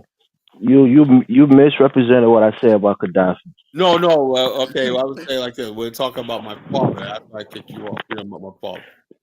Oh, Kyle, I mean, I'm sorry your dad passed away, but My dad passed we talk away, shit but on the bottom line platform. is, It's not like I'm trying to insult your dead father. A little thing, right? You know what I'm saying? You never talk about never. I don't know how it is in your culture right here, but in America, in our culture, African Americans, you never talk about even the people you can't stand. You never talk about somebody's parents. You never do that. Oh, Kyle, that's not true. I went to middle school here. People were doing your Yeah, we mom do so mama's this, your jokes mom and so whatnot. that. Hold on. We roast each other. Hold on. We do mama's jokes and that. I get that. Yeah. First of all, in a serious conversation, you never talk about your father's. Nah, but it wasn't like I would cast the expression of your dad. I just asked a question, and maybe it was emotional because your dad passed away. So You I don't get it. say that. If I say my father came home to my mother and whatnot, and you say something like he has a whole other family, I know you Liberians do. No, that's not what I said. I didn't say he had a whole nother family. I said, you think your dad had another family? Why would you say something like that? Why would you say something? No, I'm not saying something. I'm asking the question. You can say, no, my dad was a good father. He was a good man. That's simple. Disrespectful. No, he doesn't have another family. No. That's all. That's not a big deal. It's not like I'm attacking your father, Colin. Don't make it that way. My father, because you don't. No, it wasn't. It wasn't. You don't question somebody's fidelity and stuff like that. You don't do that, man. I'm just giving you some advice. It's something you just leave it alone. You should say, Colin, you know something? I apologize. Leave it alone. I should have said that. Just say it like that, and I'm cool. No, Kyler. Look, you know me. If I'm really wrong, I apologize. No problem. I won't even hesitate. Okay, so the bottom line, you were absolutely wrong. You don't talk about something. I don't talk about. Have I ever once? No. Look, Kyler, you're on the internet, bro. Elvis, have I ever once mentioned your wife on this show? Because I don't really talk about my wife like that. But you've mentioned me in situation with women, right? I talked about my father for the first time when that, But the bottom line is this, you came at me with something else. You don't talk about somebody's family with parents. You don't talk about nobody's parents. That's just respectful, Like I said, Kyler, I didn't say your dad had another family. No, but you asked a question. You sure your dad didn't have another family? Right. I don't think that's inappropriate on this platform. When I'm on this platform, you say a lot of inappropriate shit, Colin. I mean, you can't be so sensitive. MP said Elvis is inappropriate. Elvis, man, you gotta learn some fucking decency, bro. Nah, she said it's inappropriate. She didn't say I'm inappropriate. You gotta learn some sort of coof and some decency. Colin, stop the cap, bro. You know me. I like peace, but don't come on the platform and act like you're always peaceful and you're always respectful on the platform. Don't try that shit, bro. You say a lot of out of pocket shit on the platform. Just because you have that button that you can put me in the back, fine. It's your platform. But don't come here and act like you're the one that's always good to people and respectful. You're not respectful to us on the platform, Colin. I'll not tell you right now I'm a fucking asshole, right? I know that. Right. And I'm not an angel either. Now, if it was out of pocket, if touchy because your dad passed away, my bad. Have my sympathy. But it's not something that I'm going to say. Look, I know what lines to cross and what lines not to cross. You never talk about somebody's spouse. You never talk about somebody's family. As simple as that. That's not true, Carter. Stop the bullshit. You said some shit about me. Have you ever seen me? You said things about when we were talking about Liberian women. About what? Right, you said that Liberian women would never date a man like Elvis. They don't even like Native men. You talk shit about women hold on. First and all of that. So I don't buy all of that, Carter. The only thing I feel sorry for is your dad passed away. Is emotional. I get it. Outside of that, I never said you're not a kid. You're a grown man. Particular woman that somebody you knew and somebody in your family and made disparaging comments like that. If I say something like this, I said my wife, right? She would never get with a Liberian guy. I said, I don't know what other Liberian women were. Obviously, most Liberian women were Liberian men. So I say my wife, she don't really dig Liberian. That's what I'm saying. You talk shit because you talk crazy, Colin. That's the truth. Because I said, since you asked, because the first time that you asked me that, well, how she don't have a boyfriend? I know her. She don't like Liberian men. I don't think she likes Liberian men at all. She's not attracted to them whatsoever. Whatever, Colin. There you go again. Now you're talking shit about your wife. Stop putting your personal business out here, man. That's what you talk all this shit, and then when somebody hits you back, you get offended. Don't be so sensitive, man. I don't like putting stuff out there, but since you asked, I just had to tell you. Nah. You asked the question. I'm like, yeah. But back to the topic of Gaddafi. Jonathan was trying to back you up, bro. There's documentation, bro. Gaddafi even admitted it. The Lockerbie bombing, he actually had to pay reparation to the families of those people who It died in that it doesn't aircraft. mean that he was Bro, involved what in I'm it. saying is, who cares? You know, but America, the what United Colin said is States not true. government has bombed and That's not true. slaughtered millions of people. What about the when the United For States us to be bombed that careful, oh my God, they Iranian hit an plane? airplane. They bombed their Yeah, plane. he bombed an airplane and killed a lot of people. A lot of French the citizen United was States there. reacted? British. About 3,000 people, Americans were killed. And because of that, millions were killed in another country. No, I mean Libya. The Libya thing wasn't the Obama thing, right? It was an uprising. You had the Arab Spring. Some people say the West was, behind. You could say that. No. Every time the Democrats get in power, there's always some weird, crazy. I mean, Jonathan, you're always looking at things from a political spectrum, right? You're looking at it from a political lens. It's not a political spectrum. Everyone knows it. Everyone knows it. Hosni Mubarak, the dictator of Egypt, who had been in power for who said he was a dictator? Yeah, he was, and his people was tired of his ass, and they rose up against him. They were tired of him. So do you know wait. Do you know that in every country you can find dissatisfied people in the country? Not dissatisfied, Jonathan. You never live under a dictatorship, so you don't really know what it's like, bro. So the answer I'm telling you, Islamic dude State. was a dictator for decades. Elvis, you never lived under a dictatorship either. I did. When? In Liberia, bro. At what age? At like 10, 11. Yeah, Charles Taylor was a dictator, bro. Charles Taylor was somebody. He wasn't no. He wasn't a dictator, Jonathan. He wasn't no damn dictator. Except he was. And he had sections on it. Talk about a 10-year-old lived under a dictator. Cut it out, Jonathan. I'm gonna tell you. I'm gonna tell you a secret, right? That's the thing about me, right? I'm like a prodigy, man.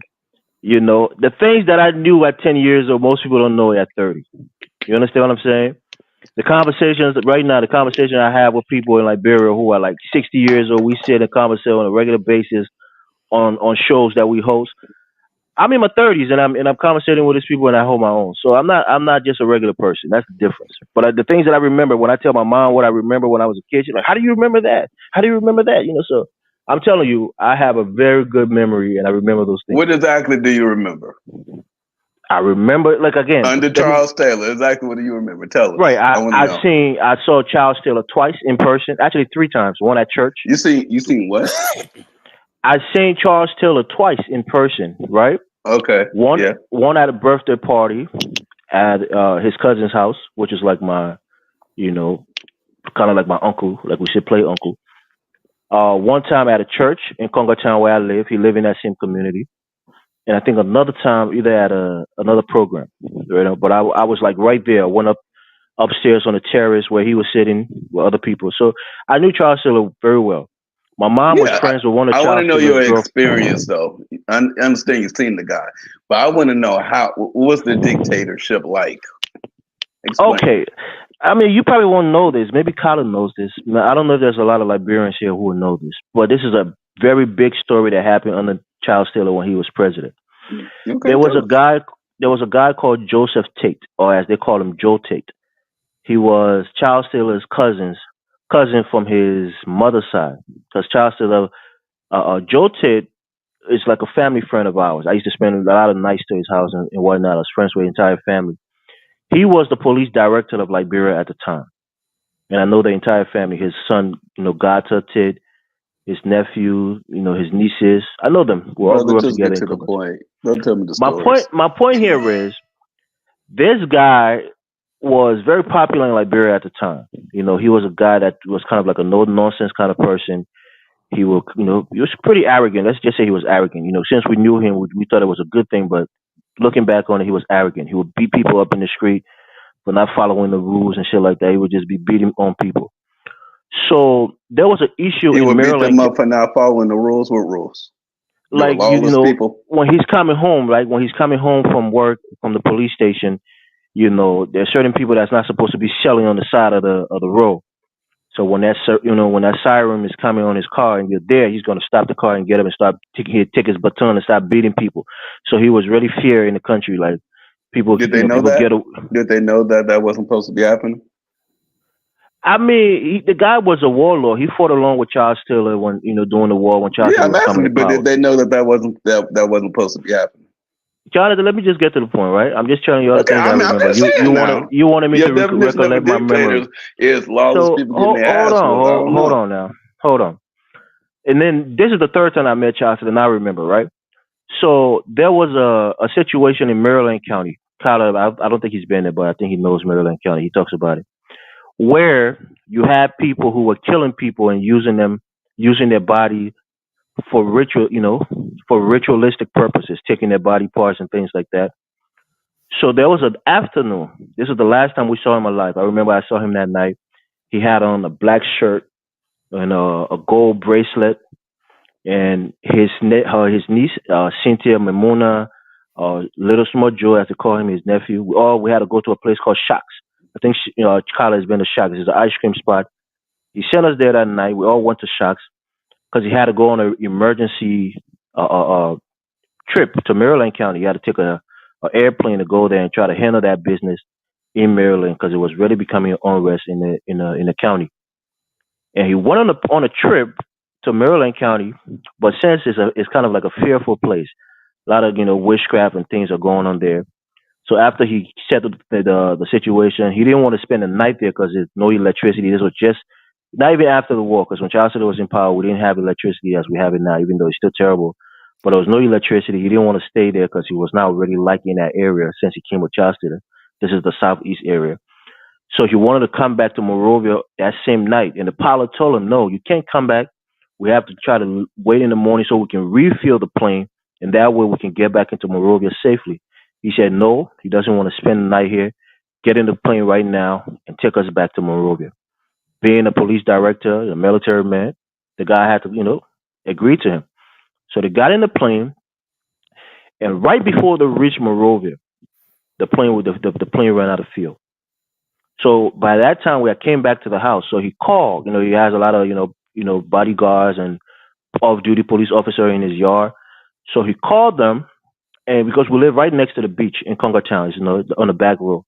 So he's trying to get these guys to bring all the cars they can gather up and flash the light because the plane ran out of the plane ran out of fuel. So like the lights wasn't working, everything was pretty much off. And Liberia is dark at the time. It's only a few houses that might have light in the neighborhood. So you try to get these guys to flash their light on the beach so the plane can try to do an emergency landing on the beach. So everybody was scrambling that night trying to get all the cars. And at that time, Liberia wasn't really developed. So it's only a certain place that have a paved road. The rest of it is all bush. So people are trying to scramble to get the cars at the right spot so the airplanes can see them and try to land the plane so that, they can have an emergency landing maybe on the beach because the plane had ran out of fuel and there was no, electricity. So it's like in free fall, pretty much. And the pilot of the plane knew that they couldn't make it. So he tried to eject himself from the plane. And, they said Jotis shot him in the back and killed him. And the plane actually crashed behind Charles Taylor House in Congartown. And everybody on that plane died. They all, burned to death and they died. There was a couple of women on the plane that was part of the police, department. So the third time I saw Charles Taylor was when Charles Taylor came to Jotis' house because it was a cousin. And he brought, I think, like $20,000 to give to the family because everybody was in the yard crying. People were crying. His daughters came from the United States. And Charles Taylor talked to his son. His son is called Gata. And Charles Taylor was in his living room. He had this incline living room where you kind of step down into the living room. And I remember Charles Taylor was sitting there on a white couch in the living room, and everybody was crying. And he called his son, Jotis' son, and it was like, Gata. He said, "Yeah, Uncle Charles." He said, "How you doing? How the people doing?" He said, "Everybody okay." And then he said, "Okay, small money for the people. Make sure you take care of them." I was standing right there. Me and small Jotis' nephew, were looking at him. So that was the third time I saw him. So I remember these things, and I was a 10-year-old kid. I'm telling you these things in details as a 10-year-old kid who remember these things vividly. So when I explain these things, people was like, "Oh my gosh!" And that was a historic moment in Liberia. It was a big deal, and I was a part of that moment, and I remember it very well. So as a 10-year-old kid, the things that I remember, most people my age will never remember those kinds of things. So I'm not just a regular person who will forget things at 10 years old.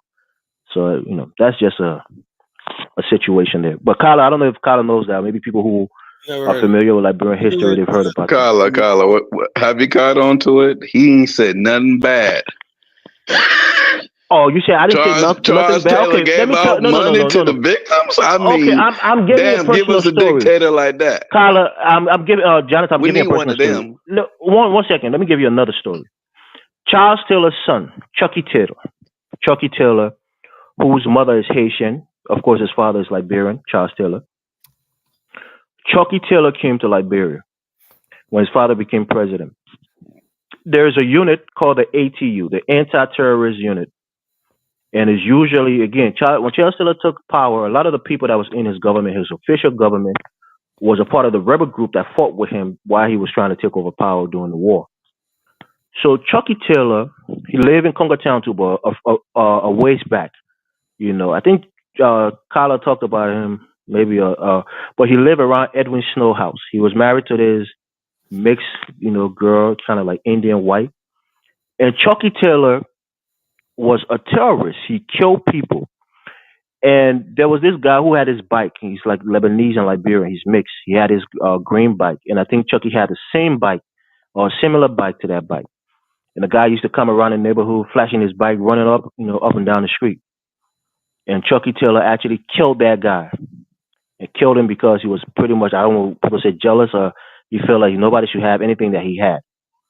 And people went to Charles Taylor to try to beg him to punish his son. And Charles Taylor refused to punish his son for killing an innocent person simply because he was riding his bike up and down the street.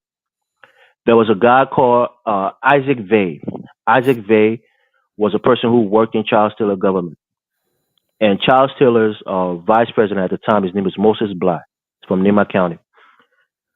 Charles Taylor got arrested, or he was suspected to be arrested in Ghana. I remember that day I was on Chicago 19th Street. He's mentioned 19th Street. I used to go to school on 19th Street. There's a school there called Sotelmo. I used to go to that school with my little sister. When Charles Taylor, when we heard the report, I think it was in 2003 June, that Charles Taylor had a guy arrested in Ghana. They put an indictment out for his arrest at The Hague, and he was out of the country. I think he went to an OAU meeting in Ghana. And the news broke that he was going to be arrested and extradited to the United States. The whole entire country was at a standstill. All of these security guys were moving around, trying to make sure that nothing happened. They're trying to make sure they hold on to power because everything was uncertain. Charles Taylor, vice president, Moses Bly, was abducted from his house, wrapped in a mattress, and beaten, severely beaten. He had internal bleeding. He almost died. His first vice president, Enoch Dougalier, died a similar way. He was beaten and killed because they felt like he was trying to, quote unquote, overthrow Charles Taylor. Isaac Vey's wife, there's a guy called Isaac Vey who's like an engineer, really respectable guy, but he started to speak against Charles Taylor when they put sanctions on Liberia to try to pressure him to leave the country because things got really hard. We couldn't get food imported into the country. There was an embargo on an entire nation. And people really wanted Charles Taylor to leave so that we can have some relief. So there was some, murmurings around the country. People started talking against him. People who were once loyal to him that, they probably just need to leave. Let him just go for the sake of the country. So they brought Isaac Vey and another guy. I keep forgetting his name. But it was two of them. Just out of curiosity, after he resigned, did the sanctions and the embargoes get lifted? Did the country get better? Yeah, it got better. We got UNMIL, the United Nations mission in Liberia, who came, I think, on August 10th, 2003. I was still in Liberia at that time. They came into the country. We remember them coming through Congo Town, was on the road, cheering for them to come in. We had an interim government, Julie Bryant, who was leading that interim government. And things got a lot better. They pumped a lot of money into the country. Like I said, I'll do a show about this one day when I give the real story. Well, my perspective when I don't know. Right. So, Jonathan, this is me as a 10-year-old, 9-year-old actually remembering these things. So again, I'm telling you these things. It sounds hard to believe, but it's the truth. I remember them very vividly. I can still remember it to this day. It's been 4 over 20-some plus years later. I got to get to get some rest. I'll probably do a show tomorrow night. I'll see y'all later. Another interesting topic. Thanks for joining us, and I'll see you next time in Colorland. Y'all have a good night. Good night.